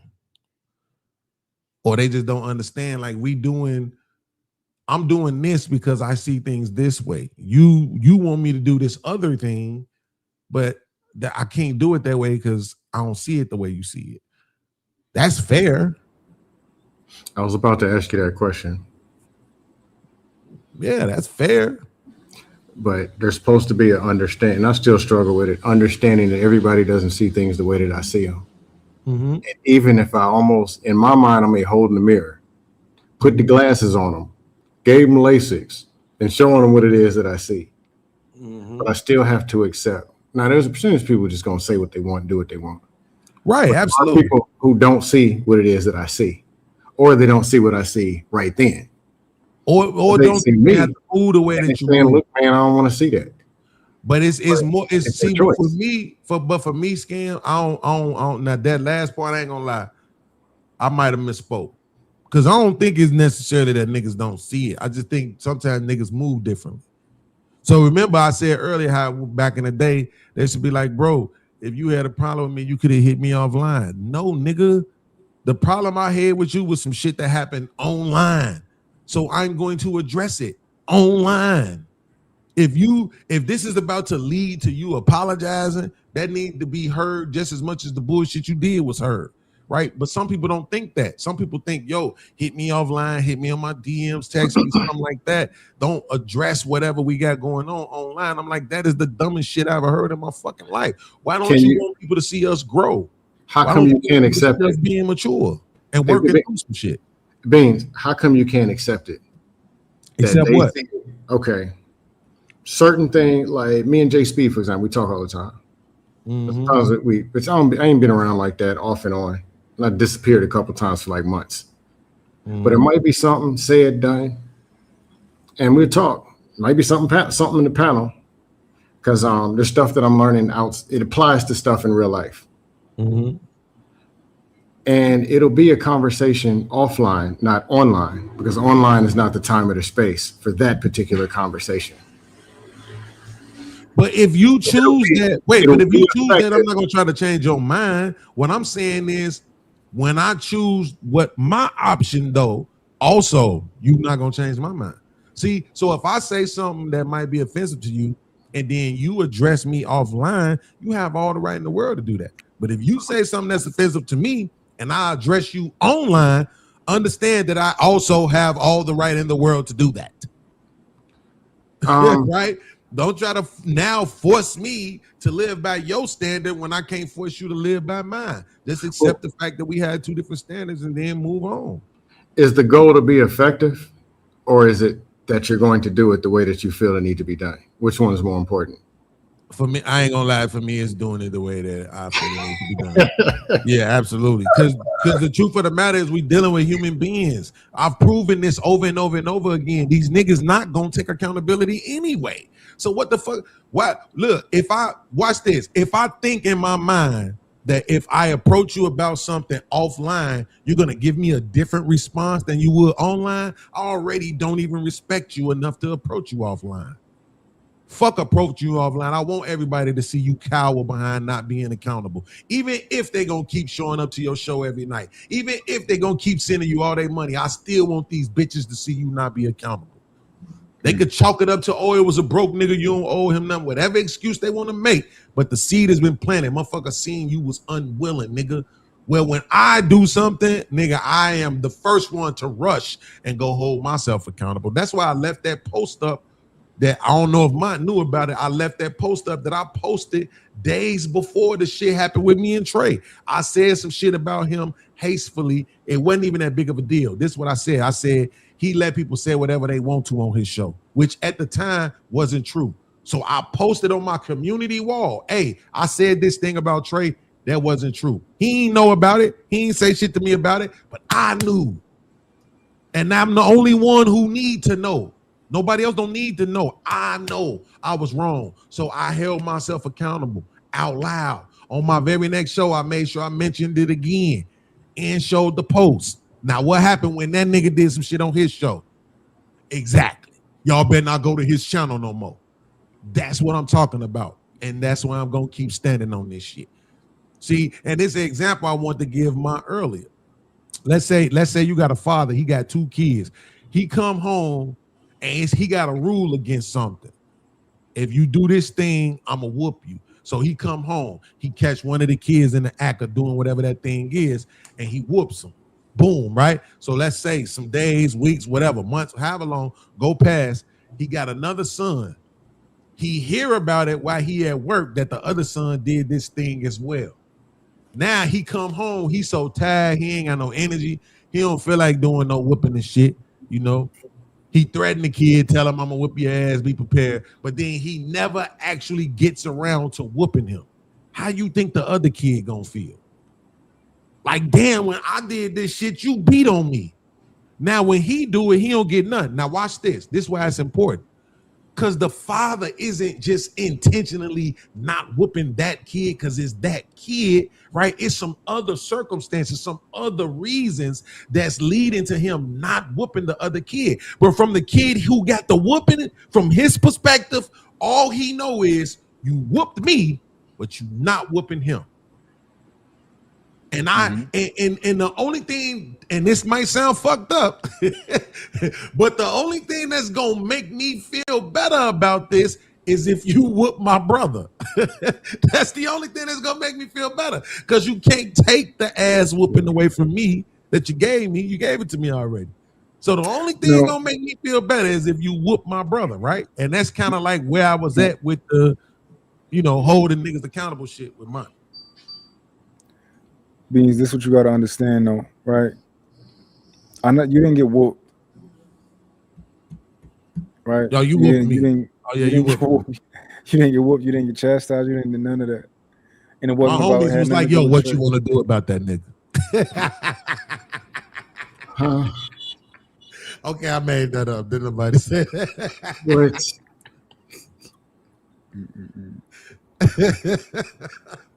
But what if they had it though? But what if this is what I want to know. What if I told you that, and that was the real true life story, that after you came up on the panel, the homie's like, who the fuck he think he is trying to check you? What you want to do? You want to ride out?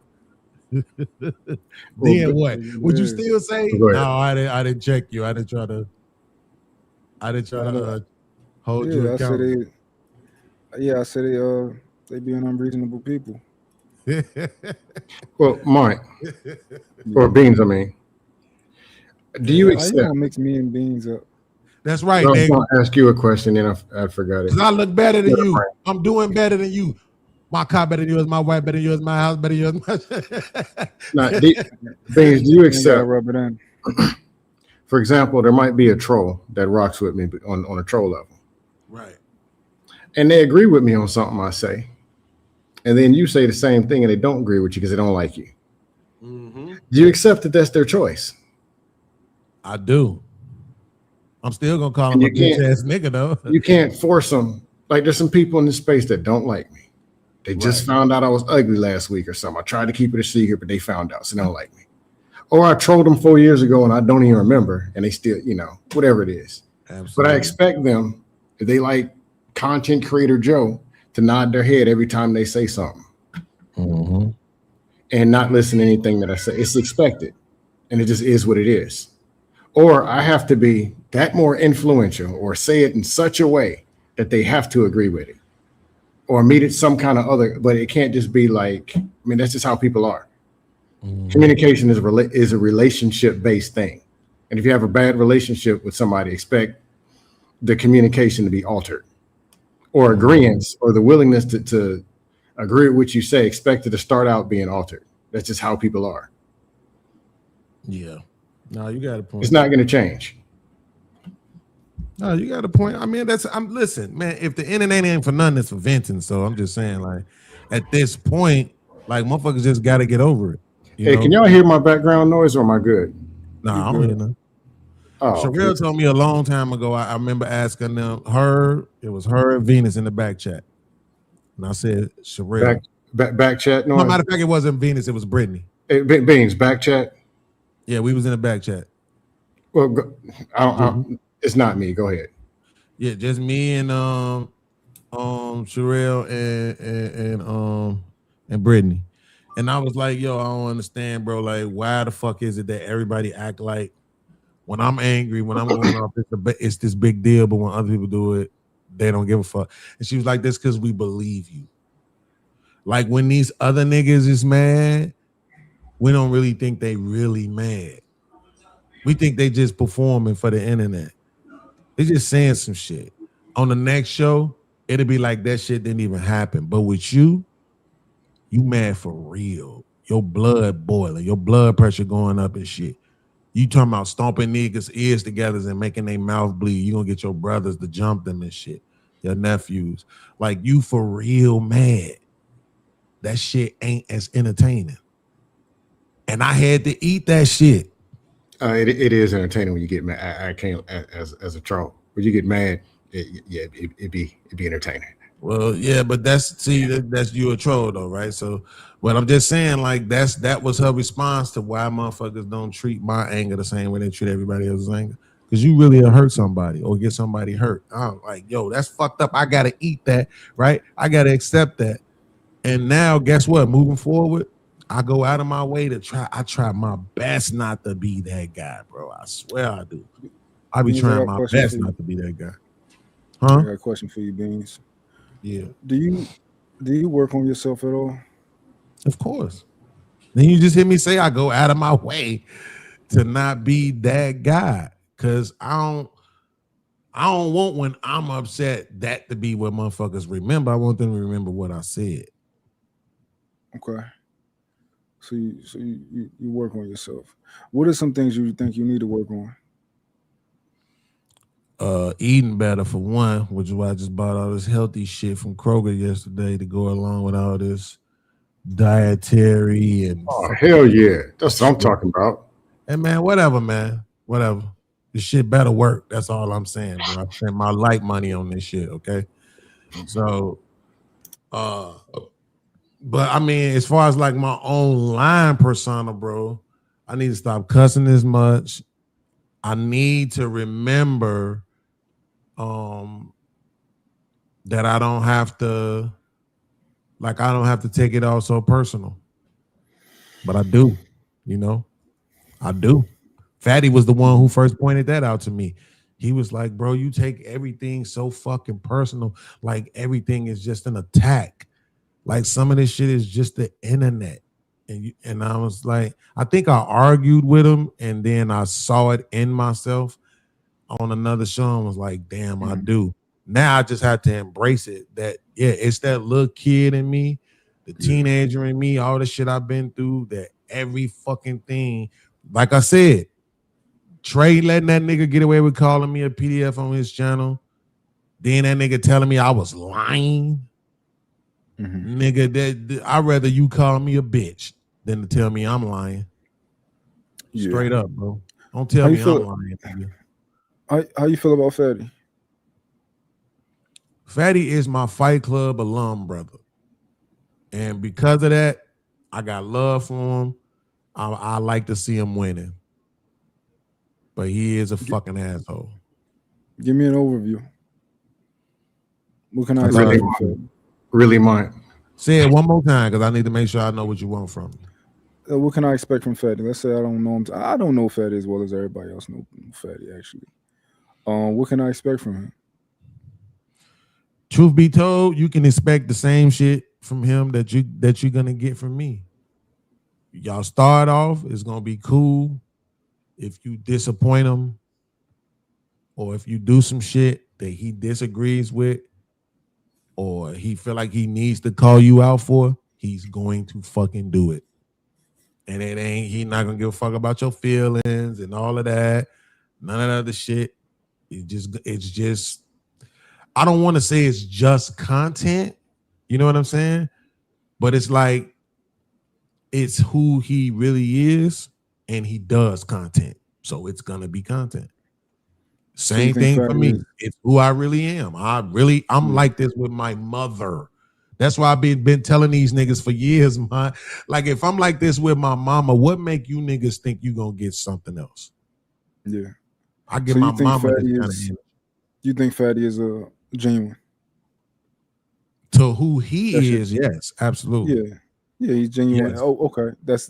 You made a distinction. Yeah, absolutely. He's genuine Absolutely. Hell yeah. Nah, that's him. That's what I mean. This is what I mean, bro. If anybody wanted to know, what do you mean, Monster Thinker? That right there. He just showed you again. Yep. Okay. Absolutely. And that's fair. He's genuine to who he is. Because I find you to be a very obviously vulnerable person. But one of the things that I do like about you is that you are who you are. I think you're a thinker. I think you are an intellectual. Of course, you got certain, things got good and bad to them. I think that you tend to be very emotionally charged about the things that you believe. And I think that sometimes that can take over and not allow you to have a conversation. But I think that you are very transparent. I like that.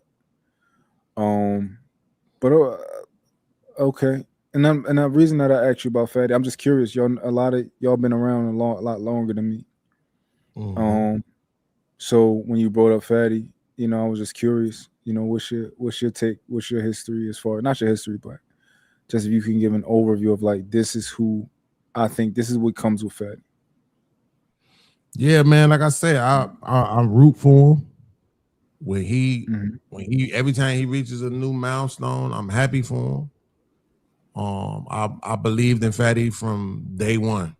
I gave him his first show on my channel. Didn't last but a couple of weeks, and that was partly because of me, but it probably wouldn't have lasted much longer than that anyway, because Fatty, just like me, is his own man. You know what I'm saying? Just is what it is. He has visions and the way things need to go and whatever. Like, it's some people are just like that. You know who else like that? Steve Jobs. I remember when I watched a documentary about him, they're just like, yo, this nigga just knew this how this supposed to go. And when he was working for other people, he couldn't get them to see the vision. And that's what made him go start his own shit. And that's how Fatty is. Everything that you see from Fatty is some shit that this nigga already had planned. Right? He been mapping this shit out, But he's an asshole, though. He's another motherfucker who can't be held accountable. That's why I fucking can't stand him. That's my Fight Club brother. You know what I'm saying? Fight Club alum. Everybody who's on Fight Club with me, I got love for them niggas regardless.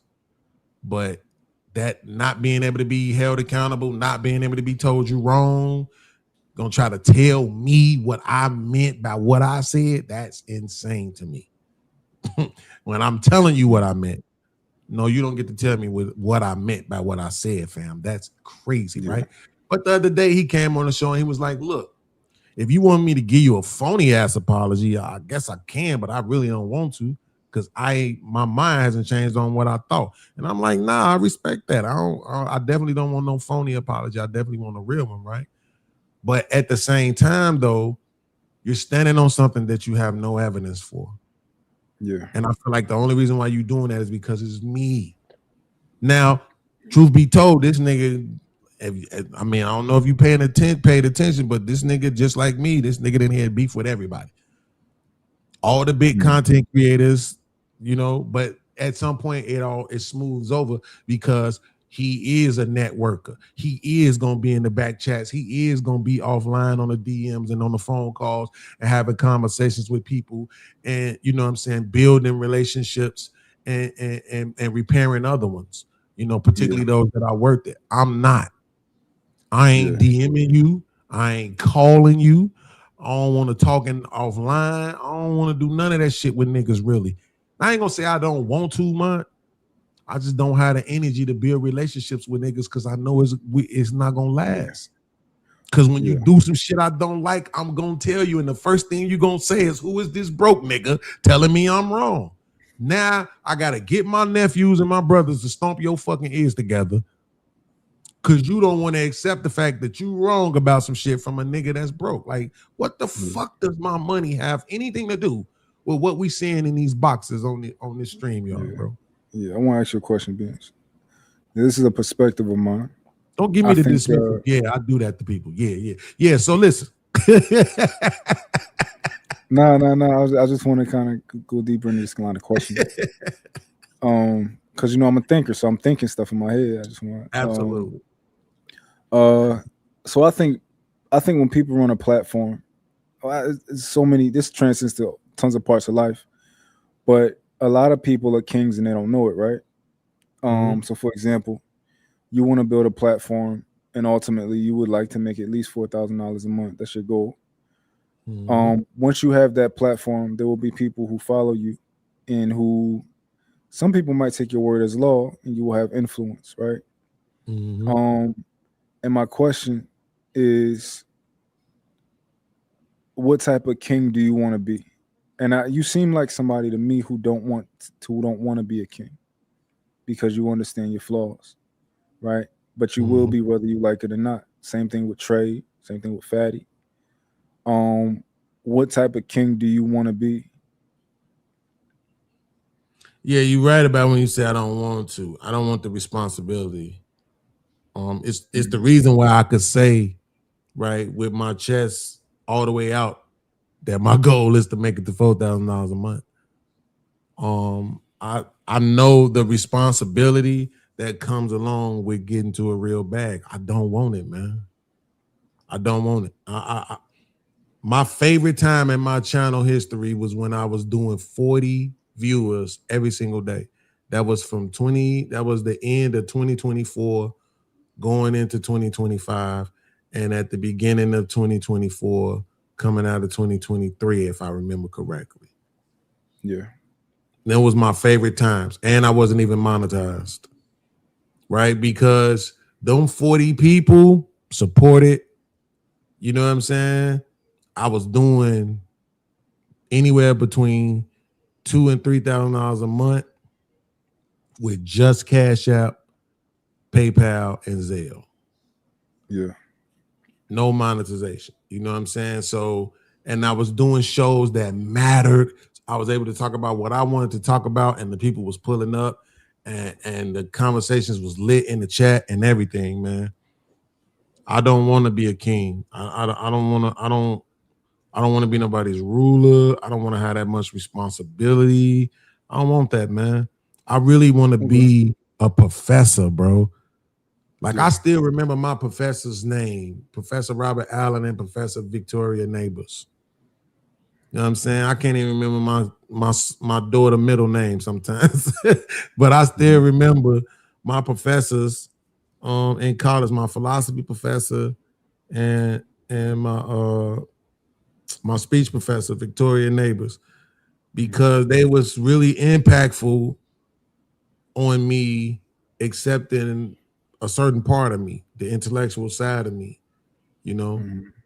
And when you in the regular streets, people think like, oh, you think you know it all. But your professor wants you to know shit. You know what I'm saying? So they appreciate you knowing things. They don't look at you like you think you would know it all. They appreciate the fact that you've done this research and this and that and woo woo woo. And so I've been trying to build that on my channel. That's why I have the intellectual standard. That's why I have the stupid detention. Because it's like I'm trying to combat the stupidity and I'm trying to build intellectualism. I'm trying to build thinkers. I don't want to be responsible for people, man. I just want to help people learn, understand human nature, grow empathetically, and be able to. I want women to be able to apply empathy and understanding to men, and men to be able to apply empathy and understanding to women. And by one of the ways that you do that is by trying to get people to think, understand the different virtues and the different flaws of men and women. And you don't got to do it by controlling them. You just offer them the information in the best way that you can disseminate it. And the ones that get it, they stick around. That's why I got certain people that's been in my chat for 5 years. And I got some that just came last week. Yeah. Okay. So granted, you don't want to be a leader, you don't want to be a king, right? However, the question still stands: what type of king do you want to be if you had to be one?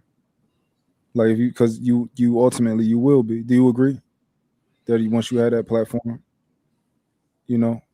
To some on a lower level, I don't like using that king word, right? It gets spread around too loosely.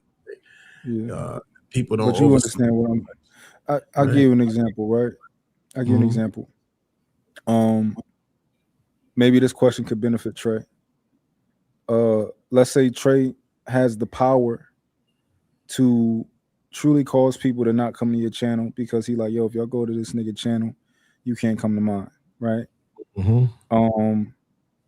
And let's say that is to a degree the power of a king in this space, albeit stupid, right? This is we just on YouTube talking, right?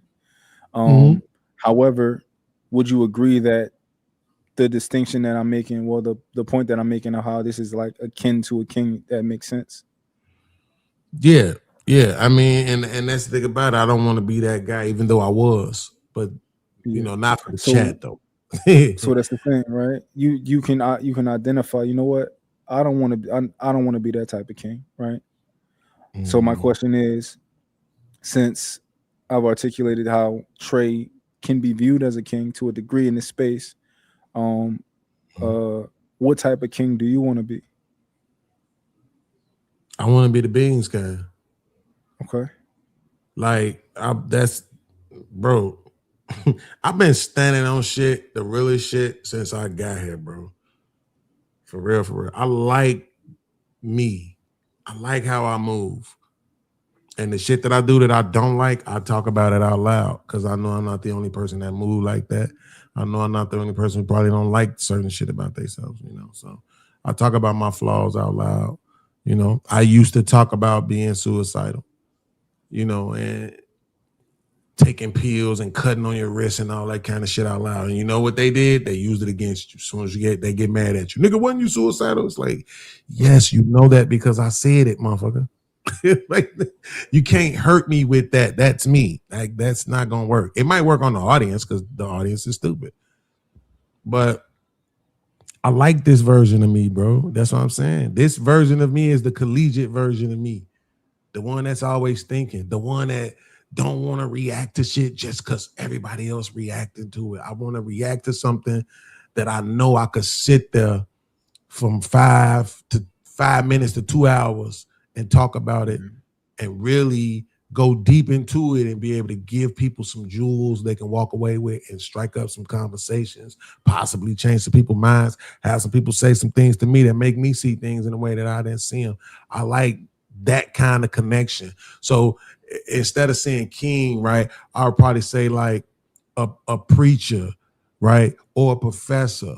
But a professor at a community college and not a major university, where I have more of a closer relationship to my students, a smaller classroom where I can actually engage with them damn near on an individual level if it's needed to, you know, or like with or like a pastor of a small church instead of a mega church, right? Now I gotta have security. Niggas can't even talk to me. You know, they come Sunday and they just gotta see me on the big screen because they sitting all the way in the back versus when you got that small church right there on the block. You know what I'm saying? It's 40 parishioners and y'all know everybody by name. Y'all going to old country buffet after that. Y'all got a prayer line. You talking and praying with people and you walking them through their situations and helping them out. And people can donate money here and there because it's a close-knit family. You know, that's why I'm like, when I think about the king thing, it's just like, it's too much expected from those to, you know, they say heavy is the head that wears the crown. To whom much is given, much is required, bro. So I don't want a lot, you know. But I like being me. Let me ask you this question. What type of king do you think Fatty is? I mean, I don't know. See, because when you ask me about Fatty, what it makes me think about is how is he with his people? People in his chat, the people who, you know, he works with. All of the untouchables. Yeah. Like at one point, everything was Team Fatty. And then it became the untouchables. This is actually how we ended up falling out last year, because I made a statement saying shout out to the untouchables because they prioritize money. And the reason why I was saying that is because I'll watch Fatty do his shows. He'll say like, yo, we need 10 new members. We need 10 $5 cash apps, right? We such and such. And guess what? If the new audience, if the regular audience or whatever, the people ain't stepping up, one of them untouchables is going to step up. Somebody from the untouchables is going to step up and make sure he get those memberships. You're going to see 10 memberships gifted in the chat, right? You're going to see 2 new super chats come in. You're going to see 4 new super chats or 4 new cash apps come in, right? Like they make sure that he meet his goals. And that's what the kind of prioritizing of the money that I was trying to illustrate, even though I admittedly didn't do a good enough job of it. But once I explained that's what I meant, I felt like he should have just accepted it. But as it goes to his people, the untouchables, the other platforms, the networking, all of that, bro, I can't take nothing away from bro. Nothing. He been getting it done since he set out to do it. And, you know, like I say, on some levels, I'm super proud of him, you know. Okay. What type of king you think I'll be? It's hard to say. I don't really know enough about you yet, but from what I do know, I can't even really picture you in that role. It's to your point. Look what you said you wanted to do. You said you wanted to become the Black Joe Rogan. Think about what that really is, right? He might have some editors, he might have some videographers, maybe, you know, but it's not like he just sitting there on panels and shit. He has a guest, you know, and they sit there for a couple of hours and just have truly dope conversations, bro, that be all over the place organically and be fire. That conversation he had with Arsenio Hall, I could go watch that again. Yeah. You know what I'm saying? Long as it was. But also for me, it is different when it's somebody I know. I tend not to watch too much shit that ain't nobody I know. Yeah. But I know I got a lot of love for Arsenio is like family to me, you know. So, but it was still just to sit there and just listen to hours of that conversation and just chilling. It's like that I could definitely see for you. But look how that's not really kingish.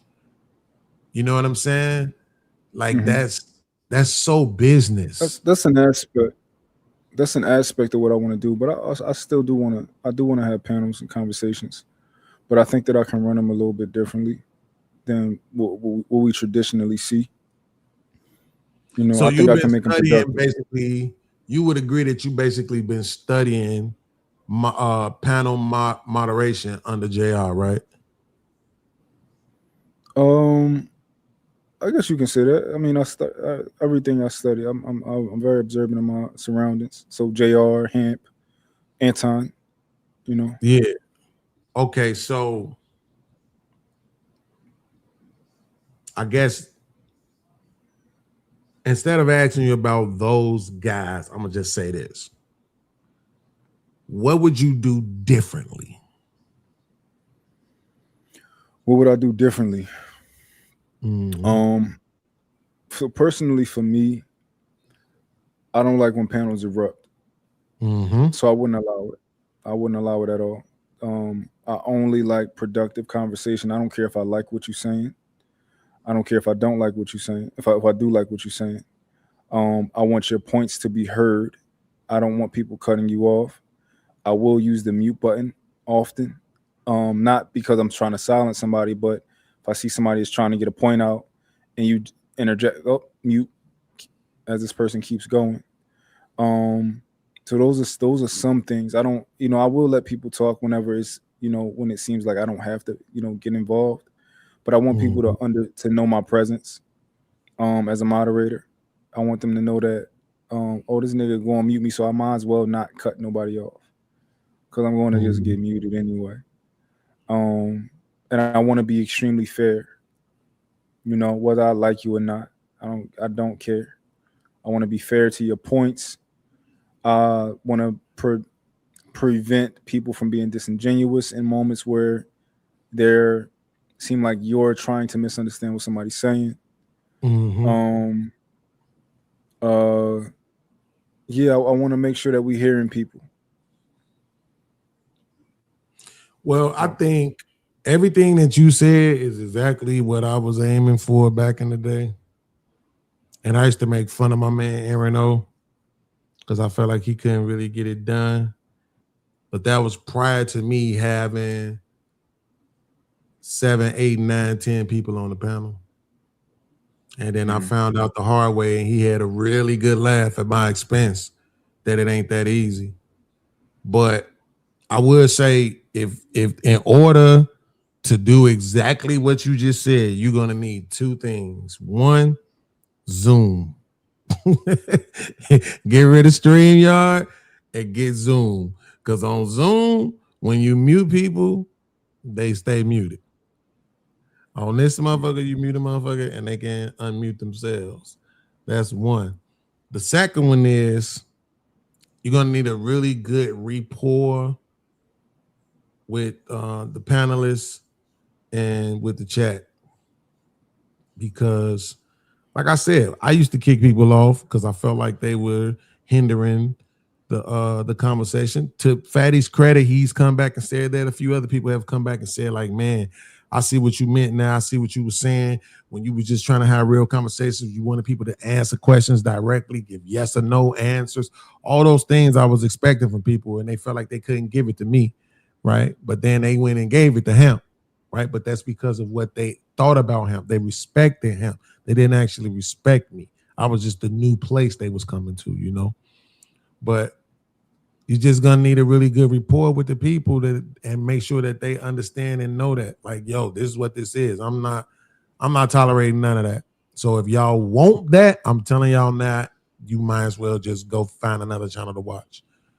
Because if you don't really lay that foundation down in the beginning, then it's gonna seem like, oh, why he doing this? He trying to be too much of a control freak, So Ham did it very well, establishing things very early on to the point where now if he say don't use a word, well, them niggas would have cussed me out. Who the fuck do you think you are to tell us we can't use a word? He'll tell them don't use a word, and guess what? They will remove that shit from their vocabulary, right? Because he built a great rapport with the panel and the chat. So people just respected him. Not to mention the fact that just like him, you got the bag, you got a woman, you ain't no felon, far as I know. Like I said, easy on the eyes to women. You got everything working for you. So I mean, you could definitely make it work. And once you do, then I'm gonna have my brothers jump you. Cause this shit ain't fair. Niggas like you need to get the fuck on. Why y'all in our space, bro? this all us old niggas got left. Don't get. All we got left is podcasting. We gonna have to start beating these young niggas up coming into our damn space. Beans, you made a good point, man. I'm gonna say what's up to you. What's up, Mont? What up, Creator? What up with it, Scam? So look, y'all. What you doing, man? You know, and I hear you, Beans. I'm gonna start with you, right? And somebody put it in the chat. They said it's a like a condition where it's almost you fearing the success and the responsibility. Like you don't mind the accountability, but like you said, hey, you can't. Okay, so I tell my clients, you can't be petty and broke. You got to pick one, right? So you're gonna be petty, right? If you petty, you can't talk crazy. If you broke, you can't talk crazy. You got to pick one, right? If you petty, you got the money, right? If you talking crazy, you get where I'm going. So you got to pick one, right? So with you want the success without the like. You can't control if people want to love you and take you to a different place, right? And so I would just give you the advice to be prepared, right? And don't even speak. When I talk to my brothers, this is what it is. We don't even speak negative because I look at everything like rocket fuel. And if you don't have much, you know how much rocket fuel would cost. Would you give it away? So you don't have no energy for any negative and what was and how it is. And okay, cool. You did that. That's a part of you. But now it's the reset button. And the only thing you focus on is that goal that you want to hit. Right. And we can't smear that goal that we want to hit by the past negative things that may have hindered us or may have catapulted us. What we can do is now prepare ourselves for the challenges that are to come. Because who you was yesterday, you not today. You're a whole different person. You age, you know more, you got all of that. So now you got what it takes. I think they said it's the fear of the fact that you're exposed, but you already have the qualities, you already have the competence, you already have the success, so you don't have nothing to worry about. And if you go to the moon, you come out and you want to go to the moon, great. You should take it and accept it. But it's like, I want it. It's like you say, I want it, but then you shoot it down too. It's like you could be in the sky, like, yeah, I want to be in the sky. And then you shoot your own balloon down. It ain't nobody else shooting your balloon down. It's you shooting your own balloon down. So it won't be that your content is not going to be great content. It's I guess the level of mental of the person that's delivering it. So the stuff is great, but if you come out and you speak negative words or you say something that, people are petty, man. They looking at you to be this perfect entity. And in some ways, you can't say that you're not going to be a king. So if somebody asks you, they want to be able to know that they preacher is the best, right? This is why we want to support you, because we know Beans is top flight. Beans is always saying the right. We support Beans no matter what. This is you know how the preachers, and you can't help who want to be your number one fan. Don't shoot them away before they come. So I know it's crazy, but no, it's not. Psychologically, we don't. It's like you building your team. You building the people that's going to be just like you, and certainly the flaws of the people that's going to be just like you will always be there. But we don't have to highlight it. Right at the moment, what we do is we highlight it when we have the conversation. Right, if we are like-minded people, we can now open up and just kind of be real and have the conversation, because ain't nobody perfect. Right, if you following me, I know you ain't perfect. So now we can have this conversation, get perfection out the window. Right now we can really get straight up ground roots without somebody, like you said, trying to weaponize information. Right, we can just kind of be open. I think that's what we lacking in this. Open and sharing, bro. Go ahead. Let me say this so I won't forget. So and I'll let mine. So I've talked about this again openly, bro. The fear of success. Because you have to maintain it. That's what the actual fear is. right? People who don't experience that probably won't know that, but that's what the fear is. You see somebody like, man, they seem like they're afraid to be successful. It's not about afraid of getting to the place of success. It's about maintaining it. Mm-hmm. You got to get up every day. Because now, you got to duplicate the shit that you did to get there. You got to duplicate that shit. And then on top of all that, depending on not only how much you want to elevate or how much the success demands it, now you got to do more. Exactly. Right. I had a cousin who was an iron worker. I talk about my cousin a lot. He's an iron worker, right? He used to work at the local union, right? He started his own business. So he started getting work. Then guess what? They started saying, oh, can you do this job over here? Oh, well, over here, guess what? This job is gonna require 12 motherfuckers. So now he becomes an employee. He got to go hire all these motherfuckers. And niggas, we talk all that shit about how we gonna hire all these black people, but safe to say, most of the people he hired don't look like us, right? Well, he's trying to get the job done, and he want it done right, fast, all that shit, right? But then, so real quick, I'm gonna let you go. Real quick, I want to cut your story because I know y'all ready to go, and they say I'm long-winded. So I want to get this answer from you. This is about you right now, you and Mott. So now, to answer the question that he asked you, don't put no roadblocks in front of him. Don't put no walls in front of it. What king? Just if you are forced to be, it's dropped in your lap. You inherited it. It is what it is. What type of king do you want to be? T'Challa. All right. So let me do this. Let me just finish this real quick, and I'm gonna get back to what you were saying. The reason why I'm bringing that up though is because guess what?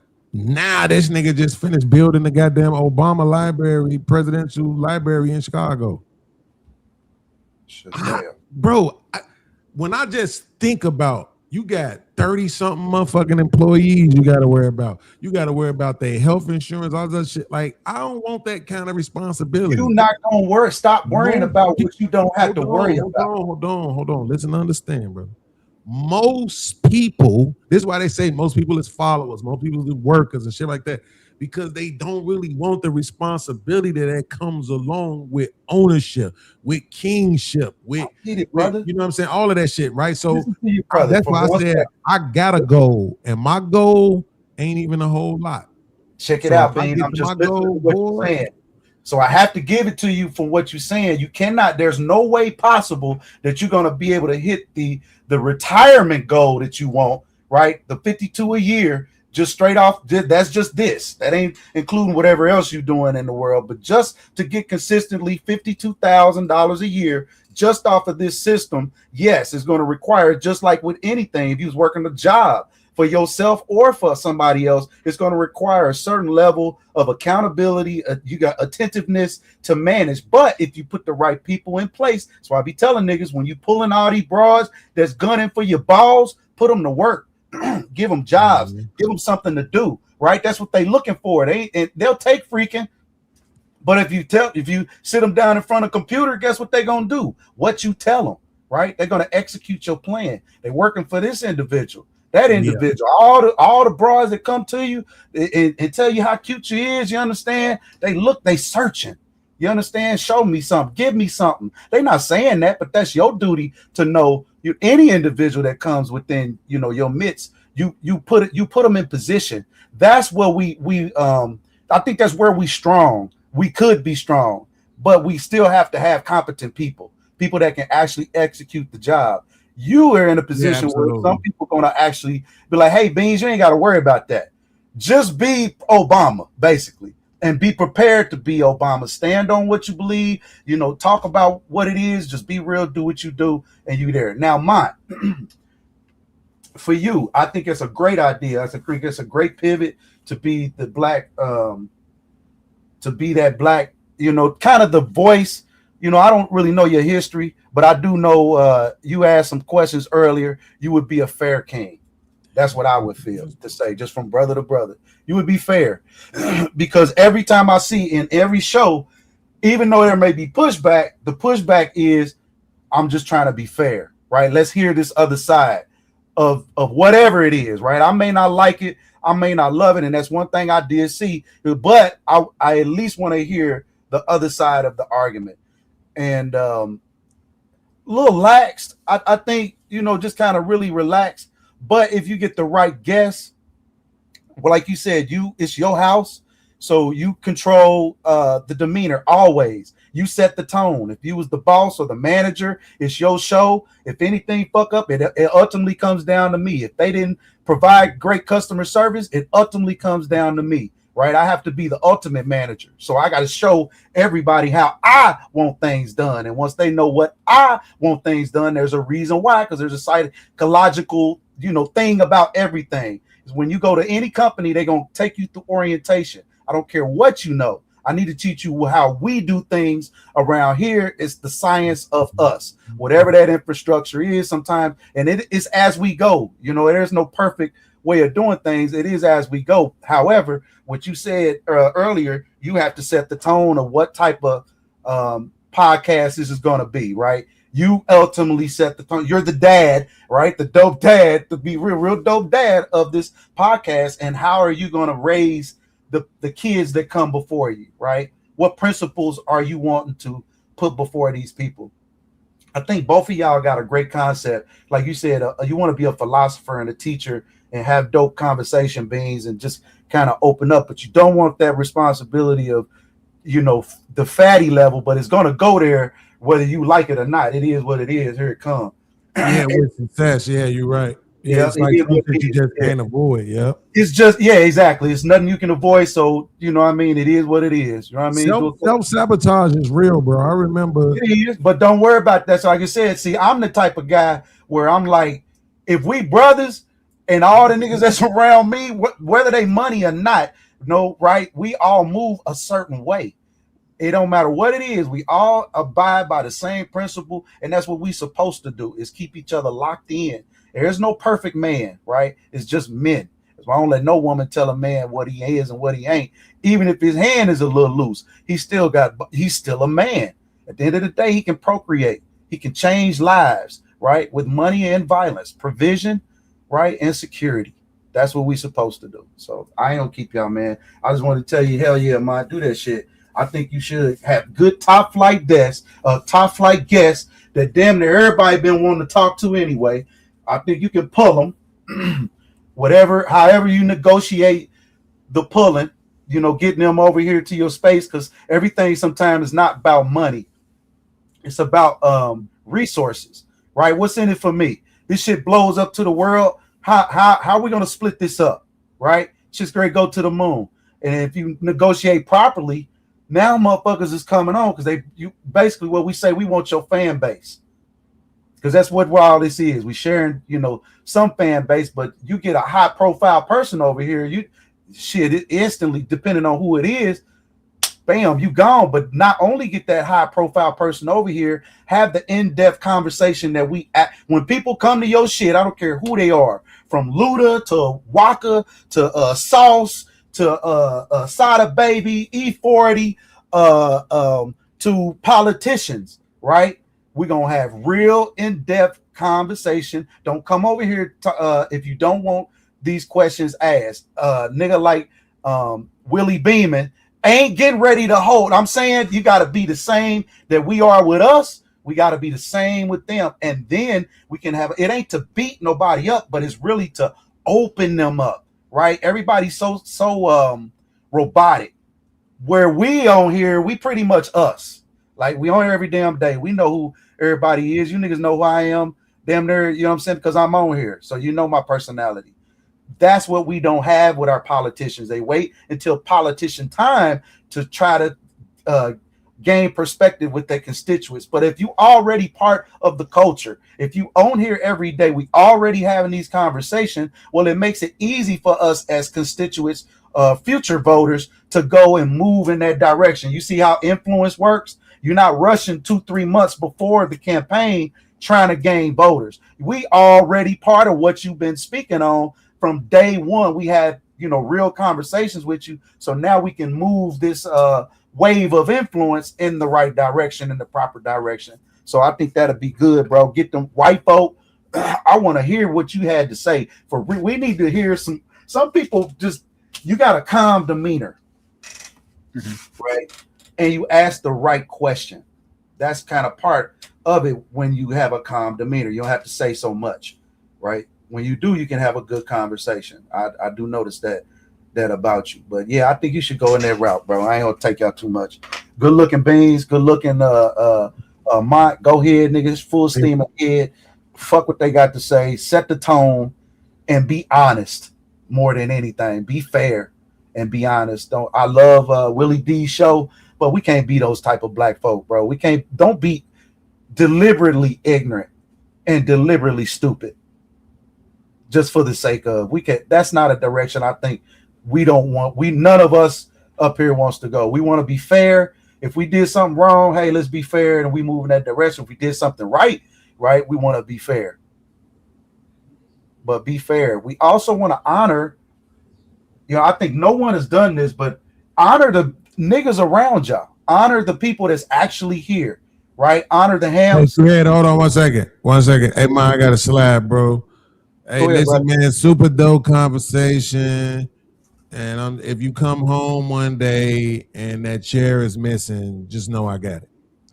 Hey, I got 4 more. Salute to Scam, salute to Creator, salute to the chats. I got you, brother. Catch y'all later, man. Peace. Yep. All right. So realistically, honor like an award ceremony, like they got the BET Awards, right? And we could do the Black Streamer Awards type shit. And since it's us honoring, right? And that's some simple shit. It don't cost nothing. You know what I'm saying? I'm not great at that shit. I'm great at coming up and sparking these ideas. The executors is the women that be listening, and they know what to fucking do. Like they can take that shit and run to the moon with it. But we need to honor us. That's all I'm simply saying. We know who all these people are, but the internet per se, if I go ask my kids who these people are, they not gonna know who none of these people are because they not in this space.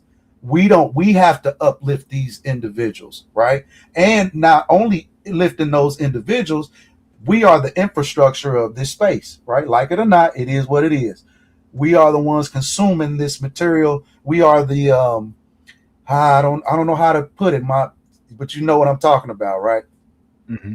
We are the bones, the nuts and bolts, the leafs. You know what I'm saying? There's shit. Let's honor them niggas. You get what I'm saying? I think they doing the fatties instead of us hating and I ain't hating at all. I think all them niggas should get a round of applause. And rookie of the year, we already know who rookie of the year go to, right? If we was to do that, I don't even have to say. I think it'd be unanimous, right? That's what I mean. That's fucking hard work, and it shows how the people that's working behind the scenes working together to make this shit happen, man. All right, it's people working at BET that can't make happen in 6 months what my man's done in 6 months. All right, and you moving in the same trajectory. It always gonna start small because you ain't on no bullshit. Everybody can't afford the real diamonds. Apex is a different level. All right, it ain't regular. You understand it need to be apex, right? The conversation. I don't think I tried to say a cuss word, right? That type of level, man. And you get the people on here and let's have a conversation with Terrence Howard. Let's talk to that nigga for real. You hear me? He coming. He gonna want to give you all the game. Just have questions for him. Right? They're gonna give you all the game. Have them questions. Maybe even sit 2 or 3. Those are the panels I would love to see. Antoine Daniels with a Terrence Howard and a Sauce Walker. And we talk the way we talk the way that we talk, right? You do what we do, and let's hear what them niggas got to say, because these is movers and shakers in their space, ultimately kings in they kingdoms. What works? What's working for you in your kingdom? Can you share some of that information and how you share it? Just like Angry Man comes on as a regular nigga, he pulls up realistically. For real. He pulls up and then he leaves and go gets 500 motherfucking views. You know what I'm saying? 600, 700 views night after night. That's power, right? And I'm gonna respect that energy. So y'all got it. That's just big bro motivating little bro, and don't think big bro ain't heard y'all. I do hear y'all. I appreciate you. All right, Scam, I'm about to close this out, my brother. Head over to Trey. You still there? Yeah, what's going on? Yeah, what's good? No, I'm just about to close it out, man. I appreciate you pulling up, man. You've been MIA. Yeah, I'm probably gonna disappear again. Do that from time to time. Okay. But at the end of the day, it's your show. Do what you do.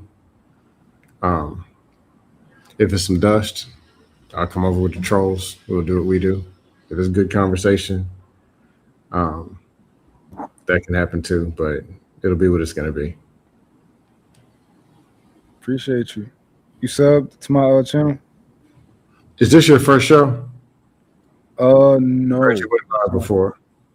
It's my third. No, it's not my third show, but it's my third interview, I think. Third live. Third conversation. But I've been live several times. I've done some open panels and stuff like that.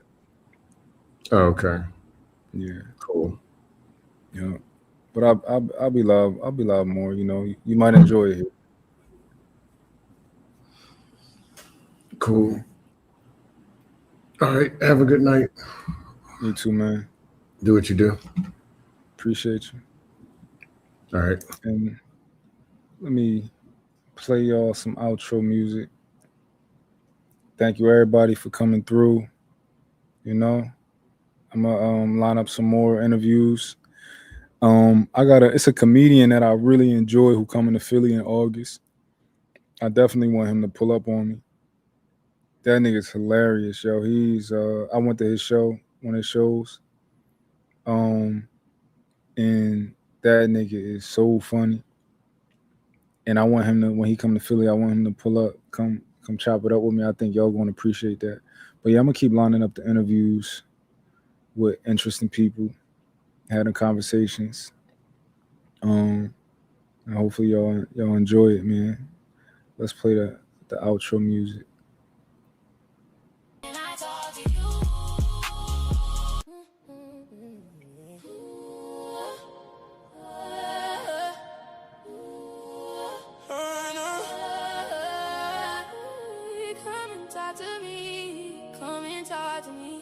I really wanna meet you. Come and talk to me. Can I talk to you? I really wanna know you. Come and talk to me. Come and talk to me. I really wanna meet you. Can I talk to you? Come and talk to me.